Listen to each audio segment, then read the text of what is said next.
The Royal Commission into Violence, Abuse, Neglect and Exploitation of People with Disability is now in session.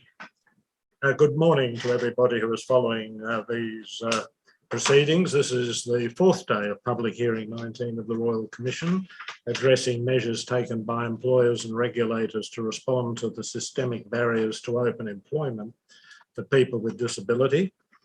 We commence by acknowledging the Gadigal people of the Eora Nation, on whose traditional lands Commissioner Ryan and I are sitting. We also acknowledge the Wurundjeri people of the Kulin Nation, upon whose lands Commissioner Galbally is sitting. We pay our respects to their elders, past, present and emerging. We also pay our respects to all First Nations people who are participating in or following this hearing. Yes, Ms. Eastman. Good morning, Commissioners, and good morning to everyone following the proceeding. The panel this morning will be a panel of Public Service Commissioners representing the Australian Government, the Victorian Government and the Northern Territory Government. There's a lot that we need to get through, and I'll do my best, Commissioners, to ensure that I'll make the material that we need to address as accessible as possible, but hopefully you won't need to turn to a lot of documents. So can I just check that we have our witnesses? We can see Mr. Woolcott there, Mr. Fennessy. I'm hoping Ms. Telfer will appear momentarily. Right, good morning to you all. Thank you for joining the Royal Commission today. Yes, good morning, and I echo Senior Counsel's welcome to the Royal Commission. Thank you very much for coming to give evidence, and thank you very much for statements that have been provided so far. Let me explain, please, where everybody is. Commissioner Galbally is joining the hearing from Melbourne. I am in the Sydney hearing room together with Commissioner Ryan on my right. Senior Counsel Ms. Eastman is also in the Sydney hearing room, and I will ask Ms. Eastman now to ask you some questions. Thank you very much. Mr. Woolcott, can I start with you? You are Richard Woolcock AO. And I'll have to ask you to cut, it's the Zoom thing, but off mute. I think you're right. I think you're fine now. No, we've still got a problem. Sorry, is that okay? Is that okay? Yes, that's better. Okay, I can hear you now. All right. Excellent. Yeah, and so the answer is yes. I'm glad to hear that. We're going so far, so good. So far. All right. You're the Australian Public Service Commissioner. I am. And you've made a statement dated the 11th of June this year. Correct. And a corrigendum, so corrections on document provided in, I think, October this year. Is that right? The 10th of October? Also correct. And you've had a chance to read those statements before this morning? I have. Are there any corrections? No. And are the contents true and correct? Yes. Now, just before I introduce the other members of the panel, your role as the APS Commissioner is defined by the Public Service Act 1999, piece of Commonwealth legislation, and that sets out your particular functions and policy responsibilities. Is that right? That's correct, with one addition in that I also have policy responsibilities in relation to workplace relations, but that's not fair. And I think Section 41 of the Act says that one of your functions is to monitor, review and report on APS, so the Australian Public Service capabilities within and between agencies, and to promote high standards of accountability, effectiveness and performance. Correct. Mr. Fennessy, can I turn to you? You are Adam Fennessy, PSM. Correct. And you are the Victorian Public Sector Commissioner? Yes. And you've made a statement dated the 14th of July this year? Correct. And have you had a chance to read the statement? I have. Any corrections? No corrections. Are its contents true and correct? They are. Now, your role is to have oversight of the Victorian public sector departments, and your functions are set out in the Public Administration Act 2004 of Victoria. And that gives you a range of responsibilities in terms of oversight of policies and also public sector values, developments of code of conduct and the like for the Victorian public sector. Is that a broad description? Yes, that is correct, Council. Oh, thank you. Now, next is Ms Telfer, and Chair, I think there is an appearance on behalf of Ms Telfer and the Northern Territory.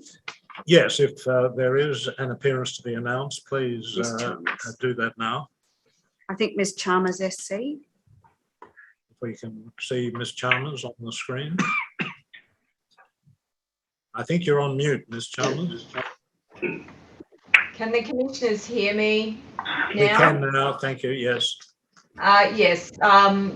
If it please the Commission, I appear for the Northern Territory. Thank you, Ms Chalmers. I assume there's no other additional appearance to be announced today. If not, Ms Eastman will continue. Thank you. Ms Telfer, you are Vicky Telfer, That's correct, Ms Eastman. and you're the Commissioner for Public Employment for the Northern Territory Public Sector. That's correct. You've made a statement dated 22 June this year. Yes, that's correct. Have you read your statement? Yes, I have. Now, I think you've also provided to the Royal Commission a corrigendum with some corrections. And this morning you wanted to make a correction to paragraph 5.11. Is that right? 5.1. Oh, Ms. Eastman. 5.1. Sorry, that's my writing. 5.1. Yes. So they in- wanted to change a date. Is that right? Yes. So in the third line, March 2016 should be March 2017. So with those corrections, are the contents of the statement true and correct? Yes, they are. And in terms of your role as the Commissioner in the Northern Territory, the key functions and responsibilities of your role include employee and industrial relations, workforce planning and development, Aboriginal employment and career development, public sector appeals and grievance reviews. Is that generally the areas over which you have responsibility? That's correct, Ms Eastman. I'm the employer for all legal purposes, and I also set the strategic direction for the public sector, human resources, human relations. Thank you. So collectively, I'll call you all commissioners, which may be a bit confusing with the 3 commissioners that I've also got here. I have about 14 topics that I want to try to get through today. We'll see how we go. But I want to start with the question of representation and the levels of people with disability in the public sector. So I said in opening on Monday that in terms of the percentages based on what are recorded in the human resources systems of each of your sectors, that the Australian Public Service was at 4% of employees being people who identify with disability. The Northern Territory was at 1.2%, and the Victorian public sector at 0.4%. And Mr. Fennessy, I noted some of the reservations around the way in which those numbers have been calculated. So, Mr. Woolcott, can I start with you? In terms of the percentage of employees with disability in the Australian Public Service, what can you tell us with respect to what that 4% represents? Yeah, that 4% is taken from our human resources data, which we receive from all agencies every month, and we collect that on a biannual basis. So the 4% refers to the figure at 31 December 2020. We've got later data, which I think we provided you recently in relation to 30 June 2021, where it's gone up to 4.1%. That's a minor move. Mr. Woolcott, can I just ask you to slow down a bit so that everyone can follow you and our Auslan interpreters can keep up with us both. Thank you. Sorry, my apologies for that, Council. So it's at the latest human resources data is at 4.1%. The only that has to be shared by employees with their human resource teams when they arrive. So in terms of its accuracy, we're not able to vouch for it. People, for various reasons, and I'm very happy to discuss what they might be, may not. Sorry, just to jump in there, I am going to ask you probably what you may anticipate is you've got some other data from an employee census which gives a different number. So I'll come to that. But just in terms of the 4%, can I ask you, what does that represent across the APS? That's a collective number, is it not? That is an take aggregate the whole number. of the service? Yes, Council, that is an aggregate number. And you are able, from the data available, to break that up by reference to particular levels or classifications within the APS? Yes. And am I right in understanding that when we look at that 4%, it's not 4% universally across the board in every relevant classification or category of employment? Is that right? No, that is correct. If you want to break it up in terms of our senior executive service within the public service, that is at 3.7%. If you want to break it up to our executive level service of people with disability, that's at 3.1%.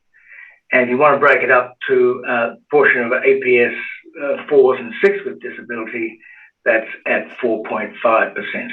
So my understanding is slightly under 40% of the of people with disability in the public service are at the junior levels of 1 to 4. And looking at the data that you've provided, you're able to also identify by relevant department and agency what those percentages are. Is that right? Correct. And you may be aware that we heard from a panel representing DSS, the Australian Taxation Office, and the NDIA yesterday, and they had, in some cases, seemed to be quite high levels against these percentages in, for example, the NDIA.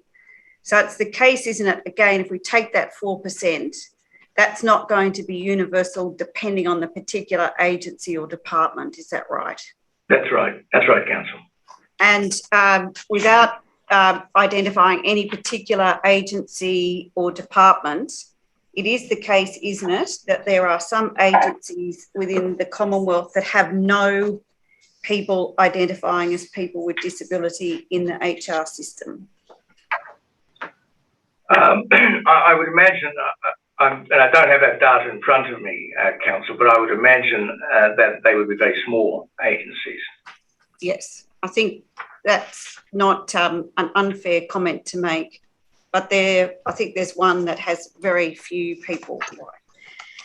Then, in terms of another data source, I think you started to touch on this, is that the APS undertakes what's called an employee census. And are we right in understanding that the employee census provides the employees with an opportunity to self-identify as a person with disability? That's correct. And the big difference is that it's anonymous, as distinct from the HR system.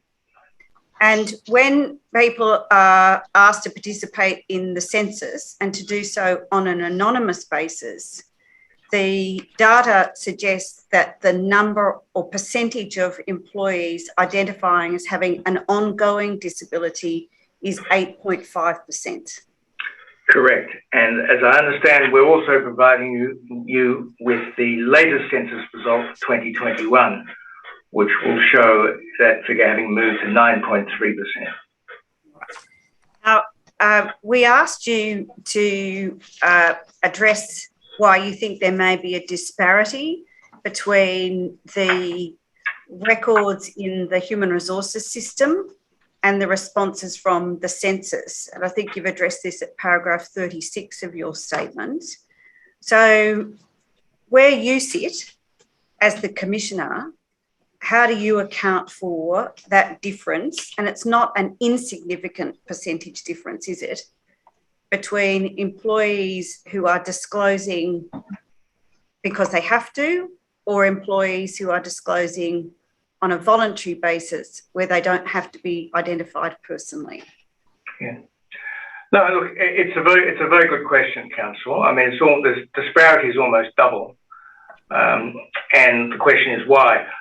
We've looked with the Wallace report looked at that when it looked at our last strategy. Just before that, can you just tell us what the Wallace report is so that people following your evidence know what you're talking about? That was a review, was it not, into the previous strategy? Correct, and apologies again, Council. Yes, the Wallace report was a review done by an independent organisation into our last strategy, which expired in 2019. They put forward a number of thoughts in relation to that.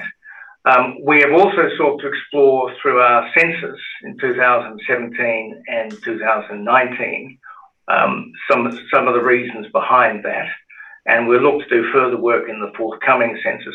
I think there are a range of reasons, but one of them is obviously there's a sense that there may not be any benefit and in disclosing or sharing that you have a disability, and worse than that, there may be a sense by some that it would actually hurt them in terms of their employment.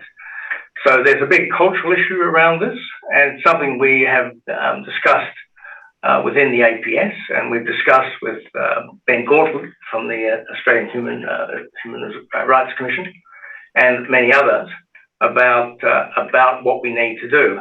There may be other reasons as well. People just choose not to disclose they have a disability or share they have a disability. People may not have been asked. I think we set out for you in that in our submission a range of reasons why people haven't done that. But clearly there is a cultural issue, and it's something we will need to work on in this strategy. Have you reflected on this as a possible reason? And that is that when you have this disparity in terms of what is disclosed because it has to be and what may be disclosed anonymously, is that saying something about the particular workplace or workplace culture, in the sense that it's telling you that your employees don't feel safe in disclosing matters about themselves that may be relevant to being able to do their job? Yeah, look, I can't, we don't have the sort of data to definitively say that. What I think what you can think about in this is that it's not that they don't feel safe, it's that they may not see any benefit in doing so, and it may not help them. So that's a problem in itself. But whether they don't feel safe disclosing that data, I would be surprised if that was a significant number of people. I think, I'm just going on memory, I haven't got my submission in front of me, but I think when we did we looked at the numbers behind why people didn't disclose I think it was the 2019 census, about 10% may have put it down to that reason.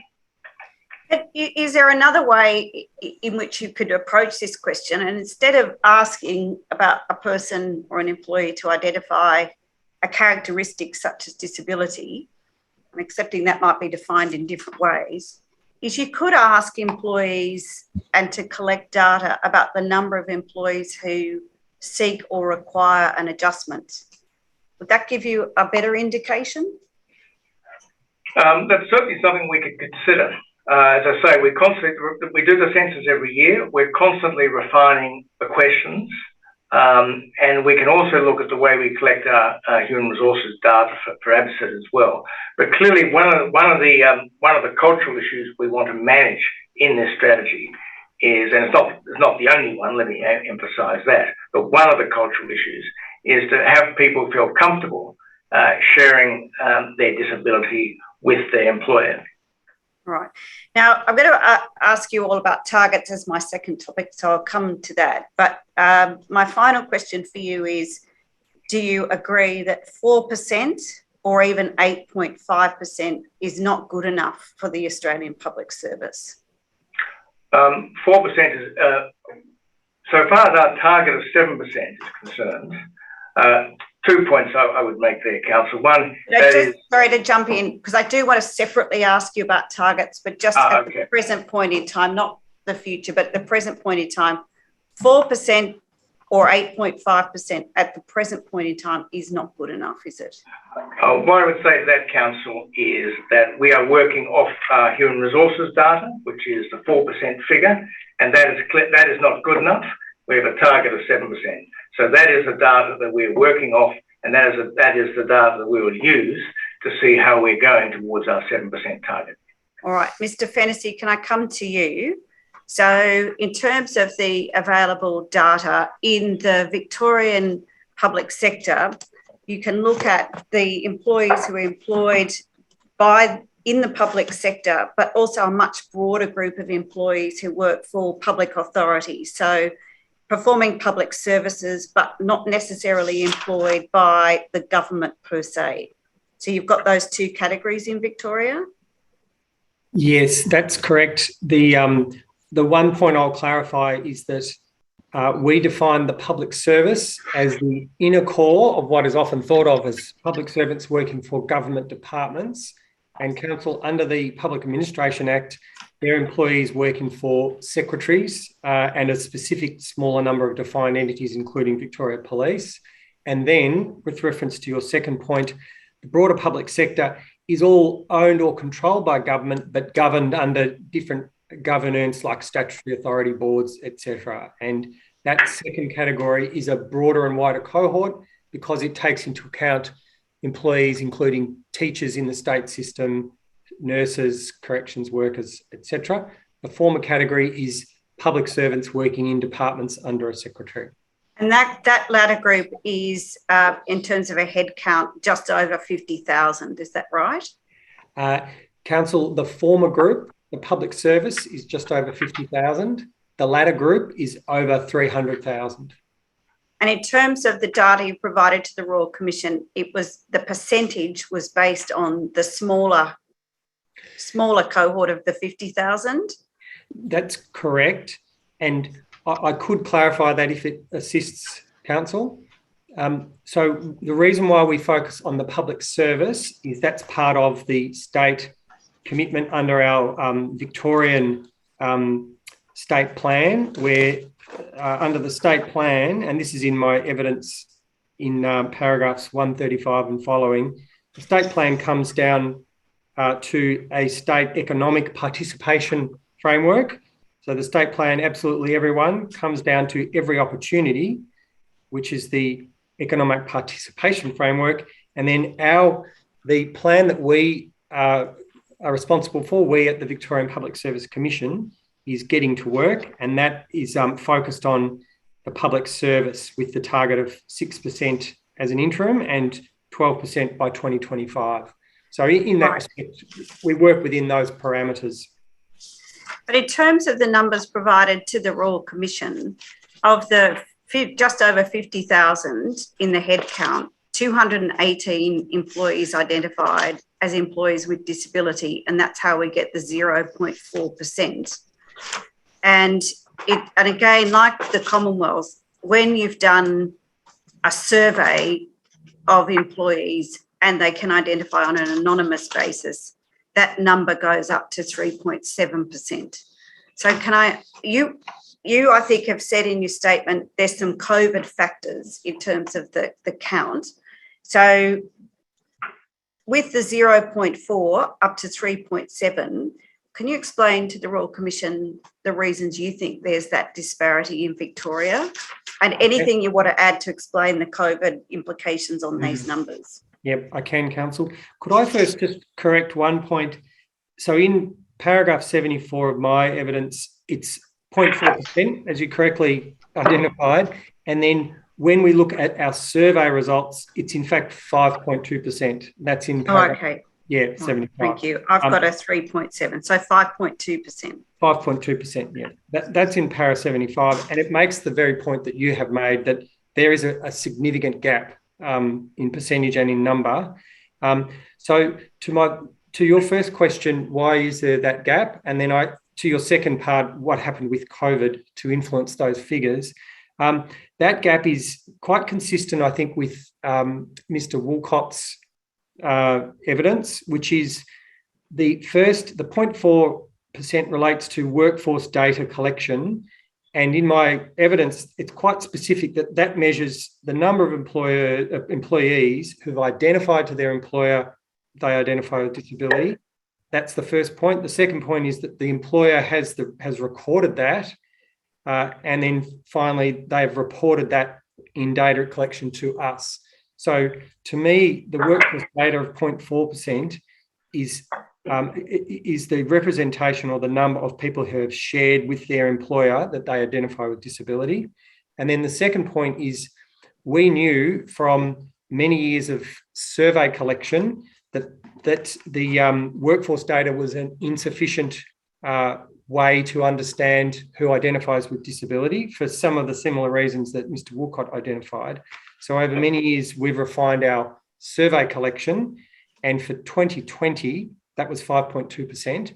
And seeking your assistance, Council, we knew that we have, and in my evidence, we said that we would have new figures from 2021, and they were just published last Friday. So it was too late to, put in a formal update about that. But I can confirm to commissioners through you that that's now 5.6%. So that's for 2021. And in my evidence, we said that we would anticipate those new figures, and we've got those now.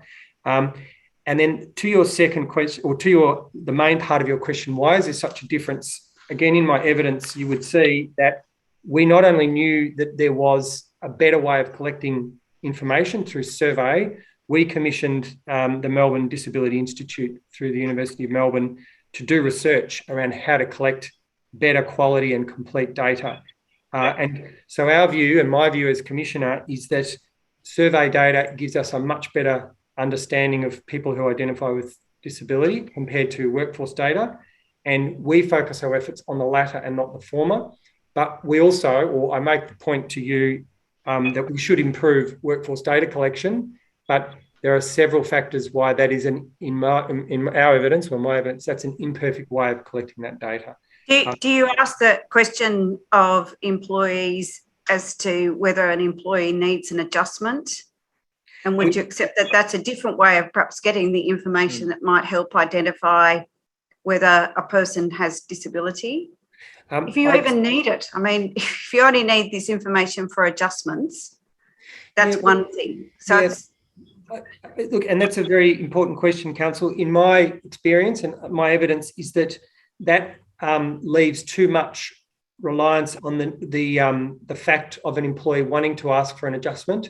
There may be people who identify with disability who may not be aware or may not be wanting to ask for an adjustment for whatever reason. So rather than focus on workforce data collection, we have moved more to that approach that Mr. Woolcott talked about, how to use positive language around information collection, creating a safe and inclusive workplace environment and culture, which you've already discussed, Council, and addressing unconscious bias around data collection. Those 3 points have all come from the research done by the Melbourne Disability Institute, and also the work that we've done with our own Office for Disability within Victorian Government. I've asked you both that question for this reason, is the Royal Commission heard back at Public Hearing 9 from a young man who I mentioned in my opening earlier this week, who passed away in April. And the commissioners will recall, his disability was very visible. But he made the point that he tried so hard never to ask for an adjustment because of the perception of wanting to fit in and not be a burden. So he had no difficulty identifying as a person with disability because it was obvious.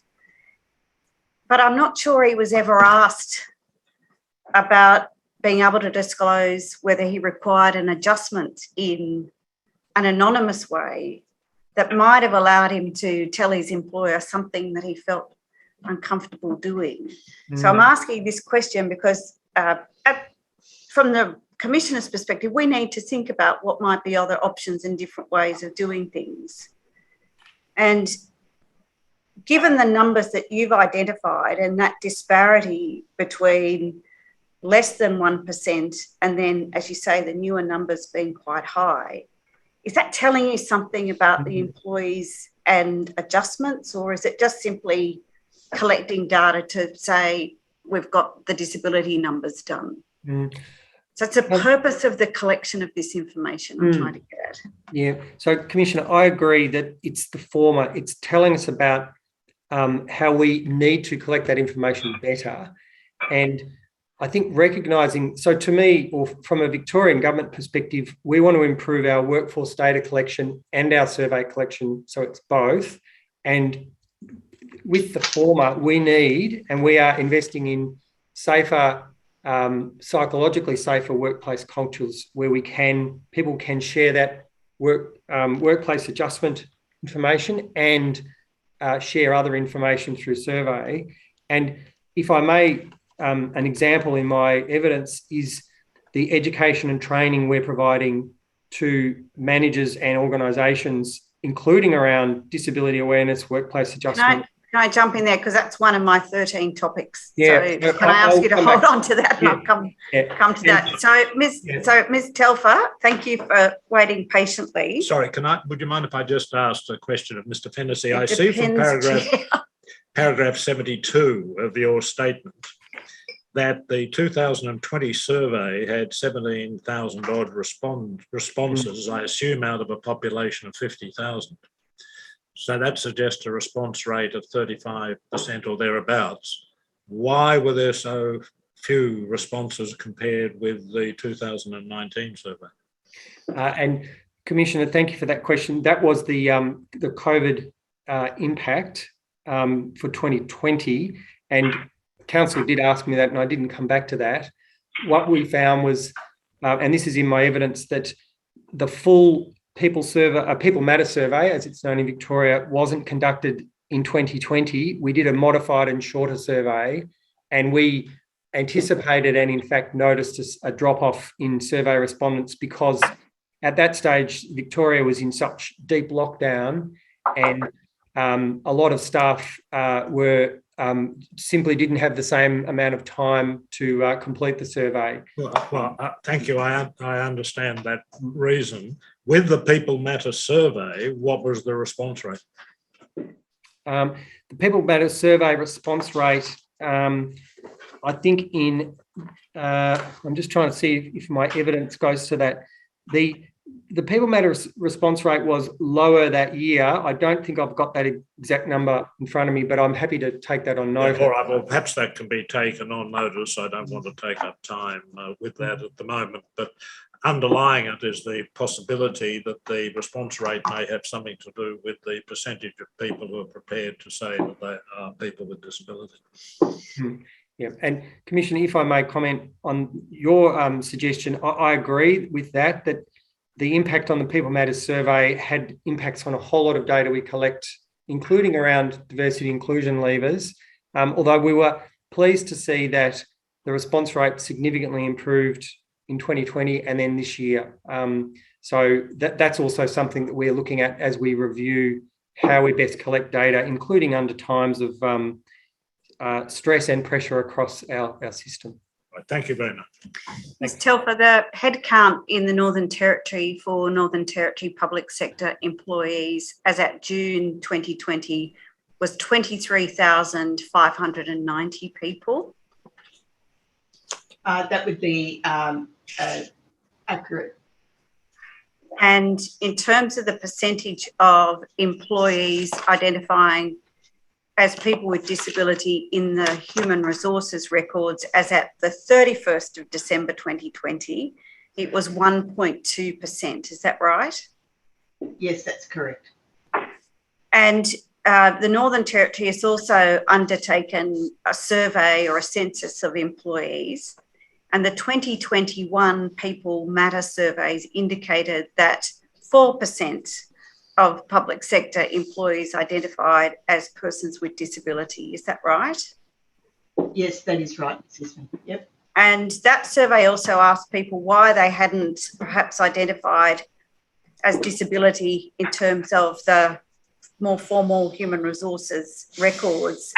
And people said they didn't identify themselves as a person with disability, or they chose not to disclose because they didn't require a workplace adjustment to perform their role.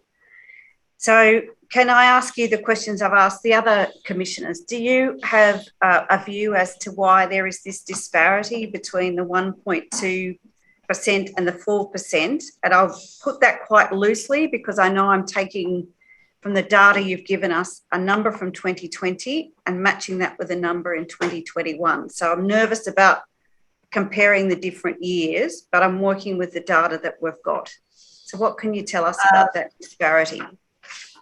Yeah, I'm very happy to do that. The People Matter survey was conducted in late February, early March of 2021.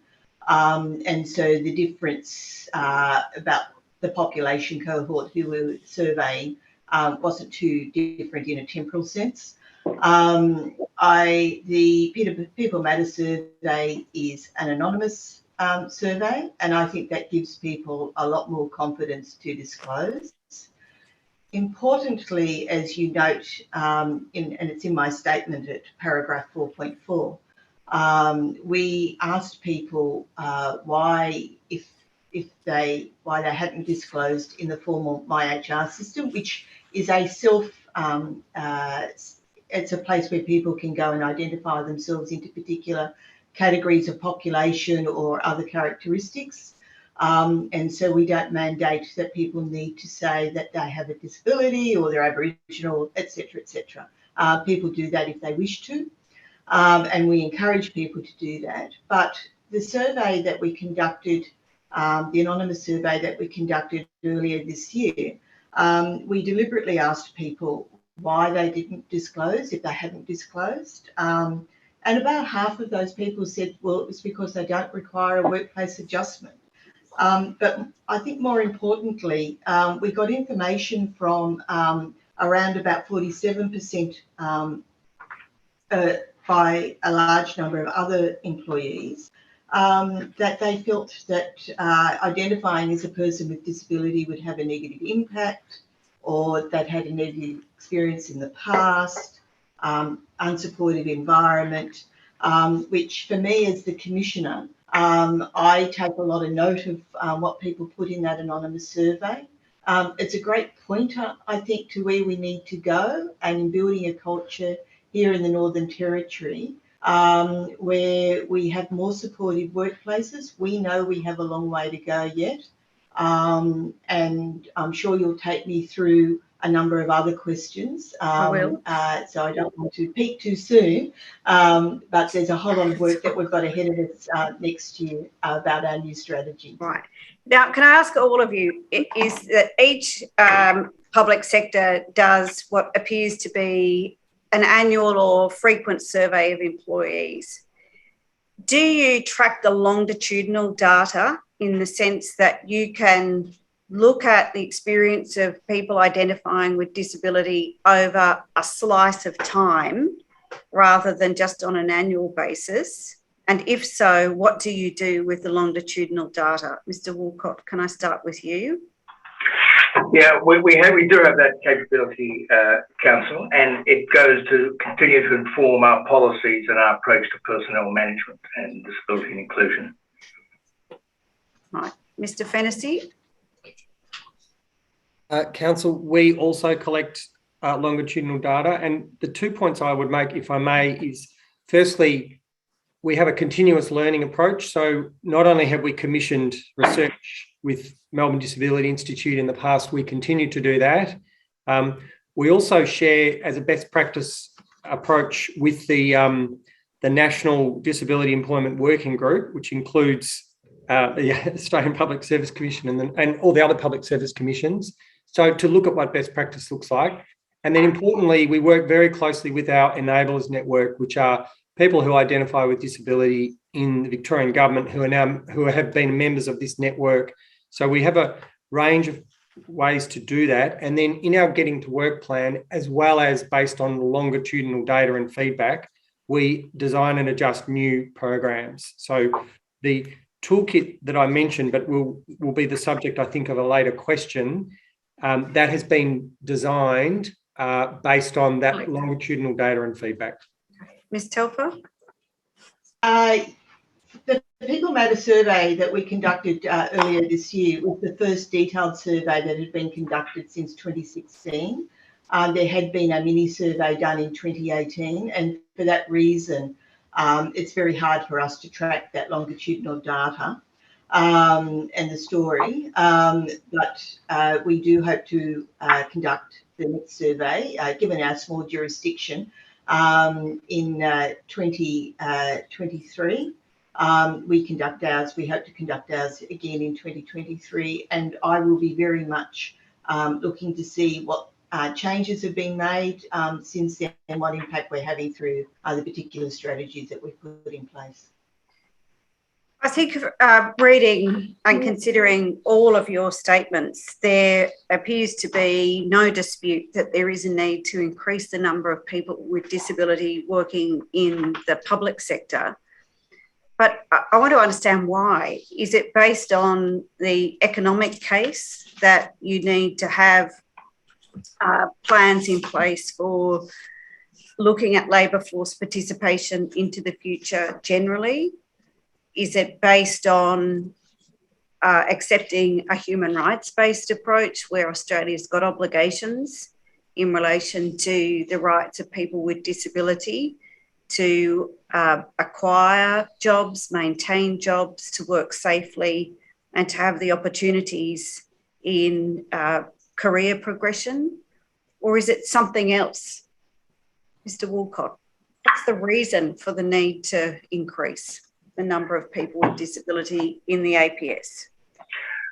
Thank you, Council. I would submit that it's a combination of the two reasons that you outlined. There is a very strong economic case for this. Capability as an issue that we're all having to manage as public services, and as indeed the private sector. And there is a very large and very capable cohort out there who are people with disabilities who we want to integrate into our system, into the public service. There's a very strong economic case for that in terms of workforce management and workforce strategies. There's also a human rights case, and you mentioned the Convention on the Rights of Persons with Disabilities in Article 27 of that. And there's a very strong case that flows from that in terms of ensuring that everyone has equal access to work and equal right to work. And I'd also submit there's another reason too, and that is about diversity. And it's very important that the public service actually represents the people it serves. So it's equally important that we have people from all aspects of Australian society and facing all the different challenges that they face, whether they be people with disability, whether they be Indigenous Australians, or whether they be members of the mature workforce, or they be new Australians coming as migrants into the community and from communities which are not, which have had different different values towards their approaches to work. So it's a whole array of different issues which combine to make it important that we do actually have a strong push to get more people with disability into the workforce and to the Australian public service. And are they the factors that underpin the way in which policies and strategies have been designed? They are. We earlier this year we produced the first Australian APS workforce strategy, which was a high-level strategy looking across our workforce requirements over the next 5 years. And as part of that workforce strategy, we're focused on particular skills, and particularly the need for digital and data skills in a very competitive environment, but also a range of other skills. We're also focused on leadership, on how we recruit, retrain, and develop people in the public service. But a big part of that also is diversity and inclusion aspects. And so we have sought to bring that work around diversity and inclusion much closer to our workforce strategy work as well, because as you set out earlier, they're both economic, they're human rights, and they're diversity reasons why you want to have a very substantial workforce consisting of people with a whole range of diversity, including people with disabilities. Thank you. Mr. Fennessy, is the situation in Victoria driven by economics, by human rights, or by something else, or a combination of all? Thank you, Council. It is a combination of all, and my evidence will be similar, I think, to Mr. Woolcott's, and not just because, and one of the main reasons is in our Getting to Work Disability Action Plan, we actually outline the case for change, and that's a published document that talks about economic participation, and we model the impact on GDP, $50 billion increase by 2050. So there's an economic case. The participation is part of that, workforce participation. Importantly, it leads to higher performing organisations, and this is both diverse workforces, diverse and inclusive workforces, and diverse and inclusive workforces with people with disability. And as part of that argument in the case for change in the Victorian plan, it also talks about improved workplace culture, because we will put a focus to improve culture to support people with disability that has a broader benefit of a generally improved workplace culture, so it becomes a high performing organisation. It's a better place to work. That's the second point. Interestingly, in our the work that was done in the lead up to Getting to Work, we modelled a lower risk around health and safety incidents. People with disability report fewer occupational health and safety incidents. So that's also one of my topics that I want to come to as well. Sorry to preempt that. And the two other points, we definitely talk about not only our commitment under the Equal Opportunity Act and the Victorian Charter of Human Rights, but also reflecting Victorian legislation through the Victorian Disability Act, which requires employers to do it.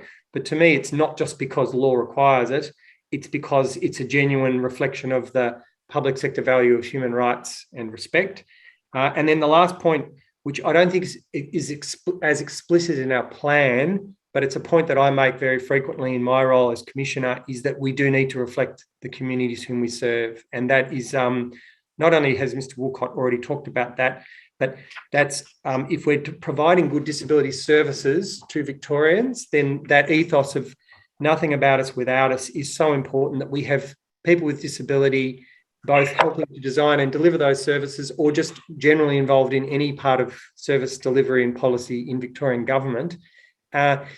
The other point is, I think it models good behaviour from the public sector to demonstrate to other sectors, particularly the private sector, that it can be done. So to me, there's a public value and a public leadership argument.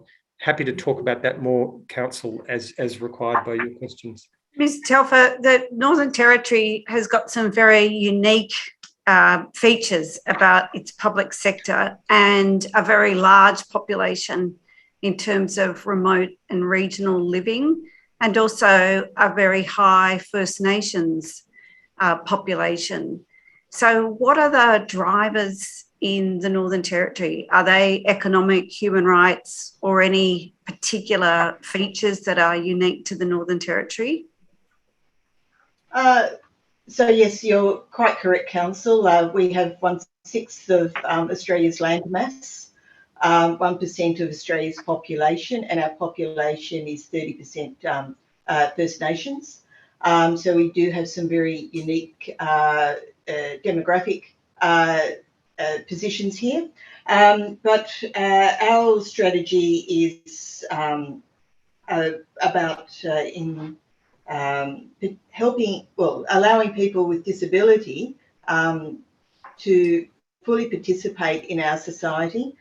So it's from a human rights perspective. We think participation of people with disability in our workforce is important for social inclusion, also economic independence. And so it's a human rights and economic independence, social inclusion, we're also a very small population, and what I say quite frequently is that we need to use all the available talent we have here at our disposal. We are not in the luxurious position of being able to not include everyone who is talented. We need as many talented people that we've got in the Territory working for the Northern Territory Public Service. And for me, that's really super important. We also know that diversity is so important as how we to reflect the community, so that the policies and programs and services that we deliver are developed in such a way that they are relevant for our population. And like the other commissioners, this is also about modelling best practice for the non-government sector, the for-profits and not-for-profit organisations and companies that work here in the Territory. But for us, it's about social inclusion, economic independence, using all of the available talent we have at our disposal.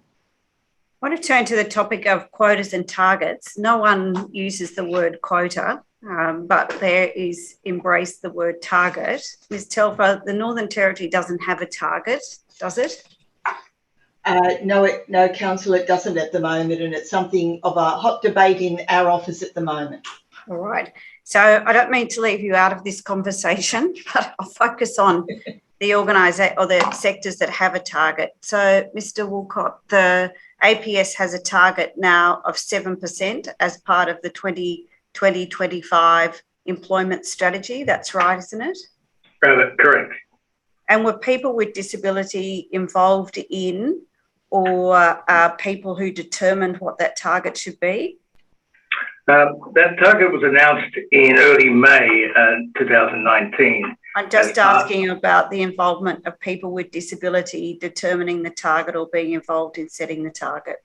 Thank you, Councillor. I wanted to actually describe how that target was set. I'm going to ask you that question, but I'm starting with understanding whether people with disability were involved in or determined the setting of the target.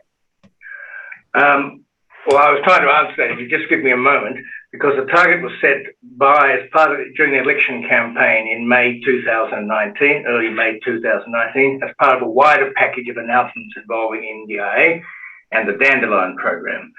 The APSC was not consulted about that. It was in an election campaign. The Prime Minister's office would have taken advice from a range of parties.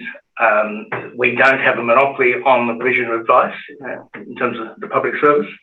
And so I cannot say, but as to who the Prime Minister or his office consulted, but as I said, it's a matter for them to respond to that question.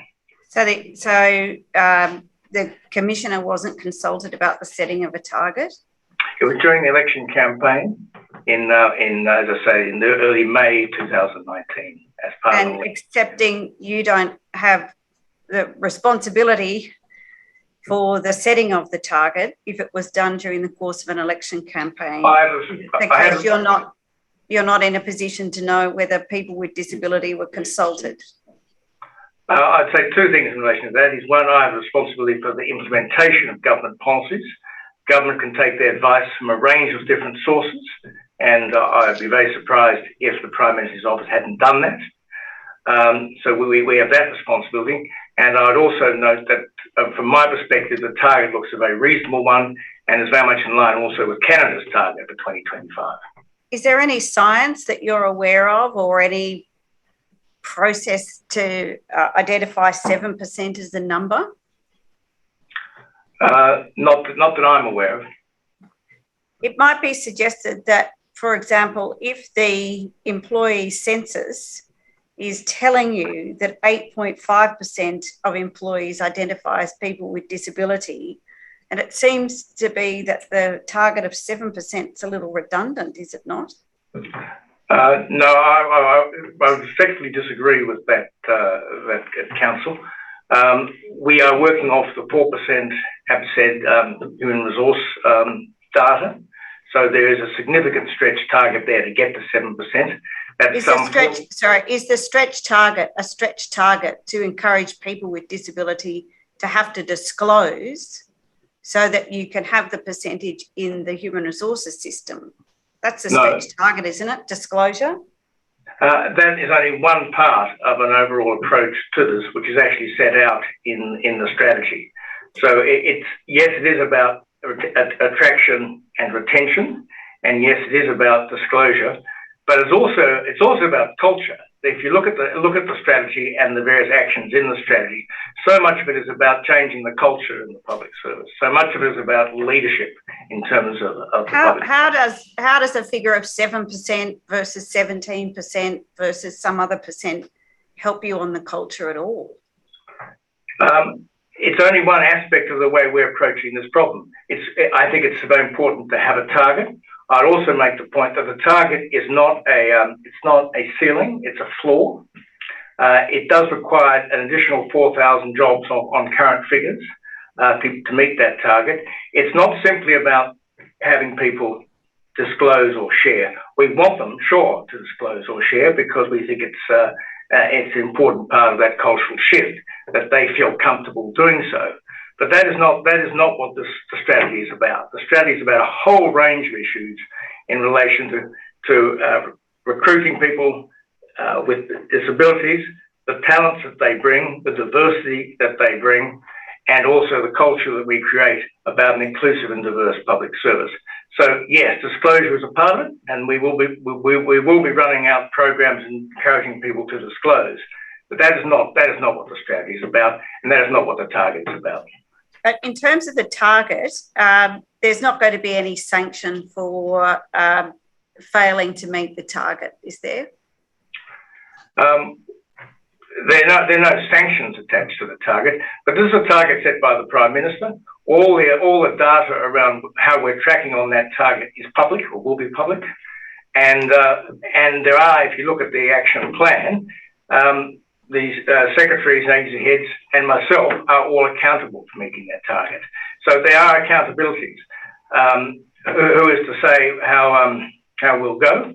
But this is something which is taken very seriously, and I'm very happy to talk about the process in which we will be going forward to meet that target. I think a combination of paragraph 21 and 93 of your statement is that it's actually each agency that's required to integrate, implement and deliver APS-wide strategies and actions in their own workforce management plans. And ultimately, is it not the APS agency head who's responsible for ensuring the agency meets the target? That is the way the Australian Public Service is structured. Each agency head is the accountable authority in terms of the employment of its people. So you as the Commissioner have got no capacity to force an agency to increase its recruitment of people with disability, to encourage them gently or to give them a little nudge in terms of increasing? I was going to come to that, Councillor. That is exactly the way we work. If you look at the way we're structured, you have the Secretaries Board, which is the 14 portfolio secretaries, plus myself and the head of ONI. And we are the governance body of the public service. You then have a subcommittee of the Secretaries Board called the Chief Operating Officers Committee, which was established at the beginning of February last year, set up to manage the reform process set out by the government following the 30 review, and very quickly swung to working on the COVID issue, but meets regularly around any range of issues, including diversity and inclusion issues. We formally report to them twice a year in relation to diversity and inclusion issues, and if there's a particular matter, that will go before them. And I report to Secretaries Board annually in relation to a whole range of diversity and inclusion issues, including this one, people with disabilities in our strategy here. Can I ask you there's plenty of nudging and talking going on. Right. There is no target in that 7% that focuses on a target for promotion of people with disability in the APS. That's right, isn't it? That's right. And there is no target for the retention of people with disability in the APS. There's no target, no. Commissioner, I note the time. If I can quickly ask the same questions of Mr. Fennessy, and then we could have a short break for morning tea. So, Mr. Fennessy, the strategy Getting to Work plan includes a disability employment target of 6% of people with disability across the Victorian public sector by 2020. So I assume that target wasn't met, and 12% by 2025. So how was this target set and determined? You know, who were people with disability involved in, or did people with disability determine this target? The target, when it was developed with the Office for Disability within the then Department of Health and Human Services. And to your exact question, I don't know how many people within that team were people with disability. It doesn't go to your specific question, but everything we do now, we do through the Victorian Enablers Network, and the Enablers Network was set up as a result of the various state plans. So my first response is that everything we do now, we do through our Enablers Network and people with disability, and we developed that target with the Office of Disability. We did look at some evidence around, or we did look at specific evidence around that target. I know that my evidence in my statement says we looked at national practices. We also looked at data including the disability employment rate, which my understanding was about 11%. So this helped inform the 12%. The NDIA, being the National Disability Insurance Agency, proposed disability employment target, which was 12%. The Australian Public Service Workforce Reporting on Disability, and also our own government Department of Health and Human Services, their initial employment target in their people strategy was 5%. So in reverse, that builds up to that aspirational stretch target of 12%. And to go to some of your earlier questioning, my own view in diversity inclusion targets are really important. You may ask me about that separately. Stretch targets are really important. They've got to be reported on transparently, and they've got to be based on as much available frameworks and evidence. So that You say in your statement, I think at paragraph 196, that there's no consequences if the target's not met, or if the representation of people with disability does not increase. That's how, could I put to you, it sounds a little hollow to say it's a good thing to have a target if there's no consequence if it's not going to be reached. Yeah, look, I would answer that in two ways. Firstly, the way we work in the Victorian Public Service, or the way the public service functions, is departmental secretaries are responsible for a range of policies and programs. We have a lot of different targets across a lot of different indicators, and generally they are to focus the efforts and the workings of secretaries, and they don't tend to be based on punitive consequences. I could offer, well, an example. In gender diversity, we had targets without any specific consequences if they weren't met, but in my own experience, we've significantly improved and indeed met some of those targets. And we have a similar approach to our targets for Aboriginal employment and other diversity inclusion levers. And as my statement says, the Victorian legislation requires a disability action plan, but doesn't have specific consequences. So the answer to your question is no, there are not specific consequences or punitive measures for departments. And that approach is consistent, that lack of punitive measures or specific consequences, that is consistent with a range of policies and programs and targets across the Victorian government. Am I right in understanding there's no target for the promotion of people with disability who are existing VPS employees? That's correct. Our target is about employment rates and the target for employment of people, and it's not specific to those other promotion or retention factors. And no retention target either. Yeah, Right. yeah. Commissioners, would that be a convenient time to adjourn just for 15 minutes to give everybody a break, a morning tea break?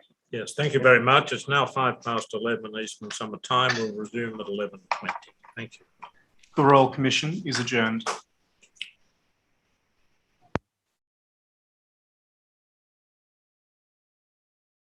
The Royal Commission is resumed. Yes, thank you, Ms. East. Thank you, Chair. So the next topic I want to turn to is the strategies, and we've already touched on the strategies in the discussion so far.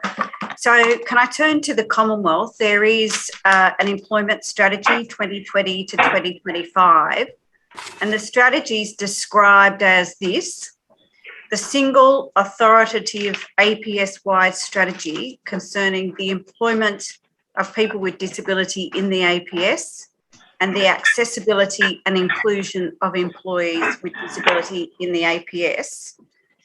And are we right in understanding that this strategy was developed in what you tell us as extensive consultation, including consultation with people with lived experience of disability? So, Mr. Woolcott, that's paragraph 71 of your statement. Yeah, that's correct. And it sets out the extent of those consultations. Now, this isn't the first strategy that the Commonwealth has prepared. It's the third, isn't it? The third disability employment strategy. That's correct. And had the previous strategies had targets in them? This was the first strategy with a target. And in terms, I think there's some background noise. Just check everybody's audio is fine. And in terms of the previous strategies, was there any evaluation done of any previous strategy? There was an evaluation done of the strategy which ended in 2019, the second strategy. And that was done by an independent group called the Wallace Group. And I think you have their report with you, as I understand. You do. And did the evaluation form, sorry, I'll withdraw that. How was the evaluation used in developing this more recent strategy, the 2020 to 2025? It helped point out what we needed to do better. My sense is that each strategy is built with, this is the third, as you mentioned, Council, each strategy builds on the other. And it did provide a lot of very useful information around what we need to do a lot more work on. And in that sense, it's been reflected quite closely in terms of the current strategy that we have. The two previous strategies had not been effective in making a real change in the number of employees with disability in the APS. Would you agree with that? I'd certainly agree, Council, that they didn't move the dial in terms of numbers. Well, what do you mean by not moving the dial? Sorry, I'm meaning that the numbers that were disclosed in terms of people with disability had remained pretty static at 4%. But that would tell you, does it not, that the strategy and the elements of the strategy weren't working? I'm not sure I'd say they weren't working. I think an awful lot of thought and effort went into trying to think through what was the culture necessary to ensure that we were going down this path in a way that was going to work. I can't comment before my time in terms of the detail of the other two strategies, but I can comment on why I think this strategy will be better. I'll ask you about that in a moment. Sure, Councillor. But you need the public sector in the Commonwealth. So your employees need to have confidence that this strategy will actually achieve outcomes. Do you accept that? I accept that. And this strategy identifies 18 action items, and you've provided to the Royal Commission a copy of the strategy, and it's also publicly available. What are going to be the indicators that APS employees can look to know whether or not this strategy is going to make a difference? Is it just meeting the 7% target, or will it be something else? No, if you look at what the strategy is trying to do, it's set a target. That's for the first time. It's also been very heavily built on consultation with the community that look after people with disabilities. It's been heavily consulted with the Australian Human Rights Commission, particularly Ben Gauntlet, who's been involved in advising us. And I think one of the big differences is it's going to be heavily coordinated across the system in terms of there's a major move, and partly it's been accelerated by COVID and how we've handled COVID in the Australian public sector. But that sense of one enterprise, one APS is a big part of where we're moving to, and that'll be a big part in terms of making sure the strategy is effective. And in that context, can I ask you? And we know from your CV that you have extensive experience in dealing with some of the international human rights committees. So you would no doubt be aware of something called a focal point. Yes. Yep. To what extent have you or your agency been involved in the focal point work, which, as we understand it, is the responsibility of DSS and AGD, in taking this employment strategy into the Australian government's implementation of the CRPD? Is it linked in when you say whole of government-wise, whole strategy? Does it link in and connect in centrally to the work done through the focal point?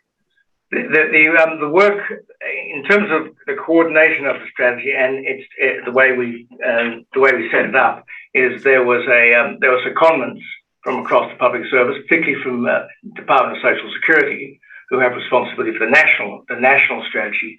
They participated very actively, and we worked very closely at the working level across the government in relation to how this strategy fits in with the national strategy as well. So yes, I'm just asking about the focal point, which is that provision in the CRPD that requires governments to have a focal point in government to coordinate the government's response to meeting its international obligations under the CRPD. Can I just put this to you? Because it seems that the workforce of the APS are going to be critical to the delivery and implementation of human rights. Surely your agency should be absolutely critically involved in that focal point work? Oh, and in regard to our particular slice of this work, the Australian Public Service and what it can do in terms of setting standards and targets and the general sort of manner in which we manage these issues, we spend a great deal of time in coordinating with Attorney Generals, with DSS, but we are responsible only for one particular slice.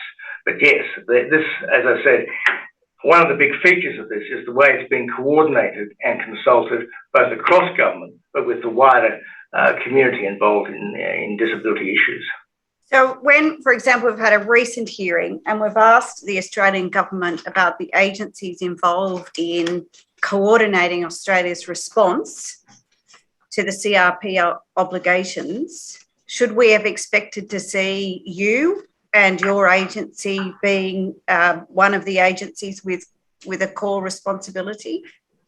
Well, we have, as I say, responsibility for this particular piece of work, and at the working level. And I have to say, I have not been engaged in terms of discussions with the focal point or with AGs or DSS on these issues outside of Secretary's Board, where we do discuss it. But at the working level, there's a great deal of collaboration.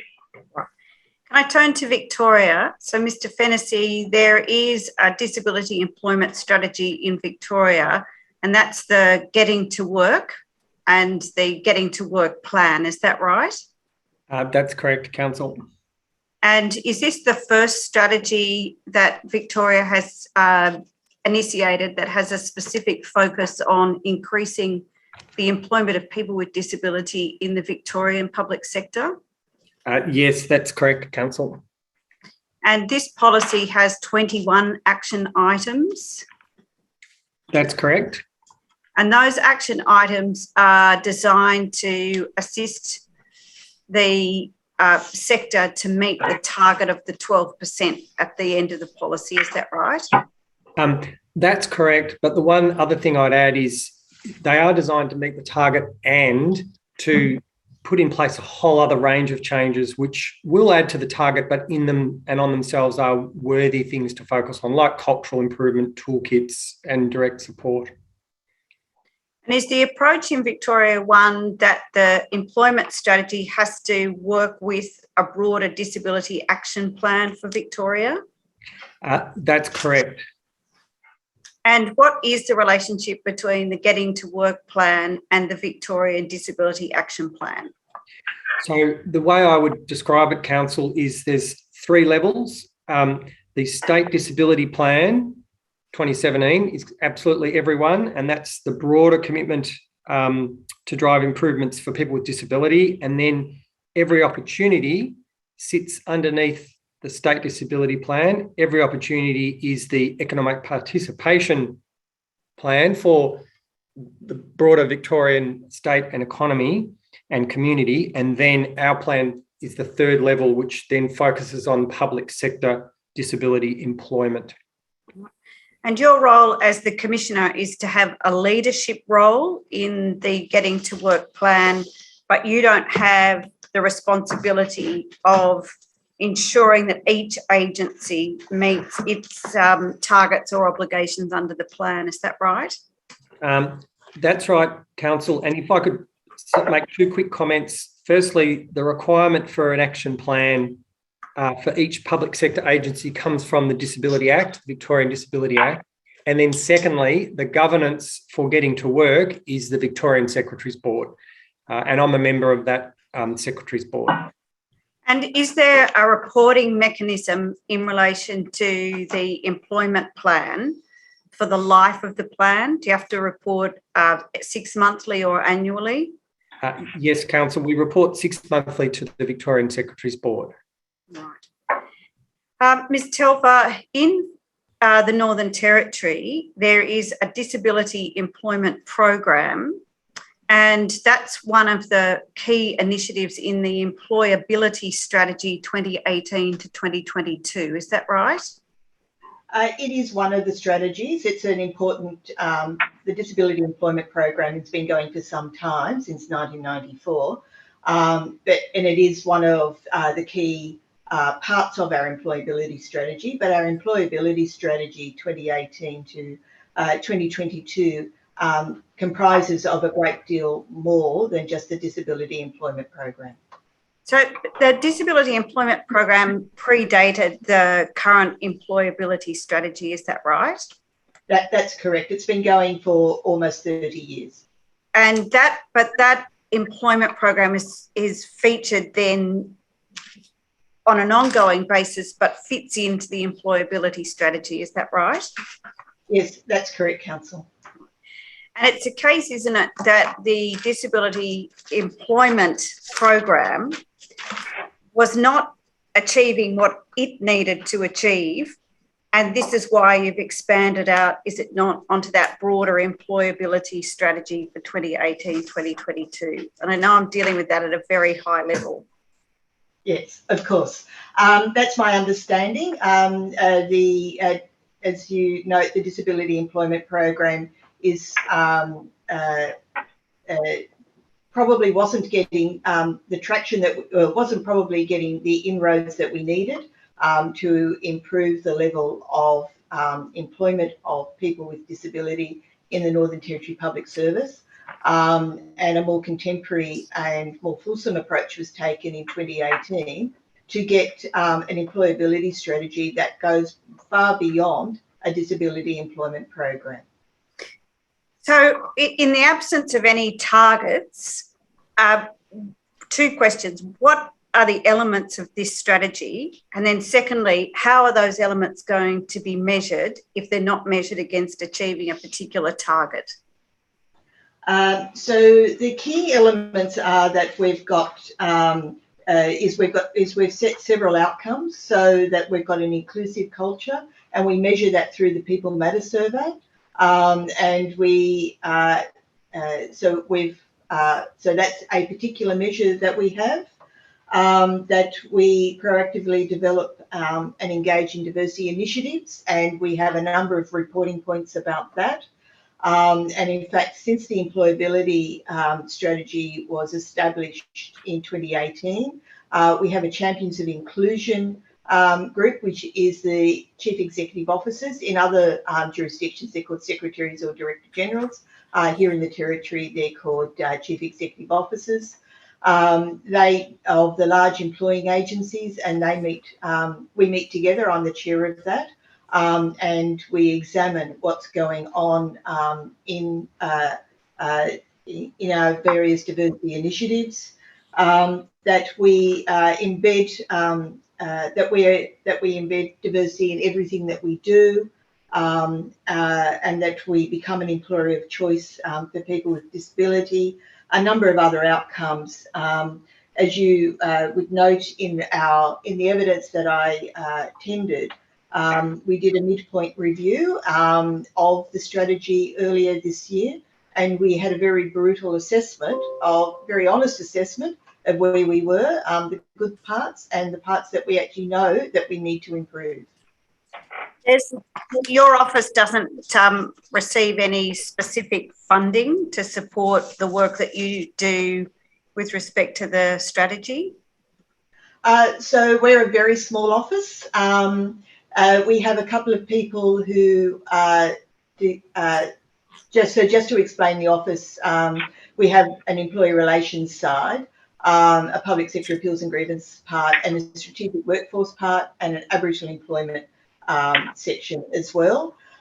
In our strategic workforce, we have a diversity and inclusion unit that has 2 to 3 people, and some others when we need to. We don't get specific funding. I determine as the Commissioner how that money is, how we actually direct our resources to priority activities. Mr. Woolcott, at the Commonwealth level, there's no specific funding for the employment strategy. And I think you say in your statement that it's just a matter out of the broader operational budget. Is that right? And that the agencies themselves have to fund these elements of the strategy out of their own agency budgets. Is that right? That's correct, Council. But this is our core business. This is about our people, about our capabilities. So it's seen as core business. When you say core business, are you suggesting that it doesn't require any additional or separate funding, but it's a priority area within the existing budget? I'm suggesting it's a priority area within the existing budget. Mr. Fennessy, in Victoria, is there any specific funding to support the Getting to Work plan? Yes, and in my evidence, it outlines how there was specific broader funding for the overall state disability plan, and then we set out the specific funding that we were given, and some of that funding comes from other departments, and that funding, as you would see from my evidence, has gone to research, implementation to support our enablers network, and a range of other things. Right. I want to move to the topic of sorry, Ms. Telfer. Ms. Eastman, if I might add, I also levy each of the agencies on the Disability Employment Program. So that is a very key part of how we actually fund the work that we do. I want to move to, thank you. Thank you. I want to move to the topic of recruitment or pre-employment. And the Royal Commission has heard over the earlier this week, over the early days of this hearing, about different practices in both the public and private sectors in relation to recruitment. At the Commonwealth level, there is a recruitability scheme. Is that right, Mr. Walcott? Correct, Council. And that scheme reflects a particular public service commissioner direction. Is that right? That's right. I think it's section 28. And the purpose of that was that there needed to be what was described as a special measure, as that expression's used in the Disability Discrimination Act. Yep. And that was to have very targeted recruitment measures to increase the number of employees with disability. Is that right? Yeah, correct. And am I right in understanding at a very broad level that recruitability works in this way, that where a vacancy is advertised under recruitability, applicants with disability who opt in and meet minimum requirements of the job are advanced to a further stage in the selection process, such as an interview, if that's the next stage. So are we right in understanding that recruitability doesn't guarantee that because a person has a disability, they will get the job, but it's seeking to look at the process of recruitment to make that pathway a little less complex for a person with disability? Have I put that fairly? You put that very fairly, Council, and of course the merit principle, which is fundamental to the way we employ people in the public service, is still there and plays a critical role in the final decision. But it also allows us to think about reasonable adjustments in terms of the interview approach as well. Well, that word merit is somewhat contentious, is it not, in the world of recruitment as to what merit means and who determines it? So is the focus really not so much on merit, but looking at the person's skill, the requirements of the job and their capacity to achieve what is required in the job? Is that what you mean by merit? It is, and that's set out in the directions as well. Okay. Now, can you tell the Royal Commission the number of people with disability who have been employed through the recruitability scheme? I cannot. That I can tell you the number of processes which have involved the recruitability scheme, and that is 71%. But we don't have data, and I admit that's an issue. We don't have data in terms of how they've fared. Is there a reason why data wasn't collected when the recruitability scheme got up and running? I can't answer that. I don't know whether the technical issues or what the issues were, but I do see that as being a hole in our data collection. Turning to Victoria, Mr. Fennessy, are we right in understanding that the VPS doesn't utilise any specific disability affirmative measures programs like the recruitability scheme? Council, if I may, we don't utilise some of the specific ones you've mentioned, but we've got our own special purpose schemes. So we have a graduate pathway and a youth employment scheme, both of which have an opt-in disability pathway. So they're two specific schemes that we do have.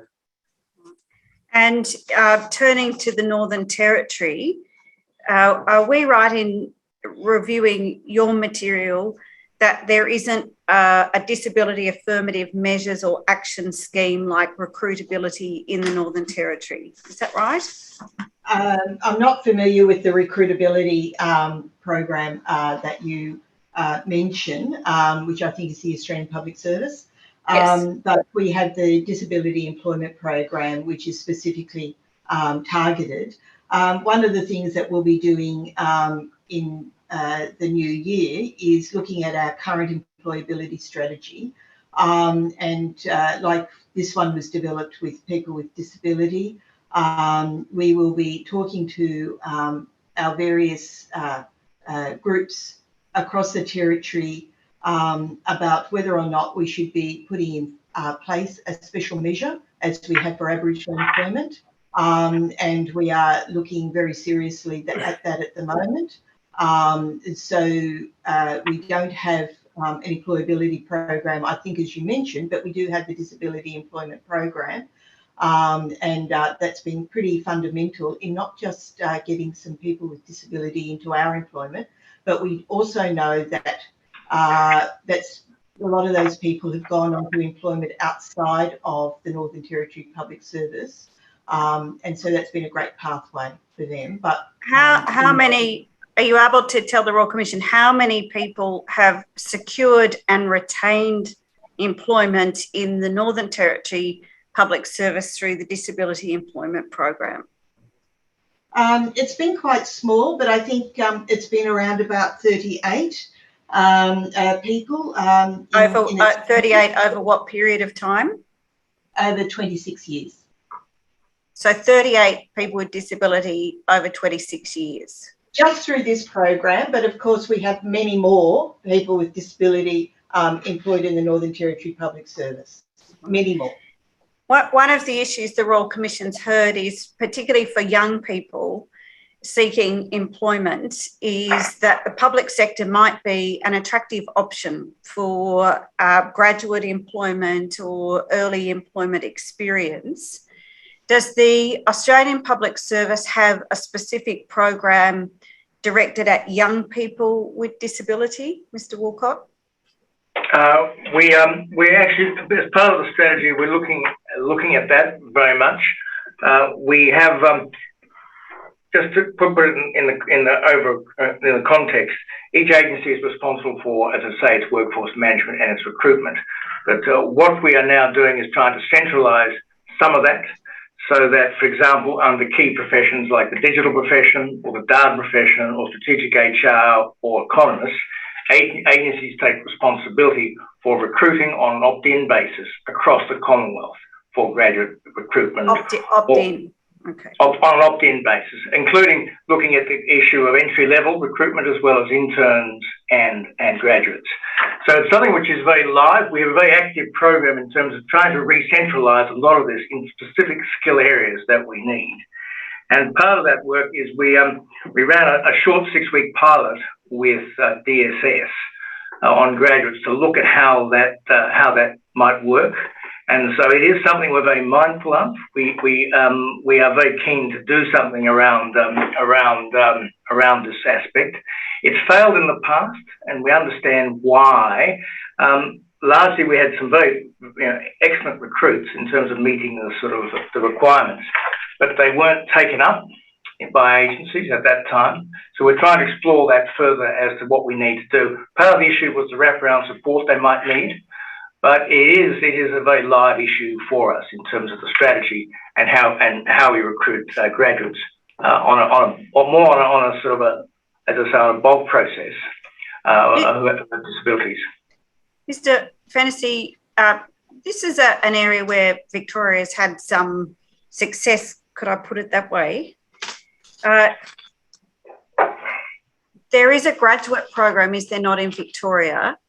And as part of the Disability Pathway 2019, I think you say this at paragraph 205 of your statement, the number of applicants with disability selected to enter the graduate program increased threefold, from 5 in total graduate cohort of 90, that was 5.6 in 2019, up to 15 of a total graduate cohort of 83, being 18.1% in 2021.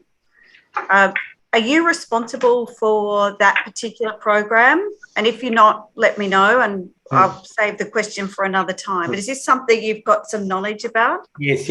I'm directly responsible for the grad program. Well, what worked, even on these relatively small numbers, but it looks like something has worked here. Yes. What is it? Well, so it has worked. If I could add one other point first, I mentioned the graduate program, which I'll comment on now, the youth employment scheme. We do also have a whole of life cycle employment set of resources that will be launched at the start of next year. And I just wanted to make that point because we are focusing at the Commission on early entry, pre-grad, all the way through to executive. So that's in my evidence as well. at para 209. So I just want to make that point first, Councillor, if that's okay. Going to your question, we have learnt a lot from our Enablers Network and from all of our survey information about better designing pathways. And I'm pleased to say it's not in my evidence because we haven't completely finalised our intake for 2022, but it looks like we'll have about 17%. Last year was 18%. There'll be, I think, slightly more grads this year, so it'll be a higher raw number. We've got a very specifically designed pathways program for people with disability, including a passport for the grads to take with them, which addresses very specific workplace adjustments. A lot of our focus is on training the managers and the organisations to increase their awareness and their ability to create the right conditions. And this is all, again, on the evidence we gain from working with research entities like the Melbourne Disability Institute. And we also get direct feedback from graduates in that pathway. And because it's opt-in, opt-out, it's very interesting to watch some people who might identify with disability may not automatically opt in, but then will do so often when, you know, they're empowered with that, their own choice. And it just means that that person takes with them the ability to work with each workplace to make sure it's well convened for them. And graduate programs often involve rotations, and ours do in particular. So that's the sort of success that has now is sticking, if I may use that word, in that the higher numbers are being maintained.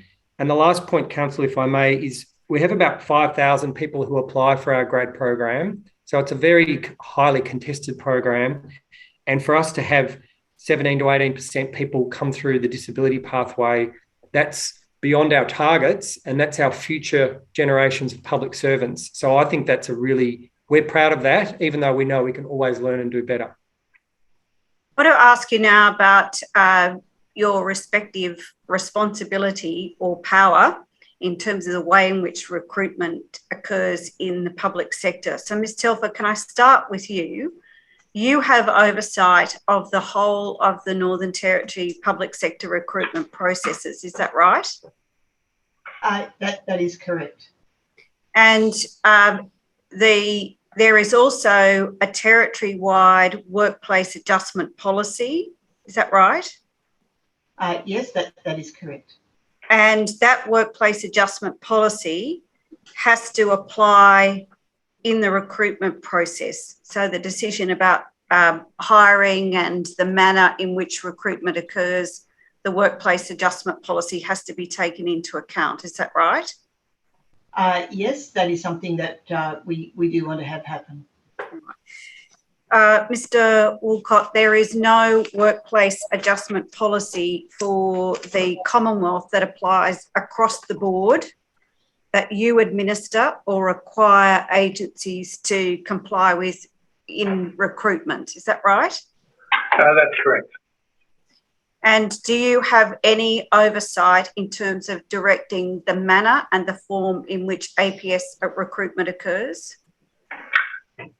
We have there are guidelines around sort of recruitment in terms of and we're looking at what we regard as best practice and how we do that. We're actively involved with the recentralisation of parts of the recruitment process, particularly in relation to, as I said, skills which we are in short supply, data, digital, and also strategic HR. And we've set up professions models and heads of professions to run those. I'm the head of professions, so I sit above them. And in terms of their recruitment practices, which is on an opt-in basis, we are very actively involved in how that's structured. We're also very actively involved with finance, in the Department of Finance, in terms of a particular graduate recruitment rounds that they run, again, on an opt-in basis for the Commonwealth. But they're big brands, some of these departments and agencies, and they look foreign affairs or defence or Prime Minister and Cabinet, and they look to run their own processes. But as I say, on an opt-in basis for particular skills, we are pushing the Commonwealth towards a recentralisation. And I think one of the really interesting areas is data and digital skills, because it's a really competitive market out there in terms of the Australia-wide on these skills. And of course, location. A lot of these jobs are in Canberra, but a lot of these people with those skills aren't in Canberra. And the whole question of neurodiversity is a really interesting aspect and something we need to look at in terms of the future. And the whole idea of flexible work as well. I mean, we've all got very used to flexible work with COVID. That is a topic that is a topic I want to come to. I've skipped over the neurodiverse topic, but I want to come to flexible work.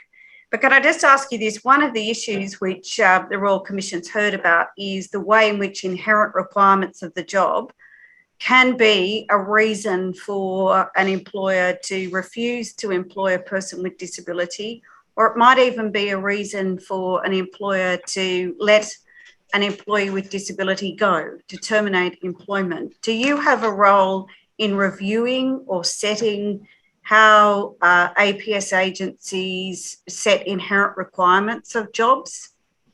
No, we don't. We set work level standards, but they're in the general. It's a matter for agencies how they choose to implement those. Right. Mr. Fennessy, in terms of your role, do you have oversight of the recruitment processes and the power to direct how recruitment should occur, both in form and manner? Council, we don't have those direct powers. We do have the 2 points I will make, which I think are relevant to your question. We do have the overall design and implementation of things like workplace adjustments. So that's as much a training and capability development role. And that is quite explicitly focused on managers and organisations to avoid the perception or the occurrence of agencies saying it's too difficult or whatever the perceived risk might be. That's very important.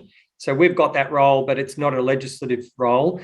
We also do have quite a statutorily limited oversight over complaints and the ability to review specific complaints that we can then report back to heads of agencies on. And that is in the complaints process, that is a specific opportunity or, legislative role we have. It is quite narrow. And as a result, under Getting to Work, we're focusing more on better processes, including reporting, so we don't have to wait for actual complaints. So we're taking that system approach. And you've got no power to require any particular part of the public sector to give adjustments, either at recruitment stage or otherwise. Is that right? You can't direct that to occur?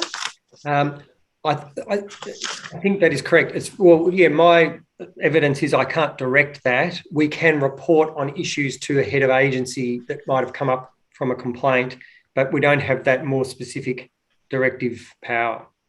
Right.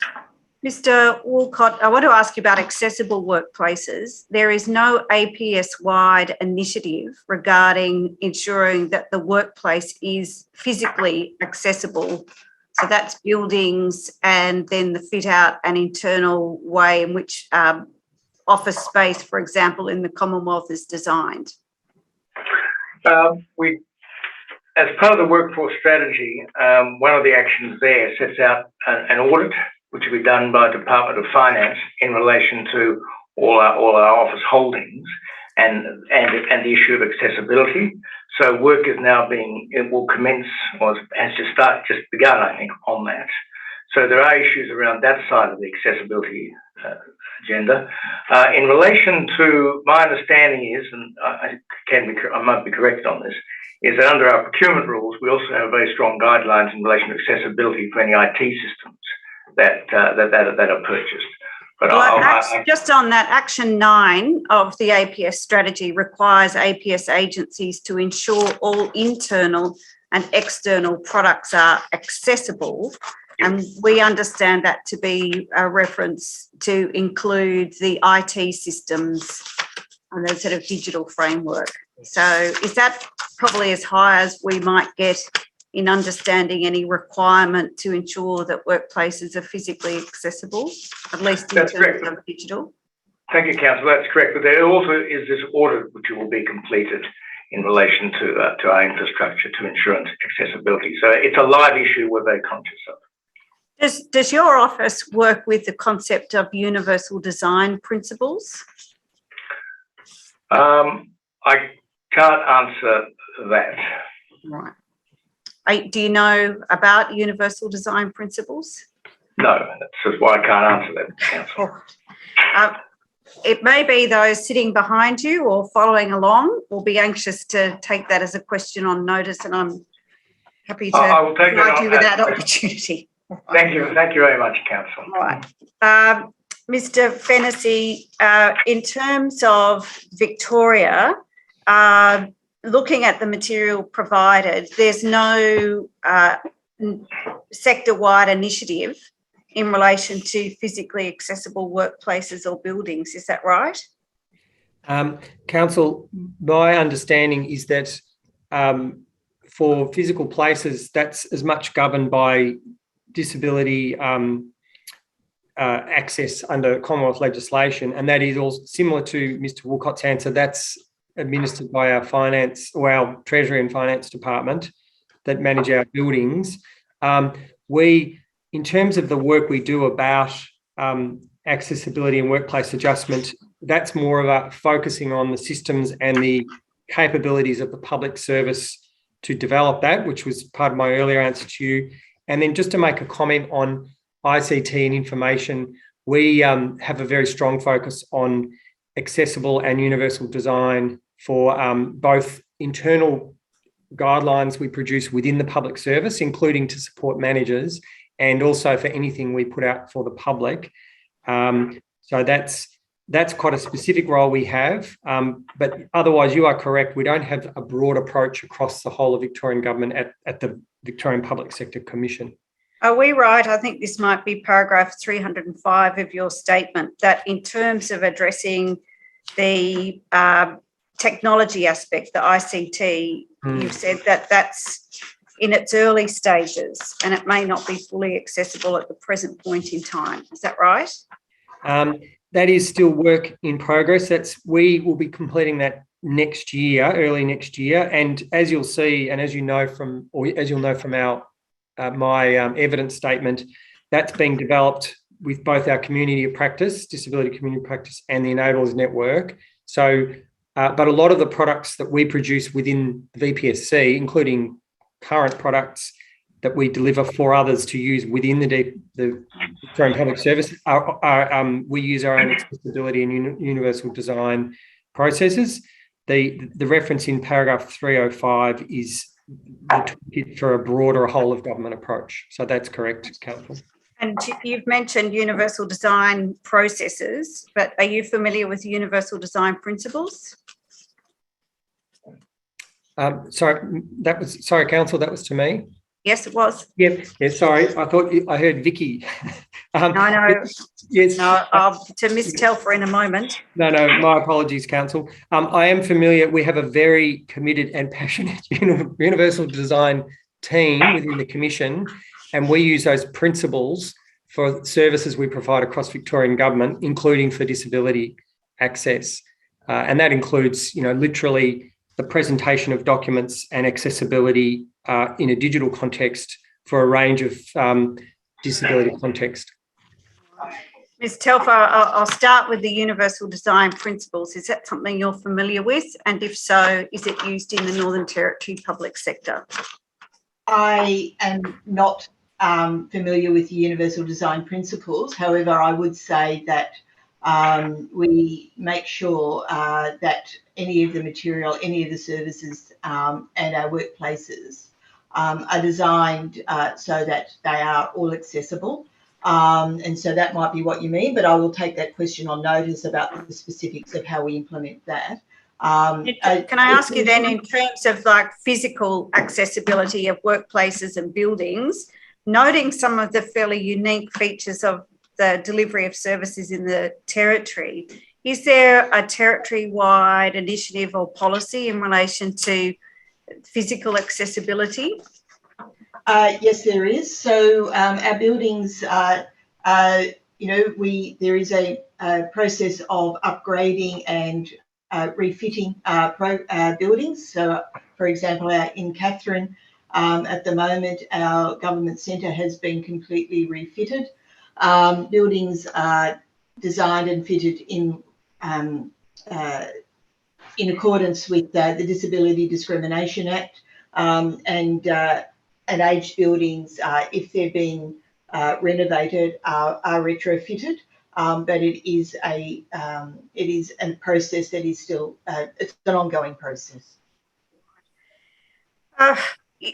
Each of you have provided a fairly comprehensive statement addressing the issue of reasonable adjustments.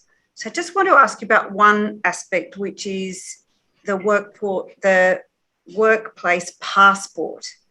And the Royal Commission has heard about this earlier, and Mr. Innes mentioned this in his evidence on Monday. Mr. Woolcott, is a workplace passport that enables a person with disability to have a passport with respect to adjustments something that is a feature of the APS? I would have to say I think it varies between agencies. I think it's an extremely good idea. I can understand the reasons why you want to have a system like that in place. I know in my own agency we're looking at introducing that shortly. We haven't had one up until now. And as I say, I think it varies. We're at different levels of maturity across the public service in this regard. And it's certainly something that I would be looking to encourage through a variety of channels we have. Could that be the sort of thing that could be subject to a guideline that you might issue? Could you issue a guideline to make that mandatory across the APS? It's certainly something we could issue guidelines on. A guideline wouldn't be mandatory, that would need to be directions. I prefer to act where I can, just through guidelines. But you have something, you have the COO committee, for example, it's something you could take to that body and say, we think this is important and we should be looking seriously at it. Because I absolutely understand the reasons why you wanted to do something like that. Mr. Fennessy, is there a concept of a workplace passport in Victoria? Council, yes, there is, and it's very specific to our grads program. I think it's the sort of approach that would be appropriate for employees generally, not just graduates, but the graduate program is where we've very much designed and co-developed it with people in our Enablers Network. The other thing we have done quite explicitly is with the deep lockdown, particularly in Victoria, but in other jurisdictions in Australia, we're very interested in the impacts on people with disability who are then working in different workplace contexts, particularly work from home. So we commissioned some work with Mr. Graham on what we need to think about both through the lockdown and now that we're coming out of lockdown, what do new hybrid flexible workplaces look like for people with disability and what do workplace adjustments look like in that context? So that is evolving and new work, and that's the sort of work that we will willingly share and learn from with other jurisdictions through the National Disability Employment Working Group, as well as apply within Victorian government. And using the passport is a very good vehicle for that. Ms. Telfer, is there a concept of workplace passport that exists in the Northern Territory? Yes, Council, there is, and it's we've articulated that in a guideline. It is voluntary, but we do make it available, and it's part of our whole workplace adjustment process. So we've got a well-articulated policy. I don't have any visibility of the utilisation of workplace adjustment passports, but we certainly encourage it. And one of the questions that I'll be looking at over the next few months as we go about developing our new strategy is whether or not this is something that I should be mandating. Mr. Woolcott, I want to just ask you about flexible working arrangements. So Mr. Fennessy's got in, I don't need to ask you, and I'm conscious of the time. But looking across the APS and the impact of COVID and a situation where most people have experienced some form of lockdown and have really had to change the location of where they do their work. I know that this is a topic that Commissioner Galbally is particularly interested in at the Commonwealth level, as what lessons can we learn from COVID about job design and about the way we work, which might give us some guide to how we might better provide flexible working arrangements for all employees, but particularly for workers with disability. Do you have any view on that? Yeah, no, it's an absolutely fascinating question, and it really is very much about the future of the way we work. Big issues, and it's almost like you're observing a vast petri dish out there in terms of different experimentations from the private sector and from Commonwealth and from other public sector jurisdictions across the globe in terms of how we structure ourselves for the future. Some really, really big issues, something that we'll be exploring further. The way we've handled it during the COVID period is that obviously welfare of our staff, but it has to be balanced against obviously delivery of services to the Australian people. So we've been seeking to get that balance right. And we have also been very careful to ensure that we follow state and territory public health orders. And remember, something like 66% of the Australian public service is located outside of the ACT as well.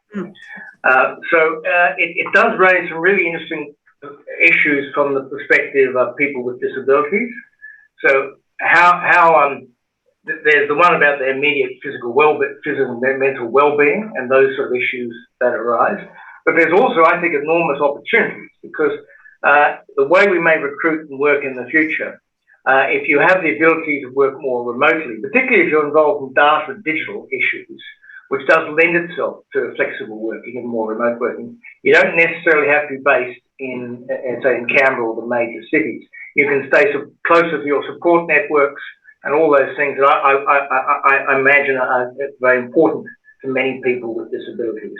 So the opportunities for the way we recruit, the way we develop, who we recruit, and for people with disabilities, I think are significant. But as I say, this is very deliberative work that needs to be done by the Australian Public Service looking forward, and involves the whole question of how we structure ourselves for the future. So if we came back, say, in 12 months or 18 months' time and asked you the same question, what could we perhaps expect to hear from you then? A more concrete answer? We may just do that. All right, I'm racing through the topics, and I'm going to ask the commissioners to give me an indulgence, and also the members of this panel, if they've got time for an extra 15 minutes. You surprised me, Ms. Eastman. Well, I've asked you rather than just do it. Yes. So I want to ask about leadership and promotion, because one issue that has arisen for the Royal Commission is there's a lot of focus on getting somebody into a job, but then it may taper off in terms of opportunities for promotion and leadership. So can I ask you, Mr. Woolcott, what investment has the Commonwealth made in developing leadership and including people with disability in leadership programs with a view to promotion? So we've seen on the material that if we look at the highest levels of the SES, I think there are 4 employees identified or positions at that level. There needs to be an additional 5 to make the 7% target if we're going to sort of strip that down to the particular level. So what investment is there at the Commonwealth level in leadership to promote people with disability into these higher levels in government and also in senior decision-making positions? Yeah, I haven't seen that breakdown in terms of the 4 levels at the senior executive service. Well, I have the figures in terms that's in your evidence. Yeah, it's 3.7% in relation to the senior executive service itself. So that is the leadership cohort, the senior leadership cohort of the public service. We're doing in terms of we've set up the Disability Champions Network. And that's headed by David Fredericks, one of the Secretary of Industry. And he is obviously part of that champions process, which a lot of that's about leadership and bringing people through the system and dealing with issues. We've set up for the first time, and their meeting will be next month for the first time, an SES people with disabilities network. So there you have the leadership cohort of people with disabilities in the public service talking and advising us about how we need to bring people through the system, how we need to develop our leadership and manage our leadership. We've also set up the APS Academy, which opened its doors on the 1st of July. And that's a different way of approaching learning and development in the public service. It's about continuous learning. It's about a much more detailed focus on craft and how we do our business. And a big part of that is about management and ensuring that people in leadership positions understand how to manage a range of issues, including performance, but also including cultural issues, integrity issues, and the sort of issues that we were thinking about today. So we don't have any specific programs at the moment for people with disabilities in terms of leadership. They're part of the wider system. I'd be interested to hear what the SES Disability Network will say about that. It's interesting. In the scope, we have an Indigenous SES network, and you talk to them about specific Indigenous-focused management programs or training programs for leadership, and they say no. They say they want to be part of. They don't want to be singled out. They want to be part of the sort of wider cohort going through development.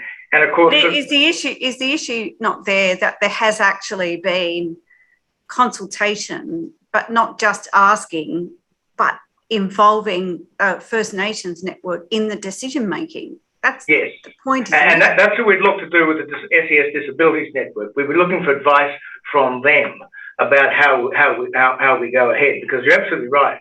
We want to develop our leadership cohort right across the board, whether they be people with disabilities, whether they be Indigenous, or whether they be sort of English-speaking bureaucrats. But as I say, it's done. We want to do this in consultation. So, as I say, the first meeting of this network will be December, and they're part of that consultation process around leadership and management. And as the Academy is very much focused on this as well. We do two courses. Just sorry to interrupt. Is that an area, again, if we came back and spoke to you in 12 months or so, that you'd be able to give us a little more detail then? I suspect I would. All right. Mr. Fennessy, I think there is a program in Victoria, is there not, to promote leadership for people with disability? There is, Council. I talked about the life cycle approach, and that's not just how to bring people in, recruit, onboard, and support. That's also about leadership development.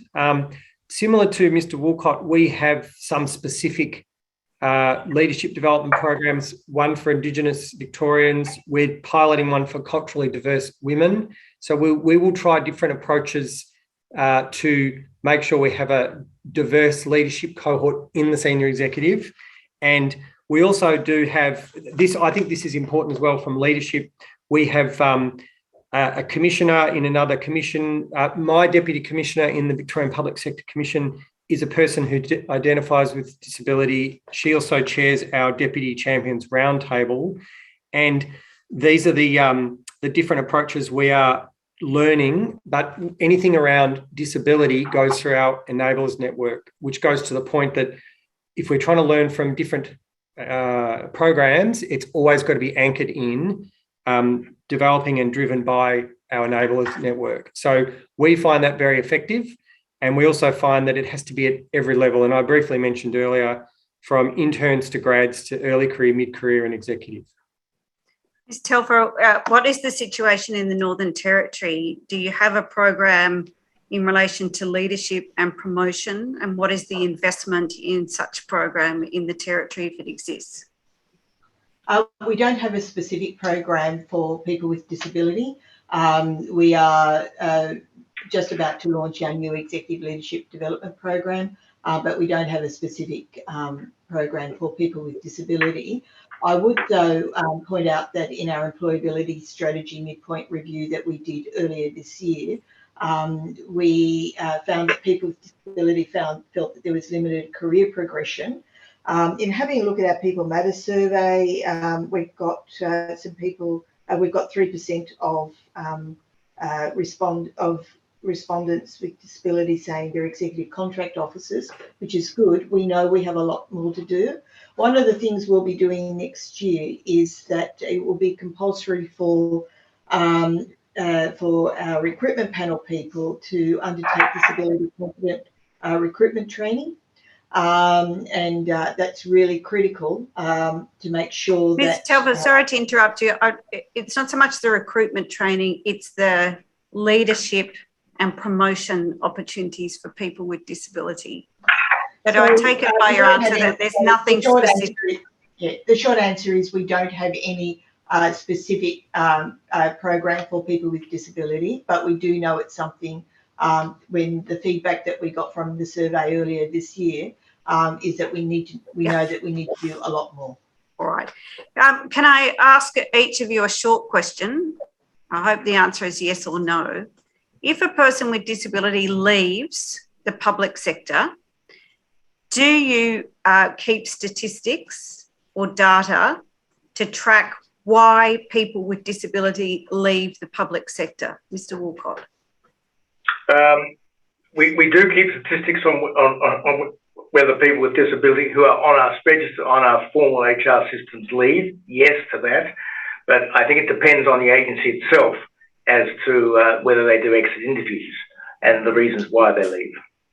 Mr. Fennessy. Council, to my knowledge, we do exit interviews for staff. I'm not aware that we do specific exit interviews for people with disability. Ms. Telfer?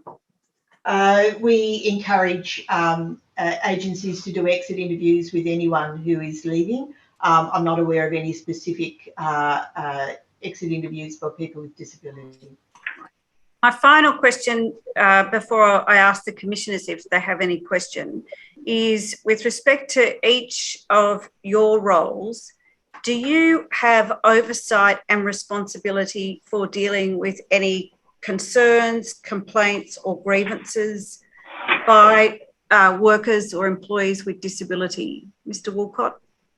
I have responsibility for overall integrity of the Australian Public Service and for code of conduct violations by agency heads, or under certain circumstances can be asked to look at employees within an agency. That's all set out in the Public Service Act. You'll be familiar with that. In terms of complaints mechanisms in the Commonwealth, you have obviously the Fair Work, you have the Ombudsman, and then you have the Australian Human Rights Commission. But that's not you. You don't have responsibility for dealing with complaints. Not for code of conduct, and that can, of course, involve discrimination and harassment and bullying of people with disabilities. That is a clear violation of the code of conduct. So if it's raised the code of conduct matter, then we have responsibility in terms of the overall standards and the sort of general guidelines and training around the management of those issues, but not responsibility for the investigation of those issues unless it involves an agency head or unless an agency head requests that I do so. Mr. Fennessy?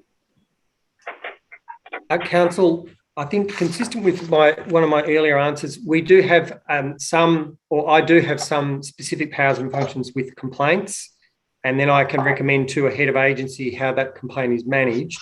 The thing we're particularly interested in, based on feedback from our Enablers Network, is more better understanding and early reporting of employee experience. And I mentioned earlier that the research we're doing, including with the Australian Network for Disability, is that early experiential reporting is very valuable, so it doesn't get to a complaint level. So we haven't developed that yet. We're developing that right now, and we're hoping to launch that early next year. And I think that along with more formal complaint mechanisms, that taps into the lived experience and then the organisational learning from people with disability. Ms.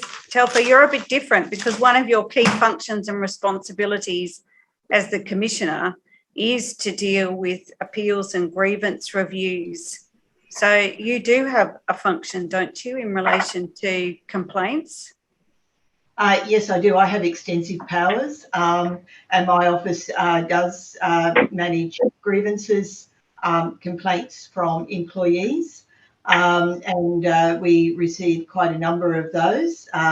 We try to negotiate to get to good outcomes, but if I need to, I have the power to direct chief executive officers of the particular agency to take or refrain from taking some specified actions in relation to that employee. I don't exercise those powers lightly, but I do exercise them where it's necessary.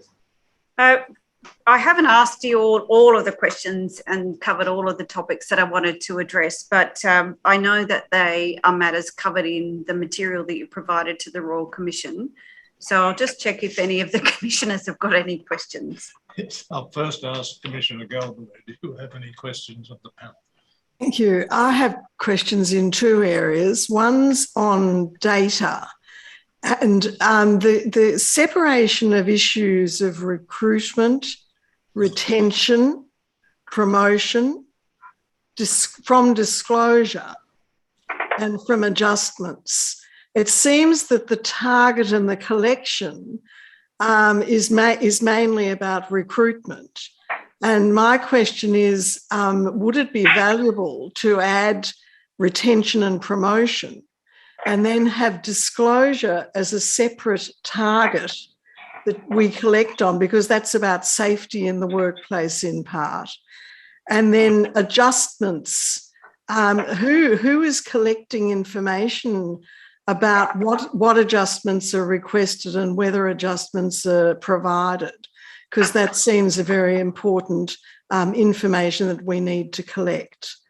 Commissioner Galbally, can I just check if you want that question directed to all three members of the panel?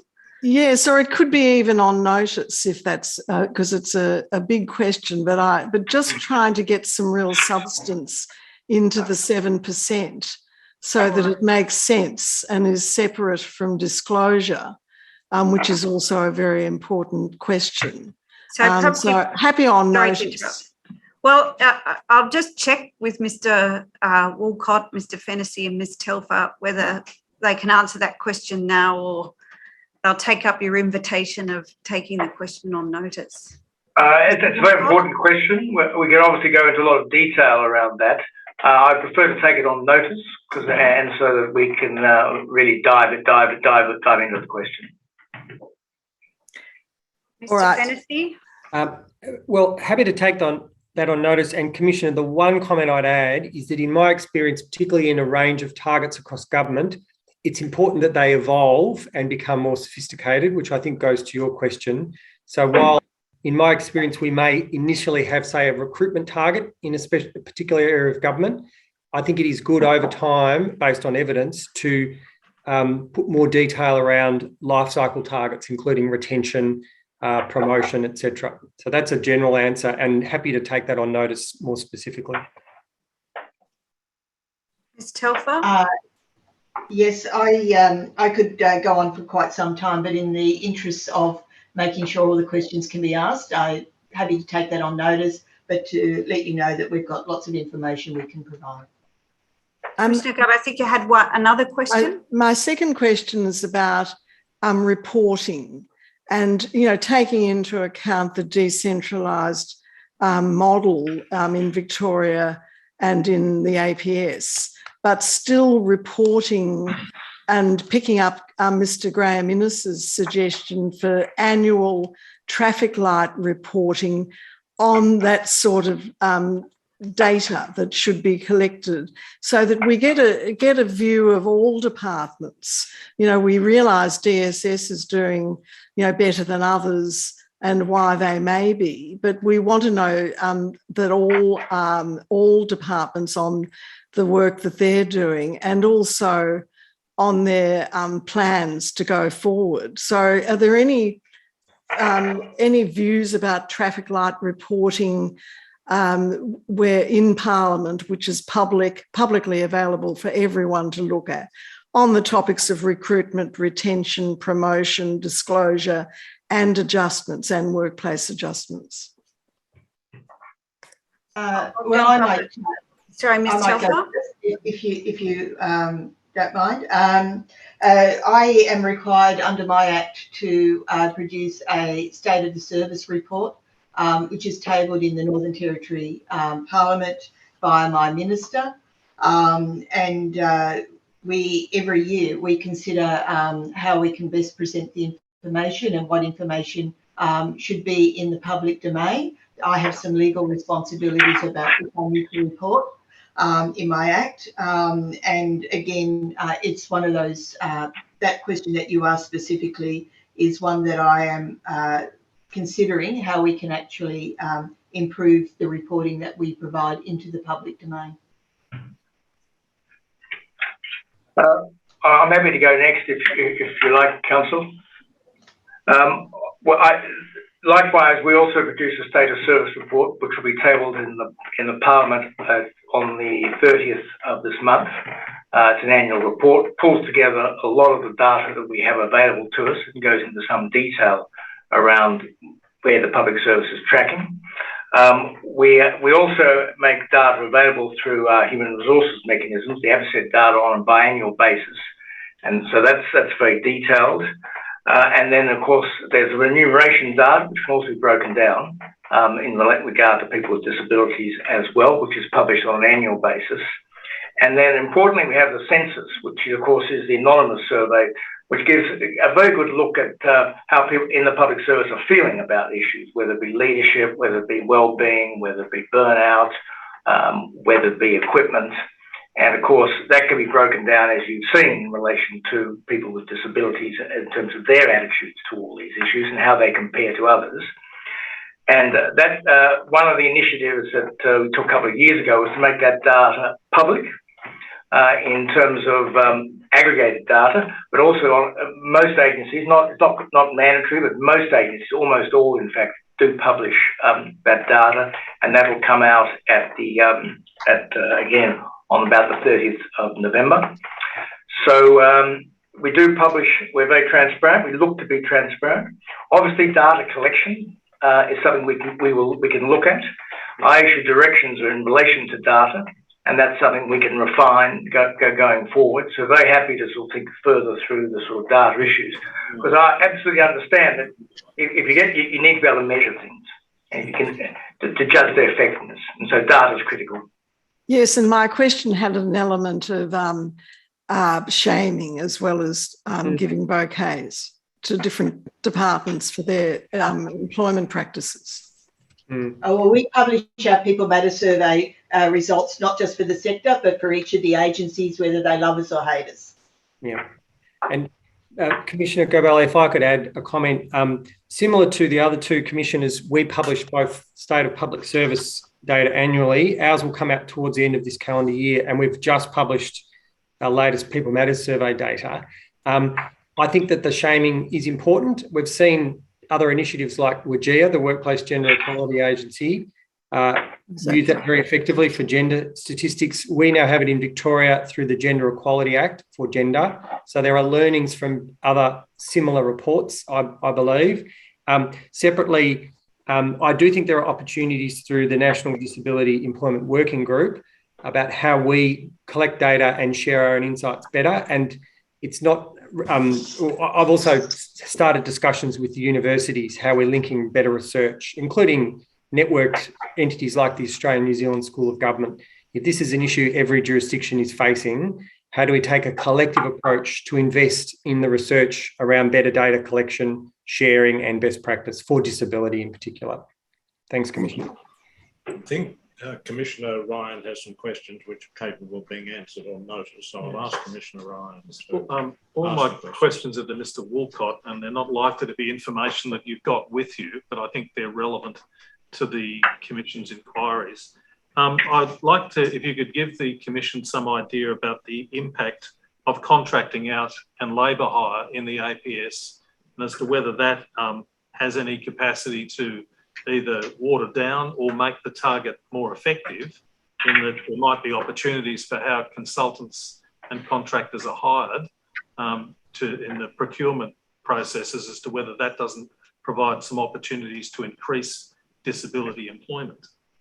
The second thing I'd be interested in is you mentioned you weren't able to give any data in regard to recruitability in terms of the outcomes that people achieved.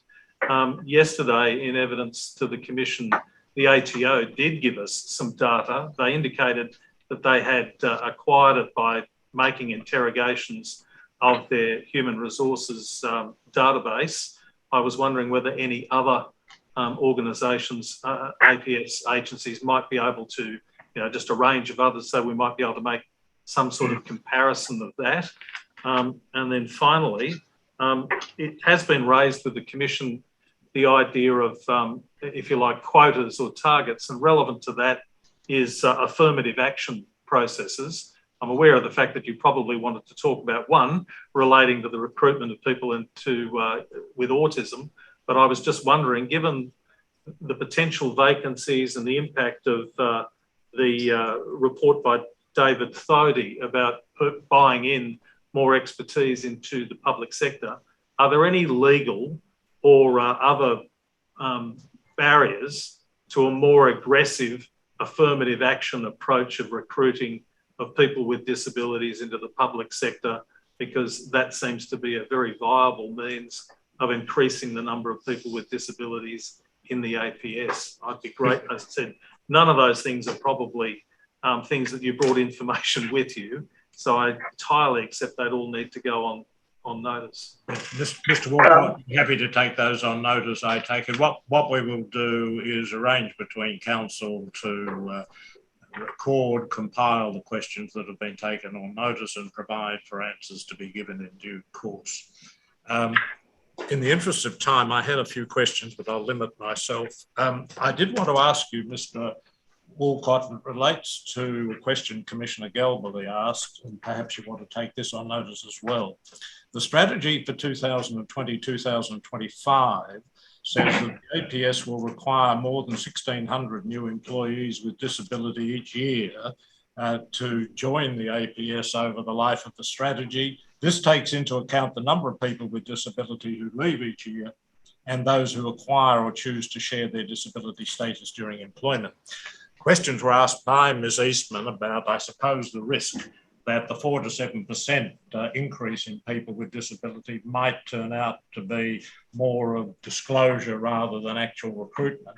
My question is, how are you going to check that you're getting 1,600 new people each year in accordance with that aspiration? So if you wouldn't mind taking that on notice as well and deal with that in your answers to Commissioner Galbally's questions.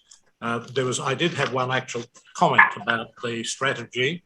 I noticed that the only case study in the strategy is under the heading Attorney General's Department, which tells us that a great success has been the Disability Royal Commission's assistive technology process. That's very flattering, but I was rather under the apprehension that we're an independent organisation and not part of the Attorney General's Department. That might be conveyed. Thank you. Duly noted, Chair, very duly noted. This is perhaps not the only example I've come across in this connection. In any event, I assume that nobody has any questions to ask of the panel, in which case I thank you very much. I should say that we particularly appreciate the fact that each of you as a commissioner has come along yourself and not sent somebody who is less senior. I am very grateful, and I'm sure my colleagues are very grateful for that. We appreciate that assistance and we thank you for the contributions you've made. I apologise for the length of the time you've been with us, but it's been a very useful session. Thank you very much. Thank you, Chair. Thank you, Chair. Thank you, Commissioners. Thank you, Senior Counsel. Thank you. Ms. Eastman, if you are planning to tender some documents, I am. Can we do that when we resume? And can I suggest from now on we do that simply through the document and I'll initial it and you can distribute it to the party? Yes, I'm very happy to do that, and we've provided you with the document. Rather than go through the recital, that's probably a more. We would be efficient way. delighted for you to take that approach.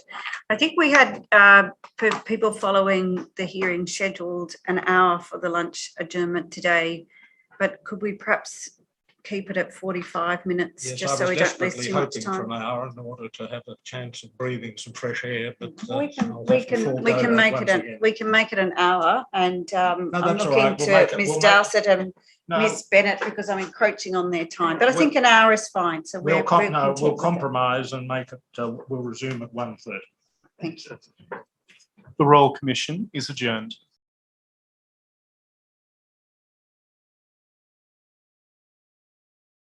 Yes, yes. The Royal Commission is resumed. Yes, Ms. Bennett. Thank you, Chair. This afternoon, Commissioners, we'll be taking some evidence from 3 private sector employers. They are Medibank, Telstra and Australia Post, and might ask if the representatives of those organisations could be brought into the virtual hearing room. I think we have everybody on screen. Appears there might be an appearance as well that somebody would like to Is make. there an additional appearance on behalf of any of yes. the parties? Somebody's getting ready to appear. Yes. Hello, Chair. Michael Tambercoligas from South Shore up here for Telstra. Yes, thank you very much. In the absence of any further appearances, I'll thank the members of the panel for coming to give evidence today.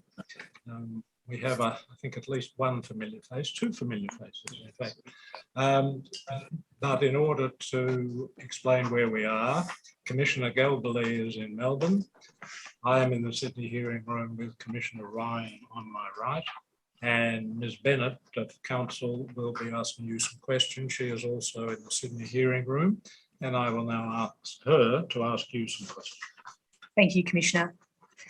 Before I start, Commissioners, this panel arises out of much of the evidence received by this Royal Commission, which paints a fairly consistent picture, and that is that the figures for employment for people with a disability are not where anyone wants to see them.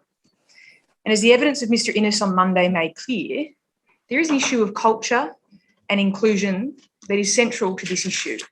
And the purpose of this panel, Commissioners, is to explore that question with 3 large Australian employers who have made efforts in different respects to address that issue. So if I could ask in order that the witnesses identify themselves. Ms Abrams, could you identify yourself? Yes. Hello. Could you please tell the Commissioners your name and role? Sorry, first time presenter today. So I'm Shelley Abrams and I am presenting today from Medibank. I am the Senior Executive of Talent, Culture and Capability. And Ms Abrams, you have made 2 statements in relation to this commission, is that right? That's correct. And are the contents of both of those statements true and correct? That's correct. Thank you. Now, Ms Badenoch, you appeared on Tuesday, and could you just remind the Commissioners of your name and role? Absolutely. So I'm Alex Badenoch and I am in the role of Group Executive, Transformation, Communication and People at Telstra. Thank you. Ms Davies, could you please tell the Commissioners, albeit that you appeared yesterday, could you please remind the Commissioners of your name and role at Australia Post? Yes, I'm Susan Davies and I'm the Executive General Manager of People and Culture at Australia Post. Thank you, Ms Davies. I'd like to start with you just to clarify a few matters arising from yesterday's evidence around the number of people with disability at Australia Post. I want to make sure I understand your evidence about that. So I understand Australia Post employs roughly 37,500 people. Is that roughly correct? That's correct. And of those, I understand that your HR system tells you that 1,464 people identify themselves as having a disability. Is that right? That's correct. Now, yesterday you told us that there were an additional 771 people who identified themselves as having a disability through the engagement survey. Now, so the way that's recorded in your statement is it simply says that the survey recorded 771. I just wanted to be clear, at the end of that survey is the number that was identified 2,235 people with a disability? Yes. And you then made the assumption that 1,464 of those people were those that are recorded in your HR system, and that 771 have identified themselves anonymously in addition. Is that correct? No, that's not correct. So we have a number of ways that people can identify in different diversity groups. So one is in the application, which is the 14, or the vast majority of the 1,400. We then sorry, can I pause there, Ms. Davies? That's the application for a job at Australia Post, is that right? Yeah, or people can actually go online at any time during their employment, because obviously people may join Australia Post and with no disability, and over the period of the 20, 30 years with us, they then form a disability. So they're able to go online and register at any stage.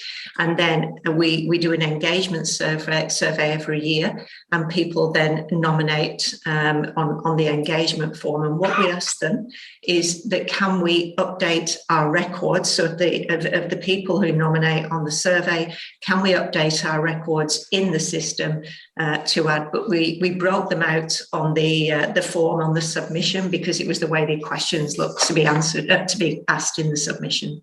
I see. So the survey was not an anonymous survey. The surveys, it's anonymous, but we do have an ID against of the survey, of the employment survey. And if people do identify, it asks the next question. It's online, and it says, are we able to update our records? So, yeah. I see. Thank you for clarifying. And one other thing I can clarify is, you said that people specify their disability at the point of application. That's available to them. Yes. Yes. And then that then forms part of your system. You don't make them disclose that again later on. That carries through. They don't have to disclose again. They can choose to if they haven't disclosed at the time of application. Is that right? That's correct. Okay, thank you. All right.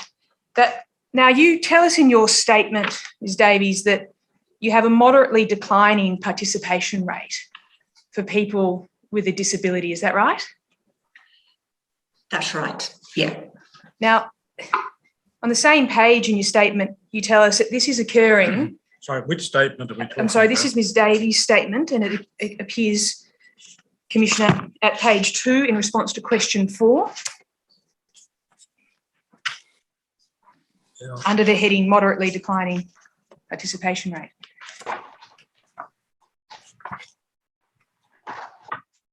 Yes, go ahead. Now, Ms. Davies, you tell us that that has occurred at the same time that there has been an increase in the number of applicants identifying as having a disability. Is that right? Yes, yes, that's correct. Okay, so is one explanation for that evidence that more people with a disability are applying and fewer are getting through? No, that's not correct. Obviously, first of all, the declaration of any disability is voluntary. It's the individual who volunteers that. What I think that we are seeing, if you look at we're reporting that percentage at any given time, and that's the number that we've reported in the annual report. There are obviously people joining the organisation and leaving the organisation all the time. If you look at the rate of recruitment at this moment in time, i.e., looking at the statistics in our current recruitment, we're recruiting at a rate of 6%. In disability. This is basically a static number at any given time. It's just that, Ms. Davies, it appears that recruitment isn't flowing through to your actual participation rate. And is that a possible explanation for the data? Well, it depends what the attrition looks like. And I think, the other thing, it's the disclosure issue at the end of the day. I think at the end of the day, whether people declare or disclose or not is obviously a personal choice. But Ms. Davies, I'm sorry to interrupt. I'd like to shift the focus away from people with disability and onto Australia Post. And I'd like to just understand if one of the explanations for this data, I'm not saying it's necessarily the only explanation, but is one explanation that people with a disability are not retaining their employment with Australia Post? No, I don't believe that is the case. No, I accept you don't believe that's the case. I'm asking a different question. I'm asking if that is one possibility for the data that you provide in your statement. one possible explanation for it? I think it's a hard question to answer yes or no categorically, Councillor. I think what I do say in the statement is that I think that we're providing an environment where people maybe don't feel, because we're accommodating in the environment, people don't feel as much that they need to disclose. But certainly, like I say, if I look at the current rates, and I agree, people are leaving and joining the organisation all the time. But I can't say for sure that we are losing more people with disability. And has any work been carried out to identify whether that's an explanation or the explanation for this data? No, I don't believe we've carried that work out. Could I just suggest to you, Ms Davies, that you're approaching these figures from the perspective that people will feel safe to disclose their disability, or that people feel safe with their disability in your organisation? And what if that's not true? Wouldn't the data tell a different story, looked at through a different lens? I don't think it's a case. There's two parts to this. It's a case of feeling safe to disclose, and I think there's a case to be argued of recognising that you as an individual have a disability. I think there are numerous reasons in answer to that question, Council. Yes, I guess the issue is that if you assume that the reason that the numbers are changing and decreasing is because people are feeling comfortable in the environment, you will read the data in one way. Do you think that's fair? No, I don't, and I'd never make that assumption. I think it'd be wrong to make that assumption, and I think, with a workforce as large as ours, we can never make any assumptions on these numbers. Okay, so you're open to the proposition that these numbers might be telling you something about Australia Post culture as it relates to the retention of people with a disability. Are you open to that proposition? Yes. Yes. And do you intend to carry out any work to identify whether or not that's the reason for these numbers? Sorry, Councillor, can you ask that question? Okay. I think your evidence is that you've not undertaken any work to identify what the reason is that you have a moderately declining participation rate in the face of an increasing number of applicants. And I'm asking you if there is any intention to undertake any work to address that question. We can certainly do that, Council, and it certainly seems like a sensible thing to do. Thank you, Ms Davies. Now, Ms Badenoch, I'd just like to turn to you. As I understand from your evidence yesterday, Telstra presently employs around 25,972 people. Is that about right? Approximately, yes. And I think now your system shows 256 of those people identify themselves on your HR system as having a disability. Is that right? That's correct. Okay.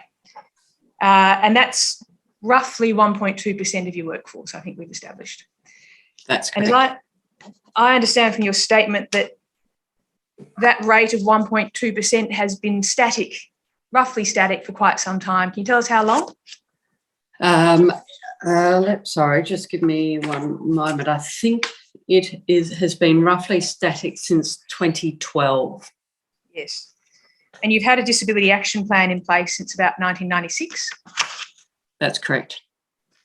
So for nearly a decade, is it fair to say that for nearly a decade you've had in place disability action plan, inclusion plans that have had no impact on the level of disability recruitment or retention at Telstra?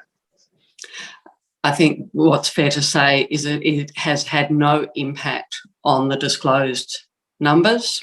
I'm not sure that you could say absolutely it's had no impact, because we actually don't know whether the numbers have increased or not given voluntary disclosure. But based on disclosed number, we have not made the inroads that we would want to in terms of the percentage and number of people we employ with a disability. That is absolutely fair to say.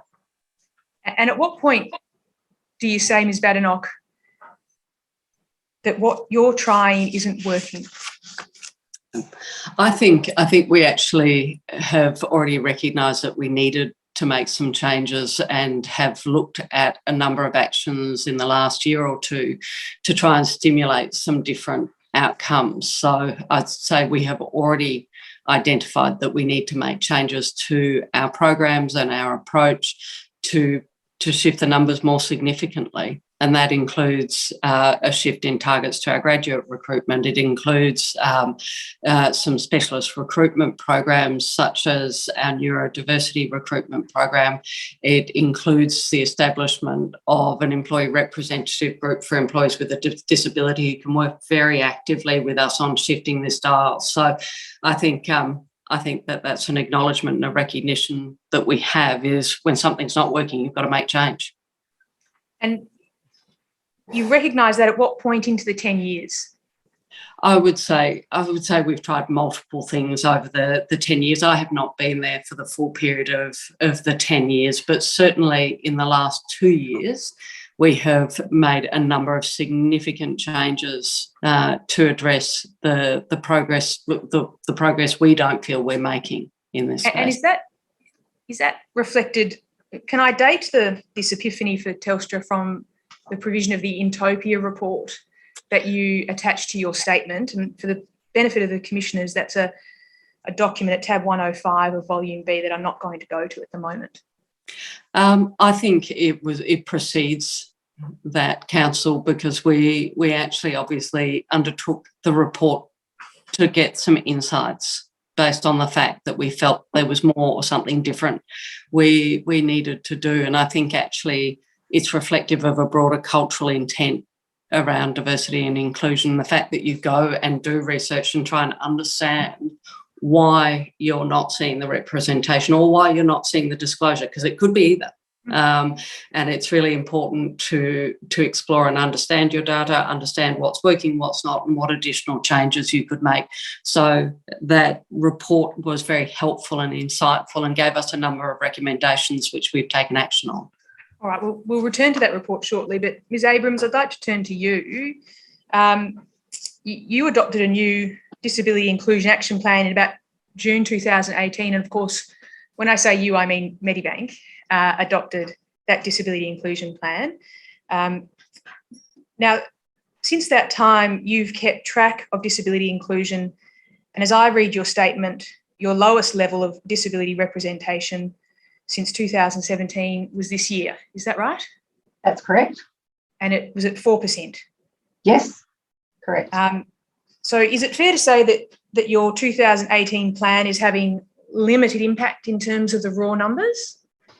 If you're looking purely at disclosure, then yes, you could take that. However, we look at a range of other metrics as to see how we're tracking around that. So, for example, when we look at our engagement survey, those who have identified as having a disability have equal to engagement for those that don't. So I think it's really important that, we're looking not just at that figure in isolation, but some of the other metrics that would suggest that we're having, we're on the right track. So, for example, we've got very active D&I working groups, and we do ask a range of questions around inclusion in our survey that go to all employees, and we track how we're going against those. And I think Can I ask you, just to interrupt you for a moment, to ask you about that survey? I think I understand from your statement that survey identified 118 people, I should say 118 people anonymously identified themselves in that survey as having a disability. Is that right? That's right. And that's one of the other data points you're pointing to say that you're doing something right. That we're making steps to move in the right direction, absolutely.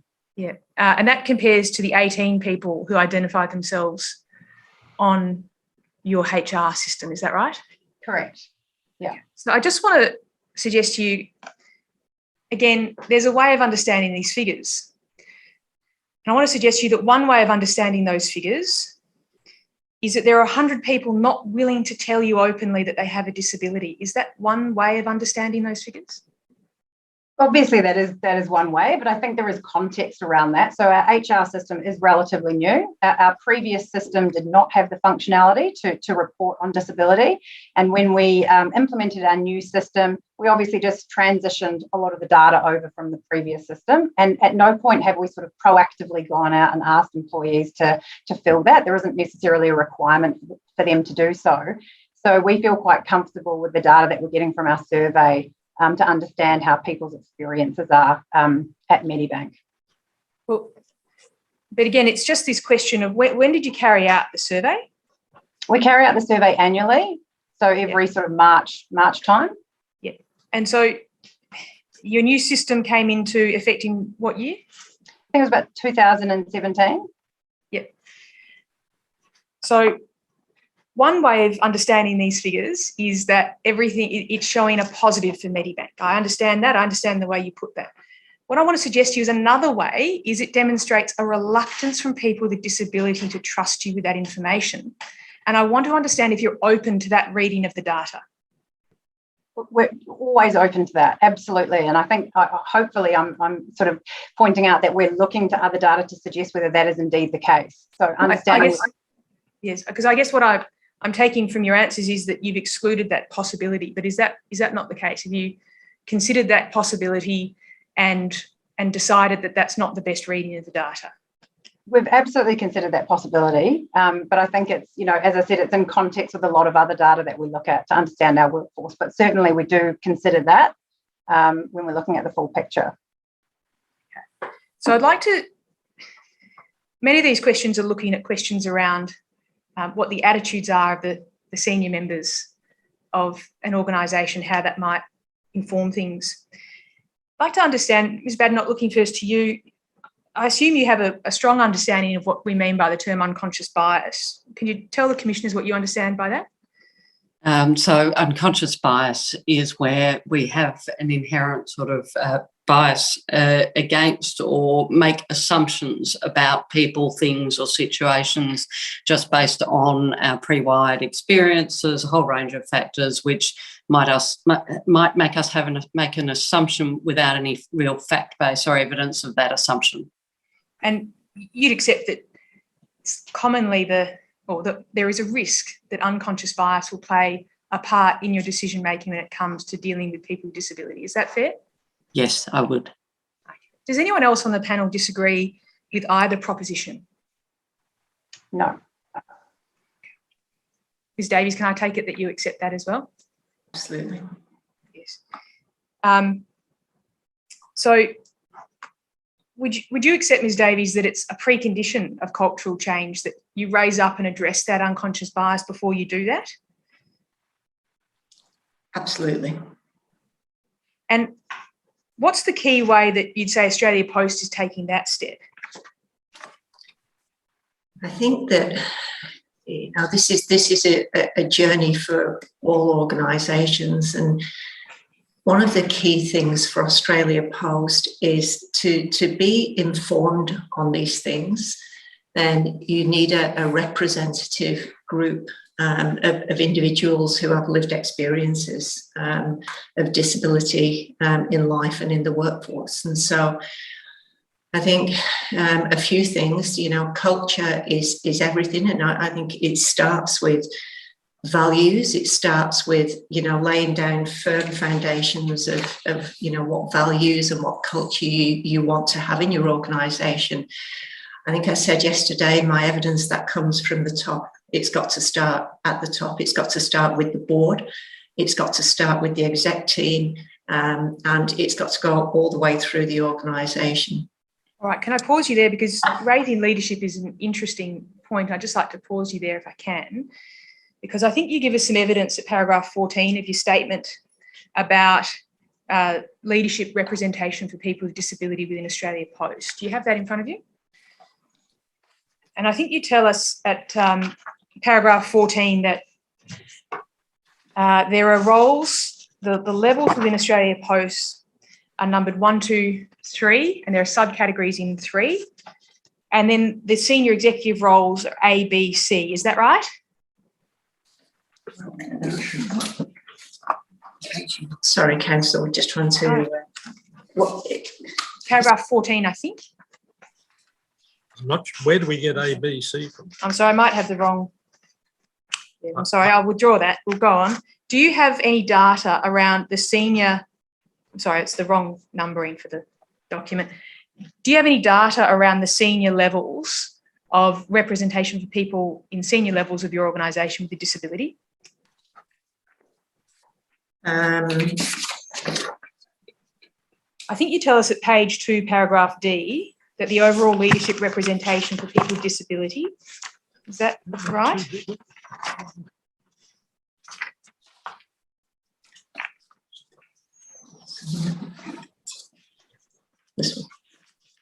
To say there is a high level representation of people at the supervisor level who identify as having a disability, is that right? Yes, that's correct. Yes. Do you know what that level is?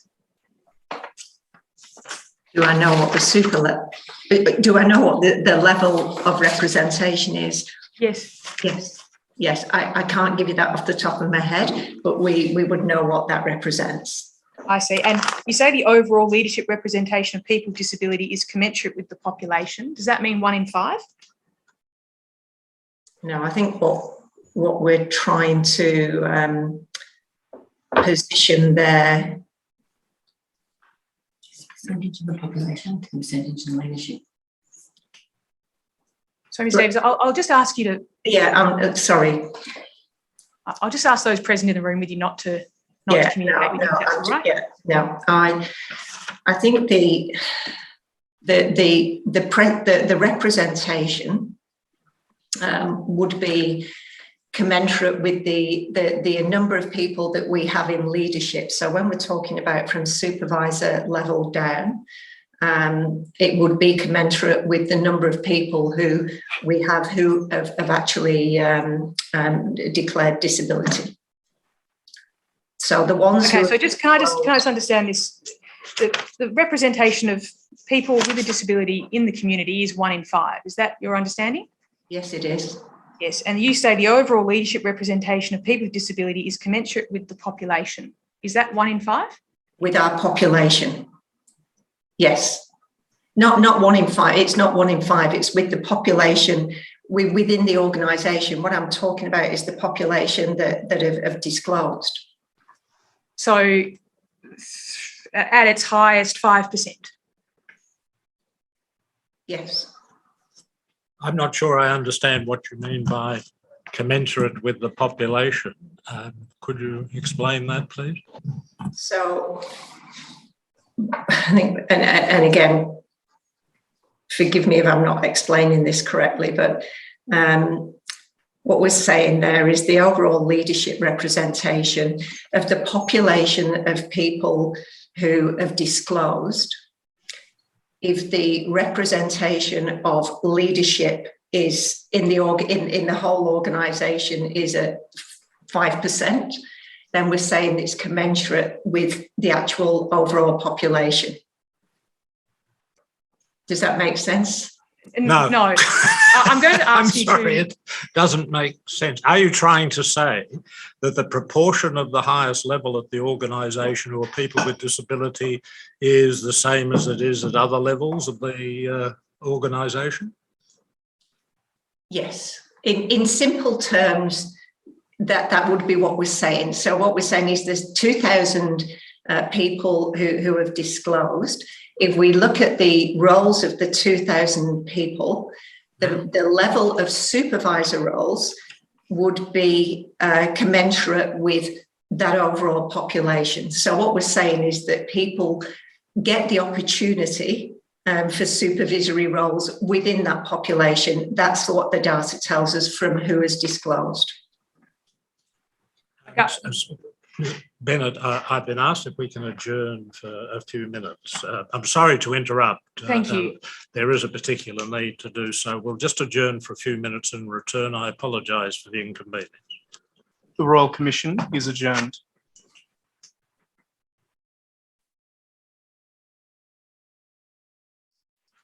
The Royal Commission is resumed. Yes, thank you very much. I'm sorry for the slight delay. I'll now ask Ms Bennett to resume her questioning. Thank you. Thank you, Chair. Now, Ms Davies, I think you've just finished telling us the level of disability representation at the senior levels of Australia Post. And I don't mean to put you on the spot about that. So perhaps we could just ask to clarify that point on notice, because I think that I've potentially confused the situation. So let's just take that one on notice and we can clean it up afterwards. But I'd be interested to know, because I think that your point is a very strong one, and it was echoed by Mr. Innes earlier in the week, you can't be what you can't see. And Ms. Badenoch, I wanted to ask you about this, and I think it was your statement that I was referring to that shows us the table at paragraph 14. Is that right? That's correct. Yes. Now that table, so let me ask you, that table starts at 1, 2 and 3 and it shows the leadership levels, but A, B and C are the higher, more senior levels. That's correct. And perhaps we could show that table so that it's available. So these are the levels. I have to tell you that my version of this statement has a different paragraph 14 with levels of 1, 2, 3, then 3. No, that's I, correct. 3, yes. 2. Huh? Yes, no, that's correct. It's the bands A, B and C are not included in the table. They're referred to in the preceding paragraph of the statement. So, Ms. Badenoch, I think what the chair is getting at is... I think the chair is getting it, but he's looking at the wrong paragraph, probably. No, that table could have on top of 1, 2 and 3 and A, B and C, and they would show zeros. Is that right? That's correct. And what are A, B and C levels? They are effectively what we would term our executive management, which includes the CEO, the CEO's direct reports, and generally, but not exclusively, the next layer of the organisation, so the direct reports to the executive team. And I understand that Telstra, and we'll come in a moment to targets, and I understand that there are targets in relation to recruitment. Is that right at Telstra? There are some targets in relation specifically to graduate recruitment in this area. And are there any targets, are there targets connected with retention of those people? There aren't targets associated with retention. And are there targets in relation to moving people with disability up into these more senior bands? There are not formalised targets, no. Okay, you say formalised targets. Are there informal targets? We report on, and it's included as part of all of the senior management teams' performance every year, is reporting on actually representation of a range of diversity groups within their teams. So it is considered part of their performance as to whether or not they're making inroads or showing that they're demonstrating actively working on diversity and inclusion. And is that related to figures? It relates to figures. It looks at reported numbers within people's teams. And for specifically, we have targets set around female representation, Indigenous employees and people with a disability.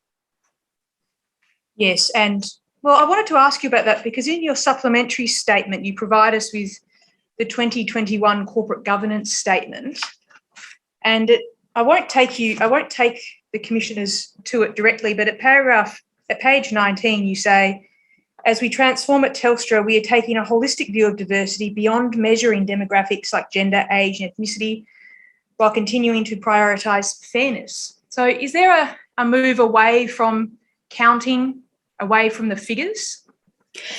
I think we don't emphasise it as our primary focus. So our primary focus would be looking at what sort of culture are we creating, and do we believe we're creating an inclusive and diverse culture in our organisation?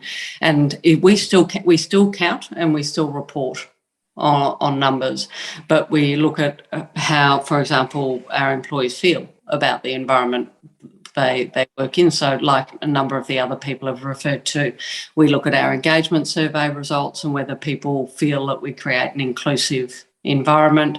We look at engagement based on different demographics and whether we see a differential in engagement based on different demographics, which we should investigate or be concerned about. So we look at a range of factors rather than purely the numbers.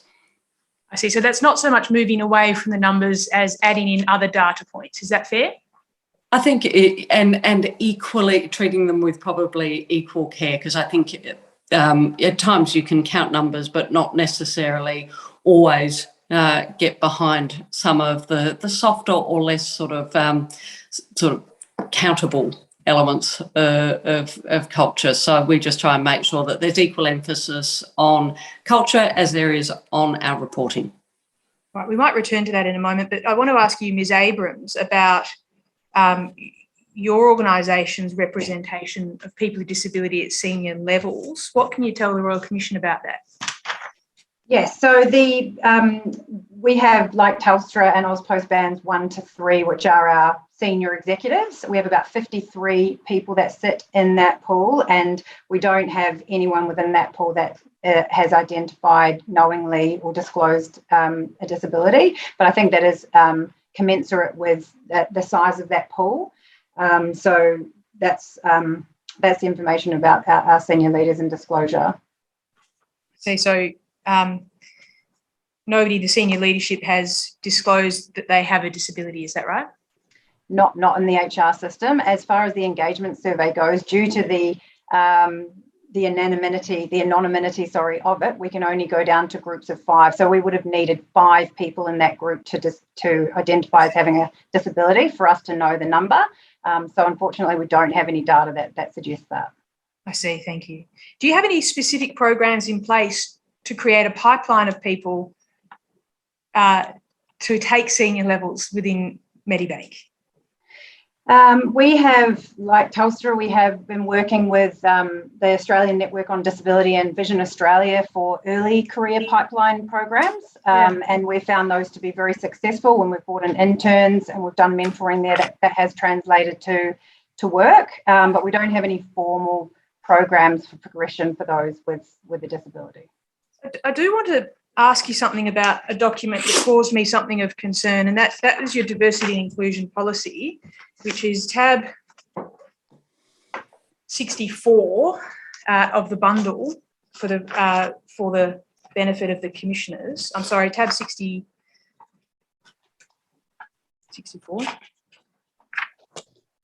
And this is your diversity and inclusion policy? Yes, correct. It's a November 2020 document.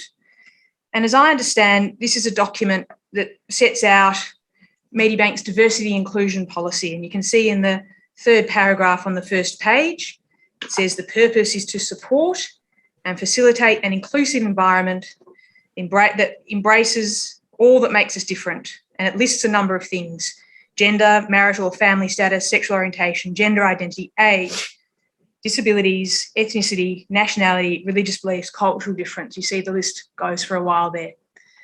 So that's the purpose of this document, as I understand it, is to identify all the attributes that fall within your aspirations for diversity and inclusion. Is that fair?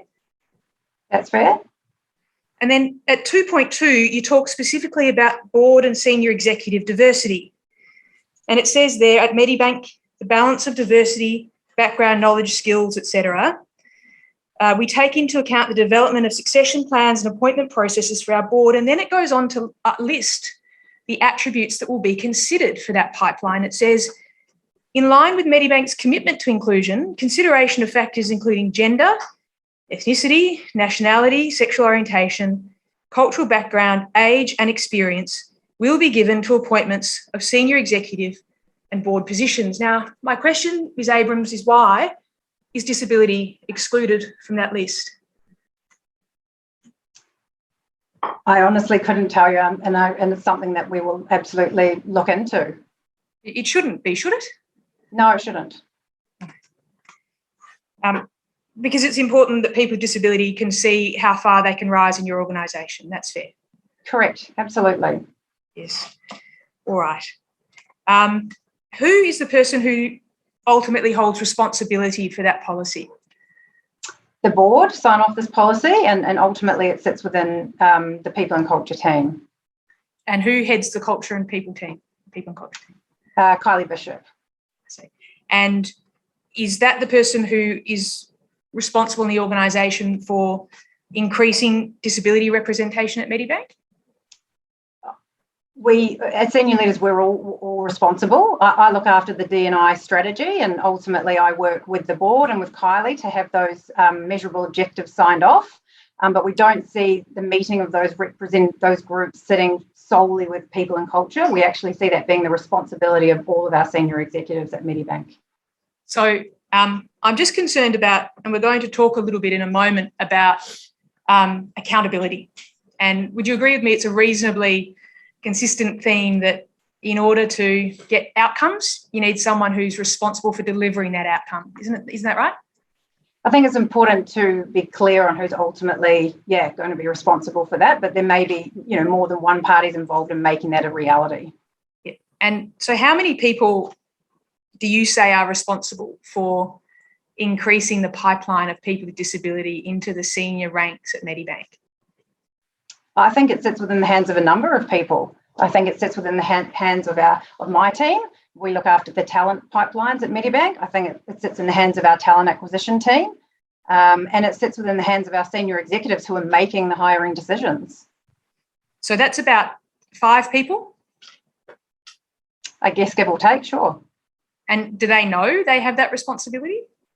Yes, people are aware, and we've just gone through the process now of developing our second accessibility inclusion plan, and part of that consultation has been working directly with the senior leadership teams to get clarity on who is actually responsible for what and what are people signing up for. So it's actually been an incredibly consultative process, and I think we've as part of going through that second round of the accessibility inclusion plan, we've become more clear on who's responsible for what and who's actually going to be owning some of these actions. Okay, thank you. Now, Ms. Abrams, I wonder if you wouldn't mind just speaking a little more slowly for us, because apologies. we do have to record what is happening and that needs to be translated into Auslan. Thank you. Thanks, no problem. Thank you, Chair. Ms. Davies, I wanted to ask you about targets for recruiting and promoting employees with a disability. Now, as I understand your evidence yesterday, can you tell the Royal Commission, do you presently have targets for the recruitment and retention of people with disability into Australia Post? We report the numbers, but for the first year, we've not got specific targets. Yes, so no. And did you have targets in the past?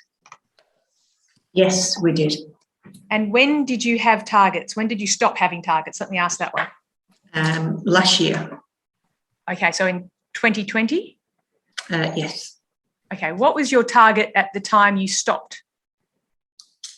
We had we actually reached or slightly exceeded our target when we stopped.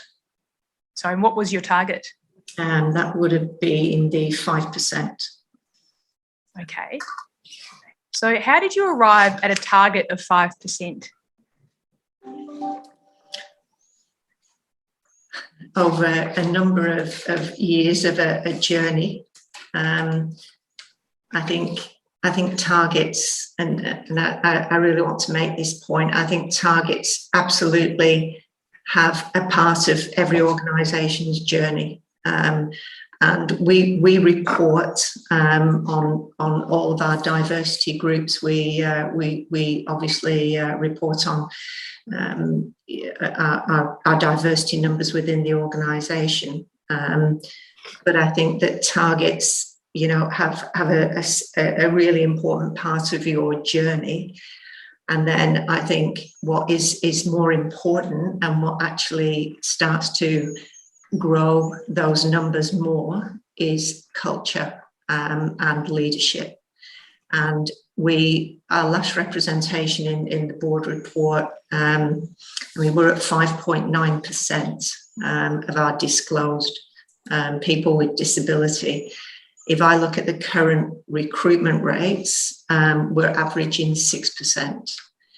Now, just because we don't have specific targets, that doesn't mean we do not monitor these. We monitor them weekly, and we always will monitor them because it's important, and we want to grow those. We want to grow those numbers.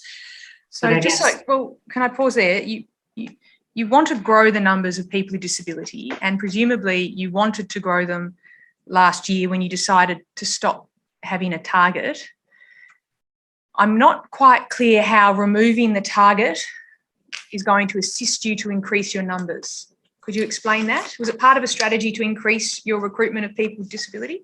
I'll attempt to do that, Council. I think the strong belief, I think, you get what you inspect and not what you expect. And for a number of years, we've had targets for people with disability in the organisation. And, our numbers are what they are at 5.9%. I think we made a decision to change the culture of our organisation or to build a culture of diversity and inclusion, and people, feeling that they can absolutely disclose disability within our organisation without any fear of retribution or not progressing within the organisation. I know it may sound controversial to say removing a target. It doesn't, like I say, I'm at pains to highlight, we have not removed the reporting of these numbers. And I can report on a weekly basis what our recruitment rate looks like. But I would rather the leadership of our organisation and the people in our organisation focus on creating a good experience for people coming into our organisation, a good onboarding experience, a good recruitment process, and a good engagement experience and development experience for people with disability than to be focused on a number. And that was the decision we made. Who actually made the decision?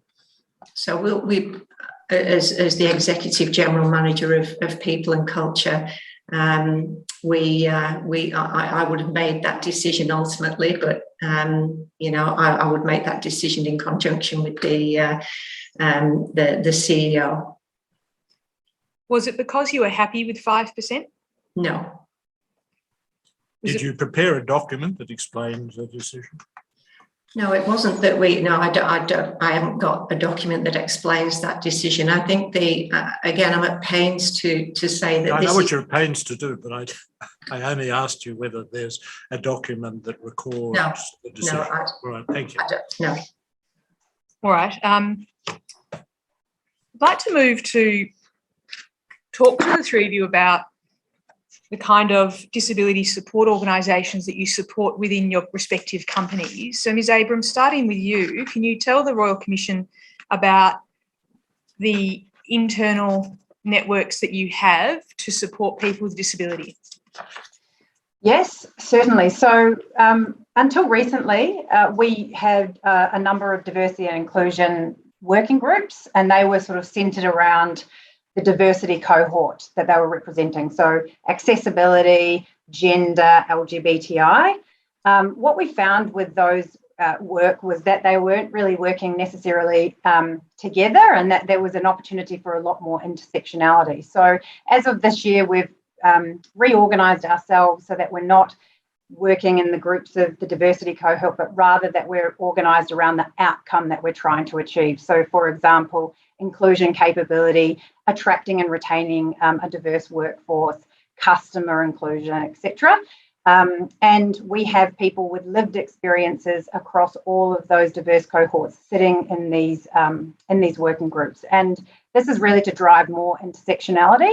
And I think, when we consulted with some of our networks around making this move, it was very positively responded with by the groups, because, for example, in our neurodiversity group, they never actually identified with the accessibility group because they don't identify as having a disability. And when we made the change to these intersectional groups, the comments that we got from some of the people was, this is fantastic, because now, not only can I represent my neurodiversity, but I'm also an LGBTI, and I don't have to pick which group I'm in. I can go to the the inclusion capability group and make an impact in that regard.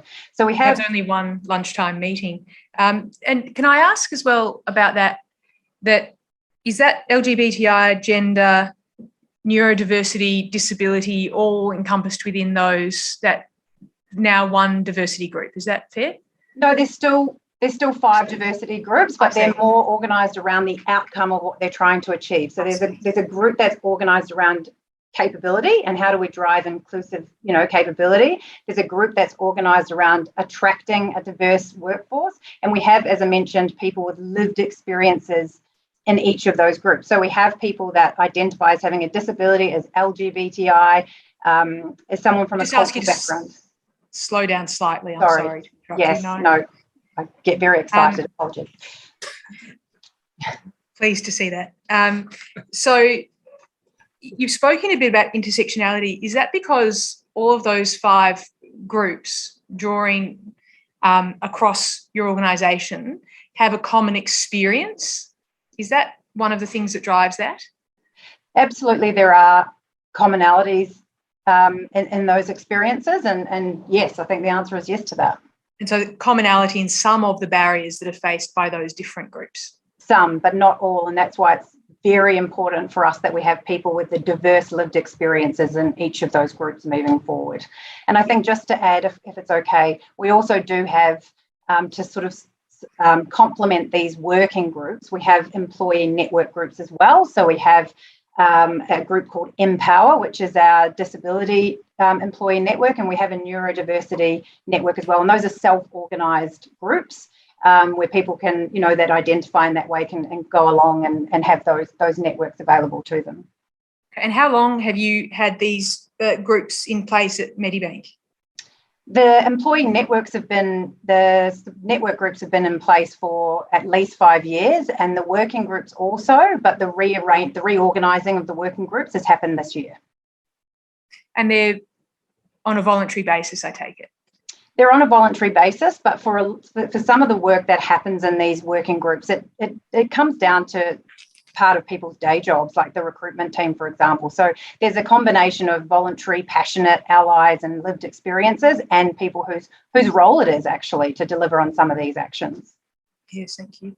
Now, Ms. Badenoch, I understand that Telstra has similar teams or groupings. Can you briefly tell us about those?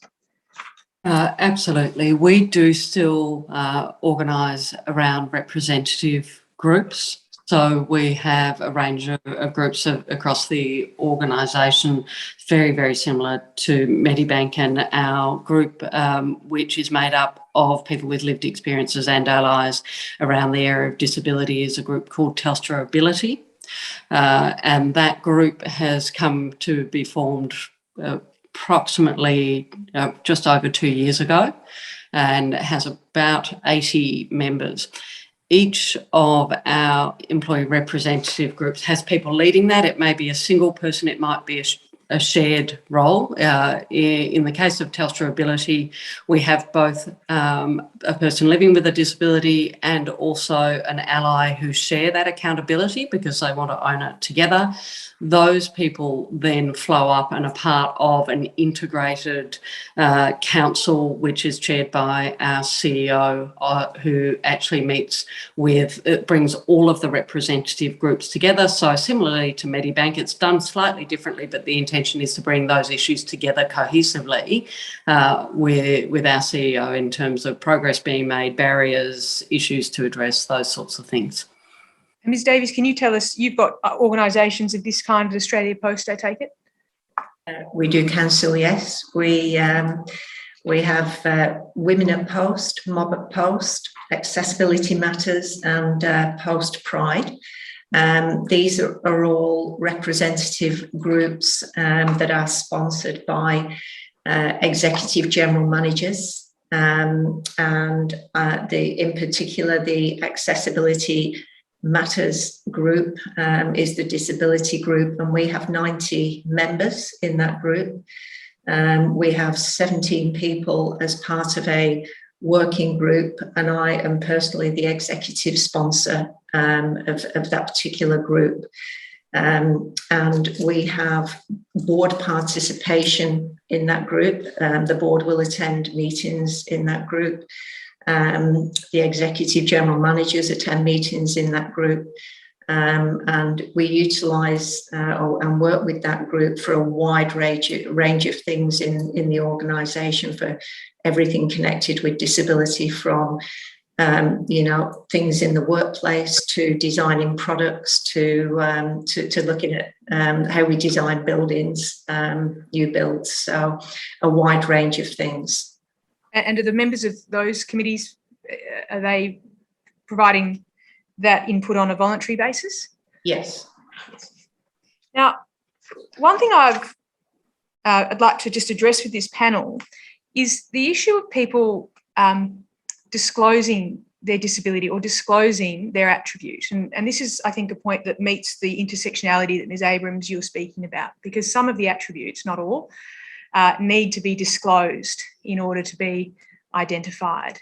And disability can be one of those. And so is the disclosure, well, let me ask Ms. Abrams first, what is your approach to the disclosure of disability at Medibank? It's actually really interesting question, and one that we've been grappling with, because the way that we define disability at Medibank is quite narrow. So the question that we ask people is, do you identify as having a disability? And then the description of disability is a condition that restricts your abilities to complete your day-to-day tasks, be it work or social. And I think that definition is quite subjective for people. I know that we'll have members of our neurodiversity group that would absolutely not answer yes to that question. So I think, reading the Commission's interim report and the talk about disability being an evolving concept, I think that's something that we're grappling with as it relates to disclosure. Well, while we're speaking about that disclosure, I think you've got a disability definition in your workplace adjustments policy. Is that the definition that applies across the board, or is that just for the purposes of adjustments? That's just in the adjustments policy. It's different to the one that we've been using in the engagement survey. I see. So where have you sourced the definition that you use in the survey? That's from the Australian Network on Disability. I see. You also, in that adjustments policy, you identify a workplace adjustment. And just while we're at that policy, which appears at tab 65, Commissioners, I just wanted to ask you about that. And we're not going to spend long on this, but I'm concerned that people with a disability might feel that they'll be seen as a cost or a burden. And one of the reasons for that can be that they might need adjustments and they might feel that that's placing a burden on their employer to provide them. Do you agree that that's a fear that people might have in the workplace, Ms. Abrams? Sure, yeah, absolutely, it could be a fear. Yeah, Ms. Badenoch, you'd agree with that, wouldn't you, that people could be concerned with disclosing their disability because they'll be seen as difficult or trouble or expensive. Is that a fair concern for people to have? I think it would definitely be a concern that people have, yes. And in fact, it was in the Intopia report, that was one of the pieces of feedback that Telstra received, wasn't it, in 2019? The focus groups as part of that report said they feared to disclose their disability because of how it would be perceived. Yeah, absolutely. And that prompted some change from Telstra around this issue? It did prompt some change from Telstra around this issue. I mean, there's a range of ways we've addressed it, but one of the things that we believe we are seeing improvement from is actually the level of day-to-day conversation about different forms of disability. So to a degree, sort of normalising it, making it more and more comfortable as part of our conversation, the stories we tell, showcasing positive stories where people are either having great career development opportunities, different sorts of things happening in the organisation, because part of this change can't be done through policy. It actually, you use the words, you can't be what you can't see earlier, and you actually need to make those stories very visible in an organisation, and I think that's one of the big shifts we've made. One of the Can I just pause? I'm sorry, go on. Please continue, sorry.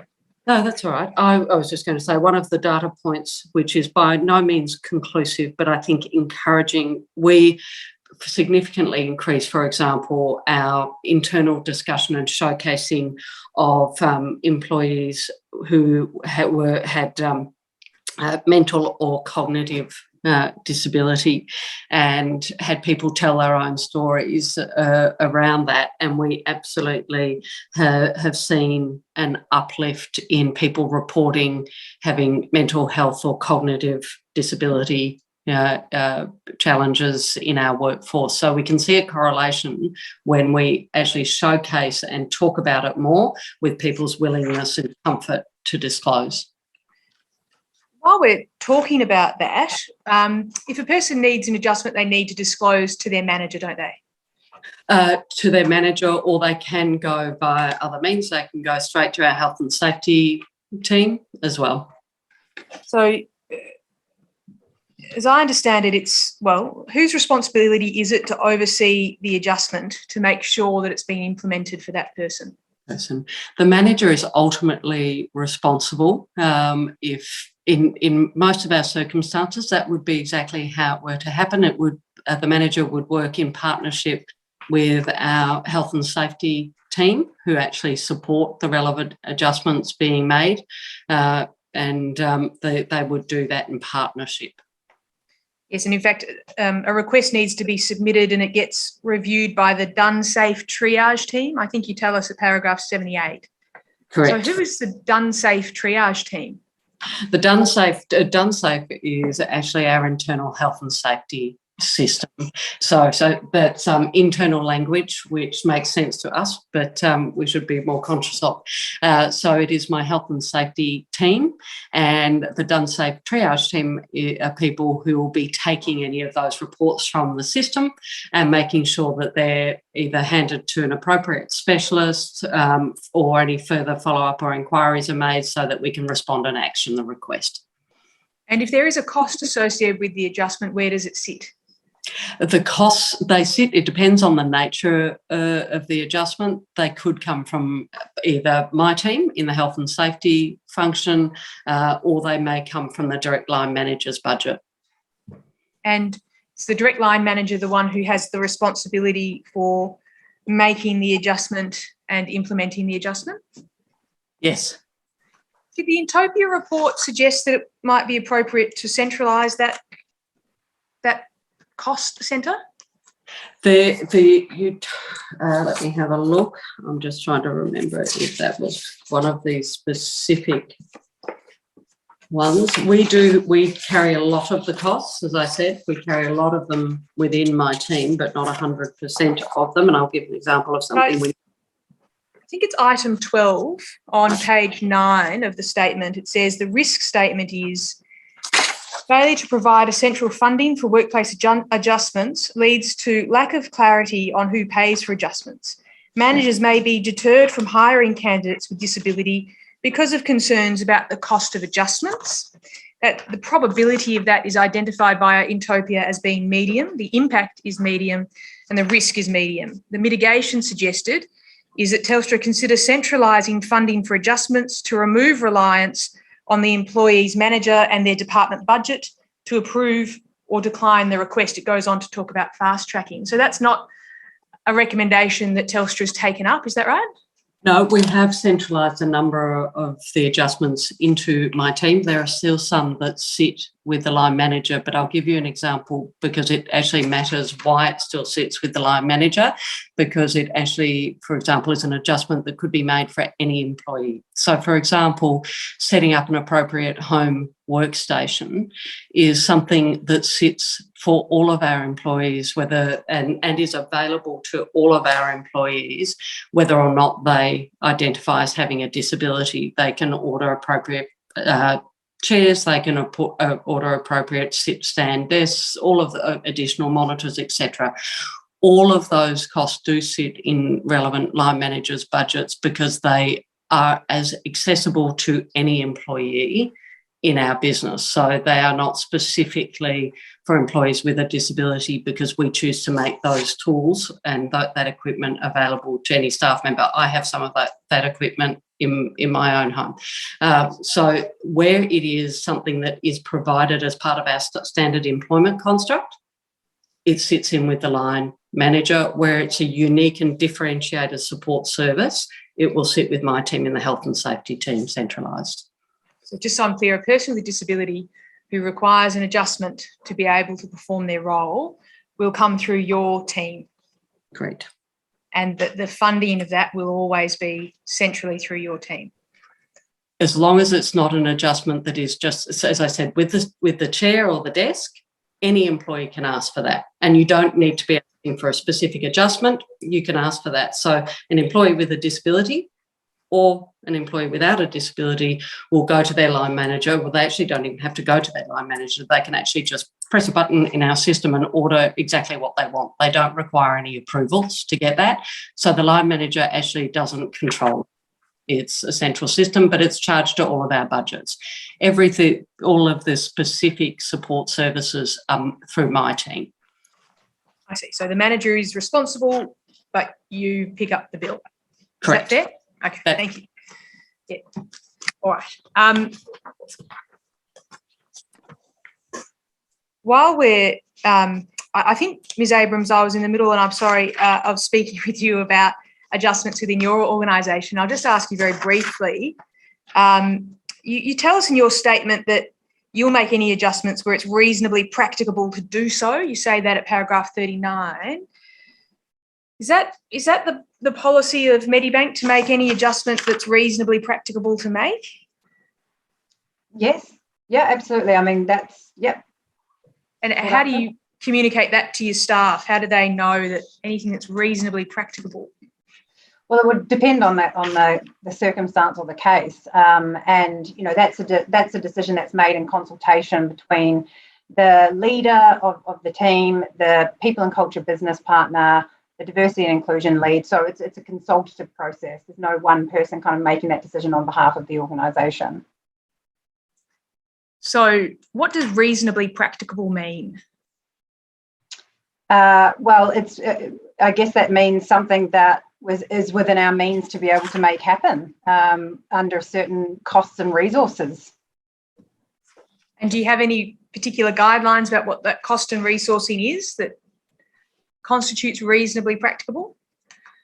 Not that I'm aware of, no. Is there any guide or limit that Medibank has? Not defined, no. That I'm aware of, no. And how many people are making these decisions across the organisation? It would really depend on how many requests we had coming through. So I couldn't give you a definitive answer on that. But is it managers who are making this decision? Oh, as I mentioned, it's a consultative process between the people and culture business partner, the diversity and inclusion team, and the people leader. It's but ultimately, who's the ultimate decision maker? Well, the decision maker would be the people leader in consultation with the D&I team and the people and culture business partner. And the people leader is the manager of the employee? That's correct. And how many people leaders are there across the organisation? There are many, many people leaders. I would hazard a guess at around 400. And do they receive any training in what reasonably practicable means? No, not that I'm aware of, not specifically on that. Isn't there a really significant risk that you'll have radically different interpretations of what's reasonably practicable across those hundreds of people? I think because we involve the diversity and inclusion team and the people and culture business partner in that process, that majorly reduces the risk of that. Reduces the risk, sorry. You've got a policy that addresses it. It's at tab 65, the 2017 policy. I think you had planned to update this policy last year, is that right? Yes, that's correct. And we're just in the process of finalising that at the moment. I see. At the moment, you say at 3.2, I'll just read it out, 3.2 of the policy, Medibank recognises that some of its programs and activities may have unintentional consequences for employees and have the potential to create or maintain barriers to accessibility of opportunities for people with disabilities. Medibank will, where reasonably practicable, ensure that the following are free from any discriminatory effect. And then you go on to list a number of things. What I want to suggest to you is that this language of reasonably practicable isn't particularly consistent with the Disability Discrimination Act. Would you agree with that? I would, yeah, as I've come to realise very recently. Yeah, is that a problem? I think we need to make sure that our policies are in line with the Discrimination Act, absolutely. Because as it is... How recently, Ms Abrams? Just during the commission, listening in on the commission hearings from Monday, Tuesday, Wednesday. I'm glad to hear we're having an effect. Good. So you'd accept this needs to change? I do.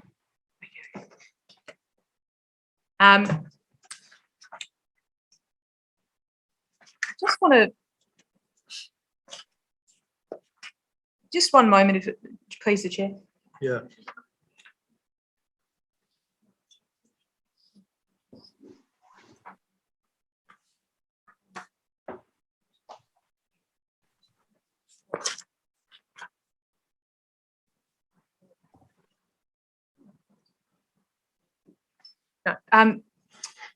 No, Chair, those are the questions I have for this panel, and I perhaps will hand them to the commissioners if they have any questions. Yes, thank you very much. I'll ask Commissioner Ryan first. I have no questions, Mr Chair. Thank you. Commissioner Galbally.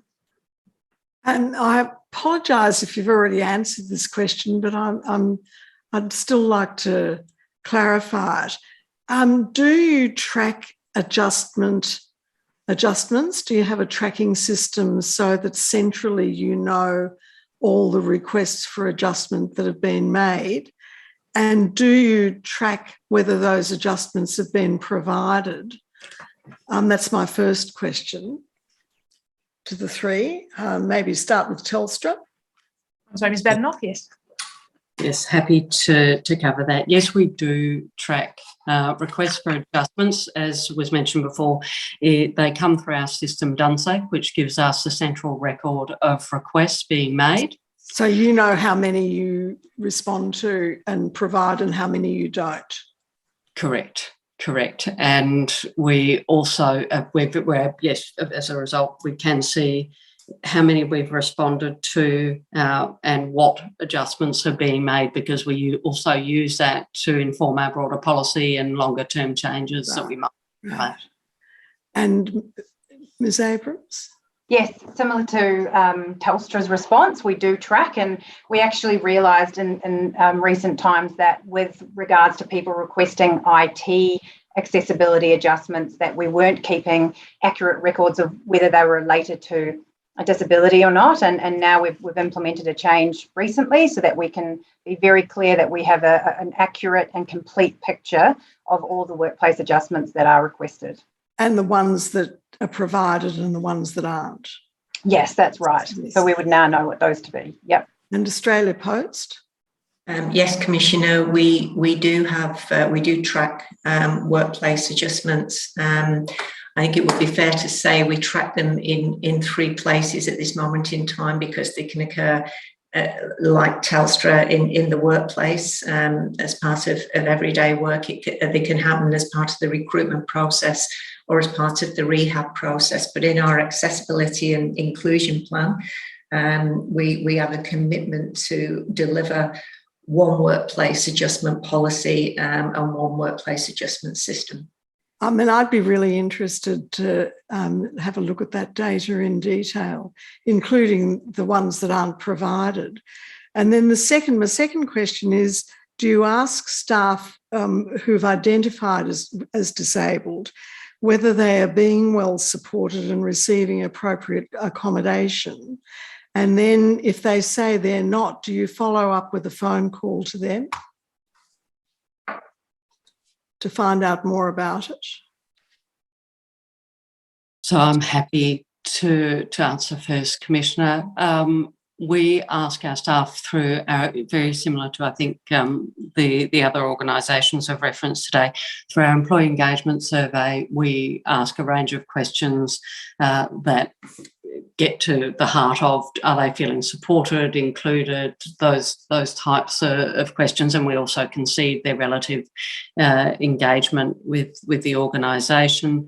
Those who choose to disclose as having a disability are anonymous, so we can't actually follow up with that cohort if we identify any issues in them being less engaged or having more negative experiences.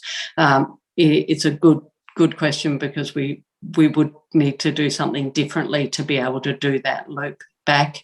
At the moment, our data would indicate that there's not an inherent problem with either engagement or experience within that cohort of employees. And the best way that we have it to actually get at that information is with our employee representative group, which is very vocal, very active, and do provide feedback on anything that's not working the way it should. So that would be the most interactive process. And we find it works very well, because it allows individuals to approach any member of the executive team, all the way through to being able to sit and raise their issues with our CEO. But it also allows them to work in a collective to influence change if that's where they're more comfortable doing it as well. Thank you. Ms. Abrams?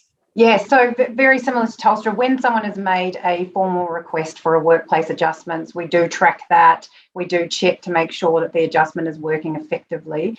More broadly, for people with a disability and their ability to share their feedback and concerns, we, again, like Telstra, track that very similarly through our engagement survey, which, again, like Telstra, is anonymous, so we can't directly reach out to people, but we do have a means now, as part of our new engagement survey tool, to respond to the commentary. So if there was commentary coming through from employees that was sparked concern around their treatment or their experience as someone with a disability, we do now have the ability to kind of contact that person and ask if they would be willing to come forward and share that, and we'll, we're training our managers to be able to do that in a really effective way.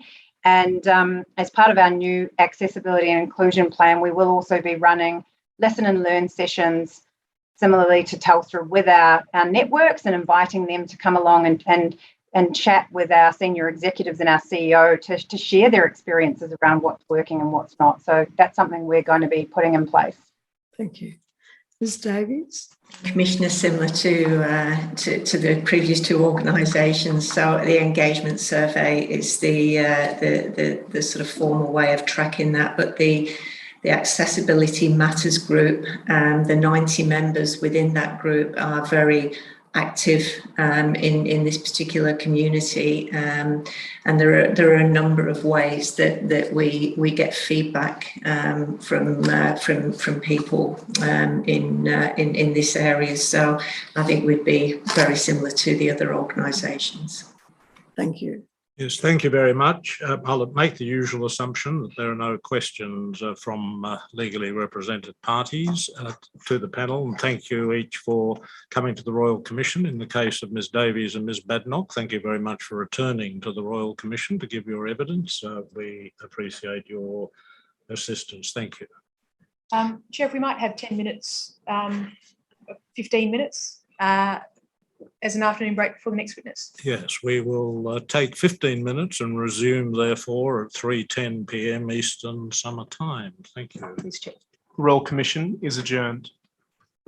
Royal Commission is resumed. Yes, Ms Nelson. Thank you, Chair. For the final session this afternoon, you will hear from two witnesses, Ms Emily Howie and Ms Lauren Matthews from the Victorian Equal Opportunity and Human Rights Commission. Yes, thank you. We'll wait for Ms Howie is on screen. We're just waiting for Ms Matthews to come on screen. And that has now happened. Thank you both for your joint statement, and thank you for coming, virtually speaking, to the Royal Commission. Just to explain where we are located, Commissioner Galbally is in Melbourne. I am in the Sydney hearing room. Commissioner Ryan is with me in the Sydney hearing room, and Ms Dowsett, counsel assisting, is in the Sydney hearing room, and I'll now ask her to ask you some questions. Thank you. Ms Howie, you are the Director of Legal and Dispute Resolution. That's right. I'm now the And you- General Counsel and Director of Dispute Resolution. And you were appointed to the director role in February 2021. That's right. And Ms. Matthews, you are the Manager Education Partners and acting in the role of Director Education and Engagement. I'm now the Director of Education and Engagement. Congratulations. And together you have, as the Chair indicated, prepared a joint statement dated the 2nd of August 2021. That's right. Yes, correct. And have each of you had an opportunity to review that statement in preparation for giving evidence today? I have. I have too. And are there any corrections? No. No, only corrections to our titles, I suppose. And the contents of the statement, therefore, are true and correct? Yes. Yeah. Thank you. In paragraph 55 of the statement, you provide some statistics in relation to the Commission's work insofar as it concerns dispute resolution. And those statistics indicate that of the areas of public life regulated by the Victorian Equal Opportunity Act, disability discrimination in employment is the second highest of those areas of employment, of those areas of public life. It's the second highest level of complaints. Is that correct? That's right, yes. And it's my understanding that there has been in recent times an increase in use of the Commission's inquiry service. That's correct. And can you explain, Ms. Matthews, explain to the Royal Commission what the inquiry service is and what that increase relates to? So the Equal Opportunity and Human Rights Commission has an information function, and in order to give information on our laws to all people across Victoria, we operate a 5-day-a-week inquiry service. To access the inquiry service, people anywhere in Victoria can phone us, they can engage on web chat, or they can send an email into the inquiry service. Our inquiry services have seen a 24% increase in inquiries over the past year. And did that increase or part of that increase at all relate to discrimination in employment?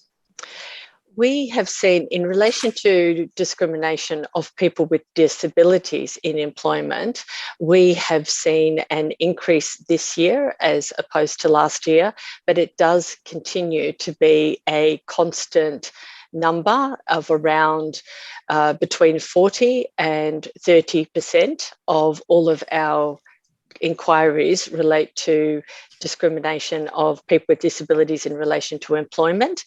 But probably a particularly important statistic is that overall discrimination, not just in employment, but in relation to any area of public life, is 21% of all of our inquiries in total. In the statement, you indicate that many of the complaints that come to the Commission relate to the issue of reasonable adjustments. And I'm taking this from paragraph 57 of the statement. And you make some observations about a limited awareness among employees about employers' obligations, among employers about their obligations, and the difference between state and Commonwealth legislation and between workplace injuries and non-workplace injuries or disabilities. And you suggest that more education is required. Firstly, have I captured your evidence correctly? I think I'll take this one. There is a very low level we see through our dispute resolution service of understanding and confidence among employers and employees on how to deal with this question of reasonable adjustments. The issues that we see are that employers can treat workplace and non-workplace injuries differently, and so they accept that they have the requirement to make reasonable adjustments when a person's injured at work, but if the injury is not work-related, then they're less aware that that is their obligation. We also refer in our statement to a survey that we conducted that showed a really low level of awareness among workers with disabilities about their right to request and receive reasonable adjustments. And there's also a confusion around whether a person who is requesting reasonable adjustments has to provide evidence of their disability or of the need for those adjustments. So these are just ongoing issues that we see in our service, and that's why we ask for that greater education and support to help employers understand and comply with their duty, but to also support workers with disability and their carers and family to have those conversations about the reasonable adjustments that they require. What is the practical difference between the reasonable adjustments provision in the Victorian Act and the Disability Discrimination Act provision? What difference in practice does it make? That's a good question. The Victorian Act has a standalone provision for reasonable adjustments. And I think in the way, the difference is probably in the way that it's dealt with in part in our complaints service. So we don't have the requirement that you prove discrimination. We just have the requirement that reasonable adjustments be provided. Thank you. Turning to, so leaving to one side the issue of employees with disability and their families and carers, so focusing on employers, is it the case that the Commission has provided as part of its statutory function education and information to employer groups about their obligation to make reasonable adjustments? We have an education function, both under the Charter of Human Rights and the Equal Opportunity Act. And in both of these functions, we're able to provide education services to employers in relation to their obligations to their people seeking employment who have disabilities, as well as to make adjustments and to ensure there's no unlawful discrimination in the workplace. We run a number of education services, but in 2019 of interest, perhaps to the Commission, in 2019, we ran a consultation with people with disabilities to try to understand the main needs from their point of view of employers. And that led to us designing a course on reasonable adjustments, a webinar, in fact, on reasonable adjustments that we deliver on a pro bono basis. In 2020, we ran it 4 times. And in 2020, this year, we've run it twice.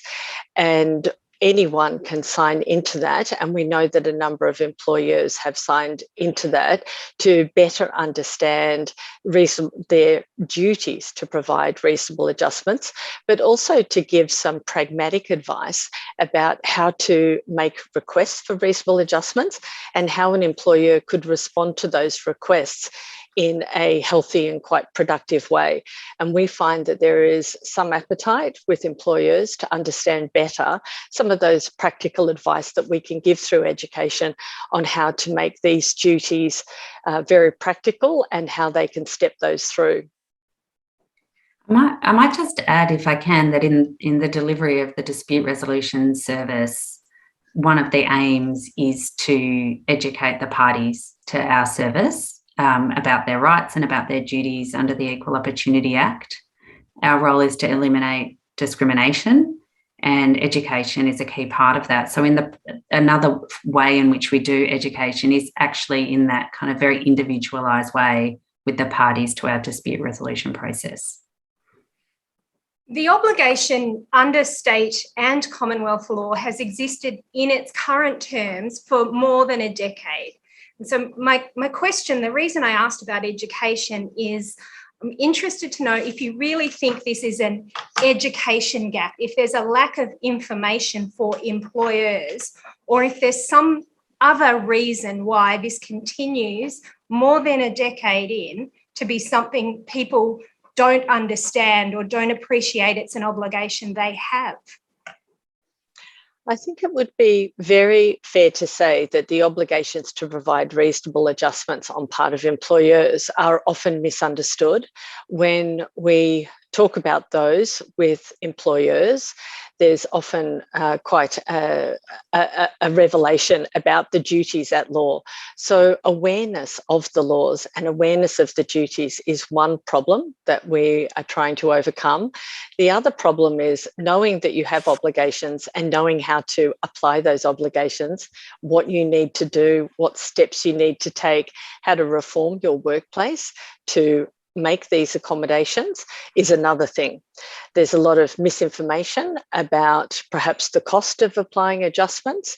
Erroneously, the evidence doesn't support that there is necessarily the cost of providing adjustments shouldn't be a deterrent, as it doesn't outweigh the benefits of the employee's contribution to the place of employment. So there is a lot of assumptions, false assumptions to overcome through education, and a lot of understanding about what not just good practice, but what compliance looks like, and then what good practice looks like. And has this been something that you've been the Commission has been working on for a decade, trying to bring employers along in their understanding of their obligations and its practical application? Or is this a new focus for you? We have been providing education on the duties under the Equal Opportunity Act, not just for the past decade, because the 2010 was just the new law, but the Commission has been providing education services for about 40 years. And over that 40 years, the focus has been on making sure that workplaces understand their duties under the Equal Opportunity Act. And from 2010, that meant providing adjustments for people with disabilities. But prior to that, there's always been a duty to ensure the workplace is free from discrimination against people on the basis of disability, but also in recruitment of people. So those two prime touch points where discrimination arises the most. So we have been working at this for quite a number of decades. And do you feel like you're making any headway? That's a very good question, and I might not be the best one to judge the impact of that work. We certainly have been able to provide more clarity in the advice that we give over time as we understand better, and the Commission has the great opportunity to inform its education services by being able to draw upon our other functions. With the policy function, intervening in cases, running a dispute resolution service, all of these other functions of the Commission very much inform what our education programs are and continue to help us share with employers better and more strategic ways to meet their duties. I want to turn now to the positive duty in section 15 of the Act. And you have described this in your statement as a powerful tool for preventing discrimination against people with disability in employment and encouraging effective responses when discrimination does occur. Can you explain to the Royal Commission how you've come to this view? What makes you say the positive duty is a powerful tool? I can take this one if you like, Emily. The positive duty is unique and one of a kind in Australia. It does establish a positive duty on employers to identify and take reasonable and proportionate measures to eliminate discrimination and victimisation, which is one of our main themes in our inquiry and complaint service, is victimisation as well in relation to people who make complaints of disability discrimination. The positive duty flips the discussion. It stops asking people with disabilities to do the heavy lifting of having to raise complaints in order to bring about change. It flips the discussion to put the burden and the responsibility back on the place of employment to work in the preventative space and do the heavy lifting to prevent discrimination from occurring in the workforce. To But make individuals workplaces can't safer. bring an action to say, I think my employer is not meeting their positive duty. Where does the enforcement of that positive duty come from? The enforcement can only happen through the use of our investigation function. And how often do you use that? We've used it twice. So we've had one investigation that we reported, Fair-Minded Cover, and that was reported in 2019 in relation to discrimination against people with mental health issues in the travel insurance industry.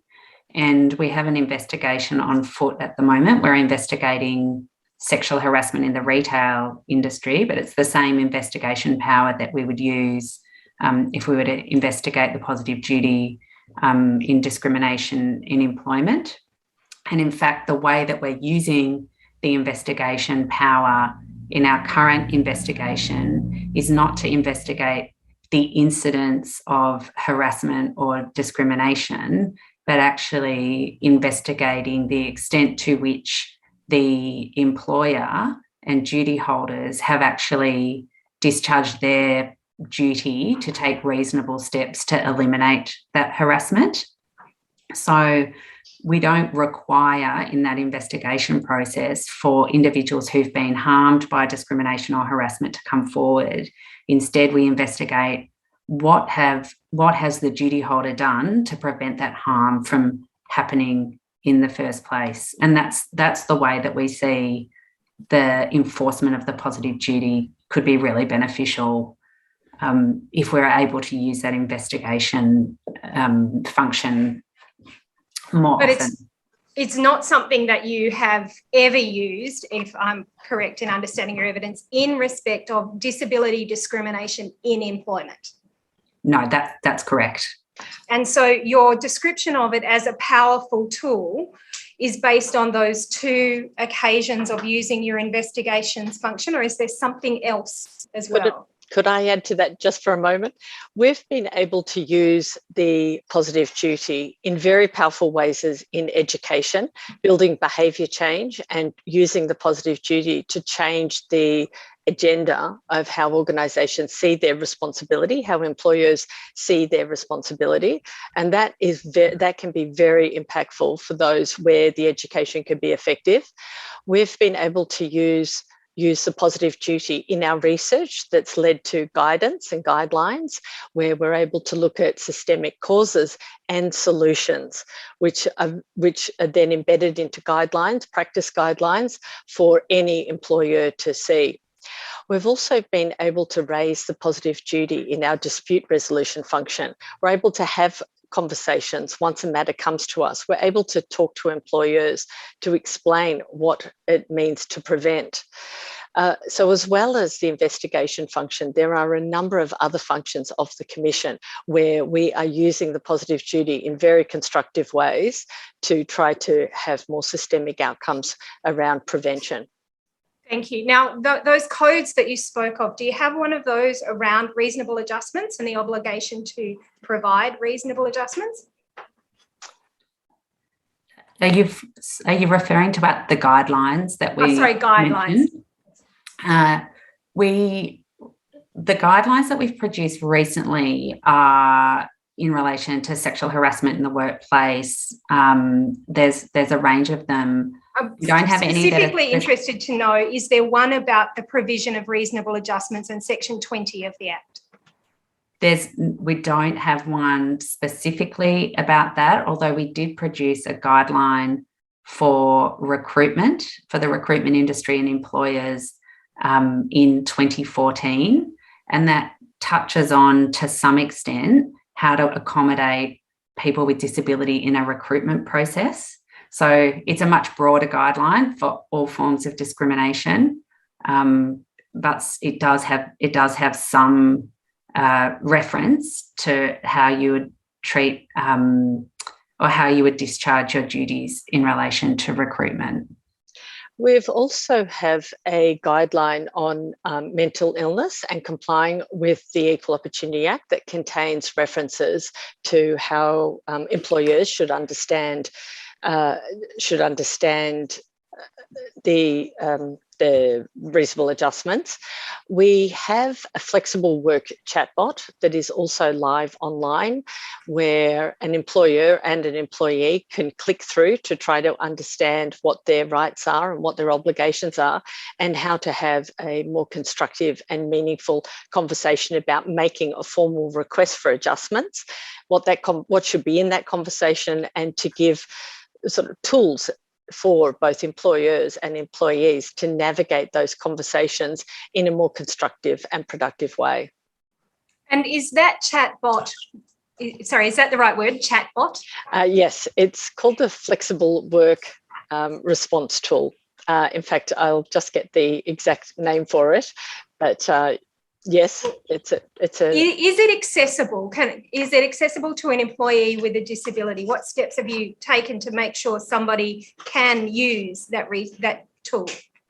We had before the tool went live, we had an accessibility audit. We also did a heuristic assessment of it. The only way, we have a warning on our website that its main limitation is particular new technologies of screen readers may not be able to use the tool on a screen reader, but otherwise the chatbot has met accessibility standards. And you spoke about, Ms. Matthews, you spoke about the ability to use the positive duty in conversation during the Commission's dispute resolution function. And so I want to turn now to that dispute resolution and just confirm with you that this is, notwithstanding the positive duty in the Victorian Act, the dispute resolution function is still very much contingent upon individual complaints. That's right. It's based on individuals bringing complaints to the Commission. And it requires the respondent to the complaint to agree to participate. That's right. It's voluntary. And I don't know if you've been following the evidence of the Royal Commission and if you heard the evidence of Ms. Banks earlier this week. I know of it. I haven't heard it all. So Ms. Banks spoke about conciliation and the power to order somebody into conciliation and how you can start a conversation. Once you get them in the room, you can get people to talk even if they don't think they want to. Just to confirm, the Commission doesn't have a power to get people in the room? No, we don't. Our dispute resolution process is entirely voluntary. Is it your experience that once they volunteer to participate, that people who come along are willing to actively engage in a conversation that's about resolving the dispute? Or is there a proportion who are there to tick the box to say they came along, but it's no meaningful discussion? No, I think the voluntary nature of the dispute resolution process means that people who are there are genuinely wanting to achieve some form of resolution or to understand at least more about what the complaint is. We have a very consistent resolution process for around 85% of complaints that are successfully resolved.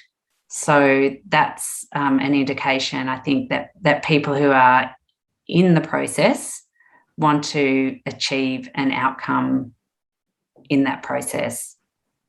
And some of the witnesses to the Royal Commission have spoken about power imbalances in dispute resolution processes, how employers are often, to use the colloquial, lawyered up and complainants are self-represented. Is that your experience, Ms. Howie? It's a mix, actually. There are complainants who can be represented.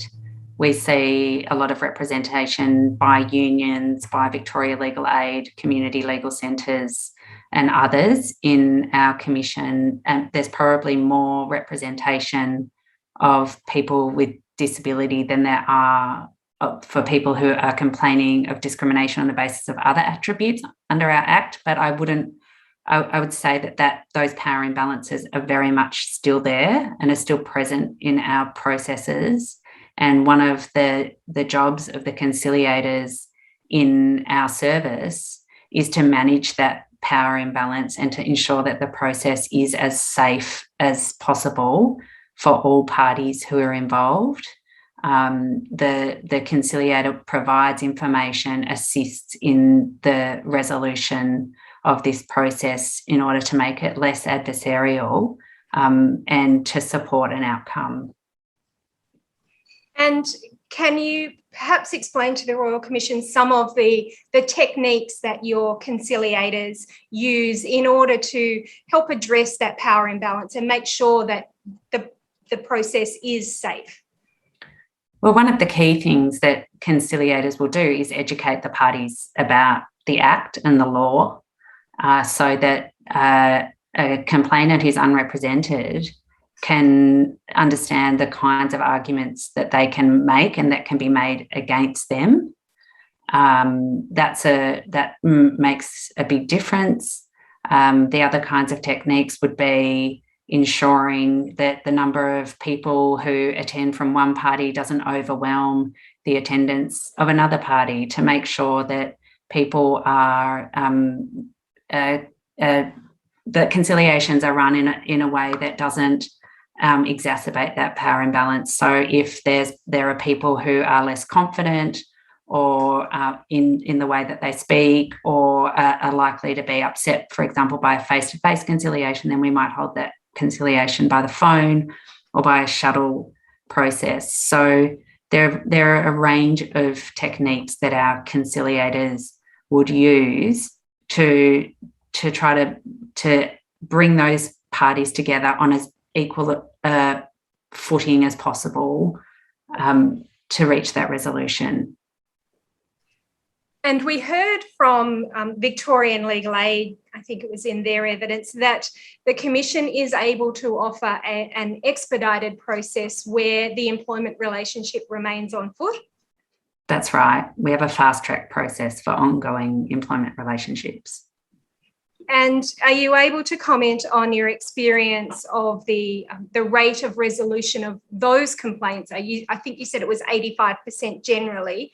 Where the employment relationship remains on foot, are you able to talk about the resolution of those complaints?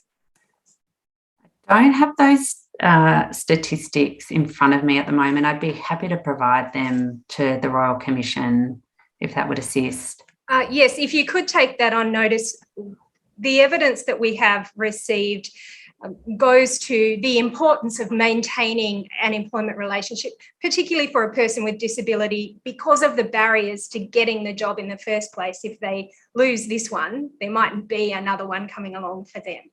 So we could have those statistics, that would be useful. You indicate, of course, that the process of conciliation is voluntary, but presumably some respondents are there because of the prospect of proceeding in the tribunal, which would result in a determination that can be enforced.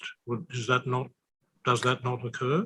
In Victoria, the complainant can go straight to the Victorian Civil and Administrative Tribunal without coming through our process. So the respondent could be there to be avoiding that process from happening in the future in the tribunal. Yeah, it may not be so much a matter of avoiding, but an alternative approach that might resolve the matter rather better from the employer's point of view than having to go to or having been brought before the tribunal. Absolutely, that's right. Can the Commission represent a party before the tribunal? The Commission can intervene in matters in the tribunal, but we would intervene in a sort of amicus curiae type role rather than for one of the parties. And you can apply to enforce orders, as I understand it, of the tribunal? We can, yes. We can apply to enforce orders of the tribunal or to enforce outcomes of the investigations. And bodies that are representatives of a complainant can bring proceedings on behalf of the complainant, but you don't come within that definition. That's right, yes. And that includes unions, I assume. Unions could be representative bodies, yes. Thank you. Are you able to tell the Royal Commission the statistics on the Commission intervening in disability discrimination in employment matters? To date, we've intervened in 7 matters involving disability discrimination, but none of them have been in the area of employment.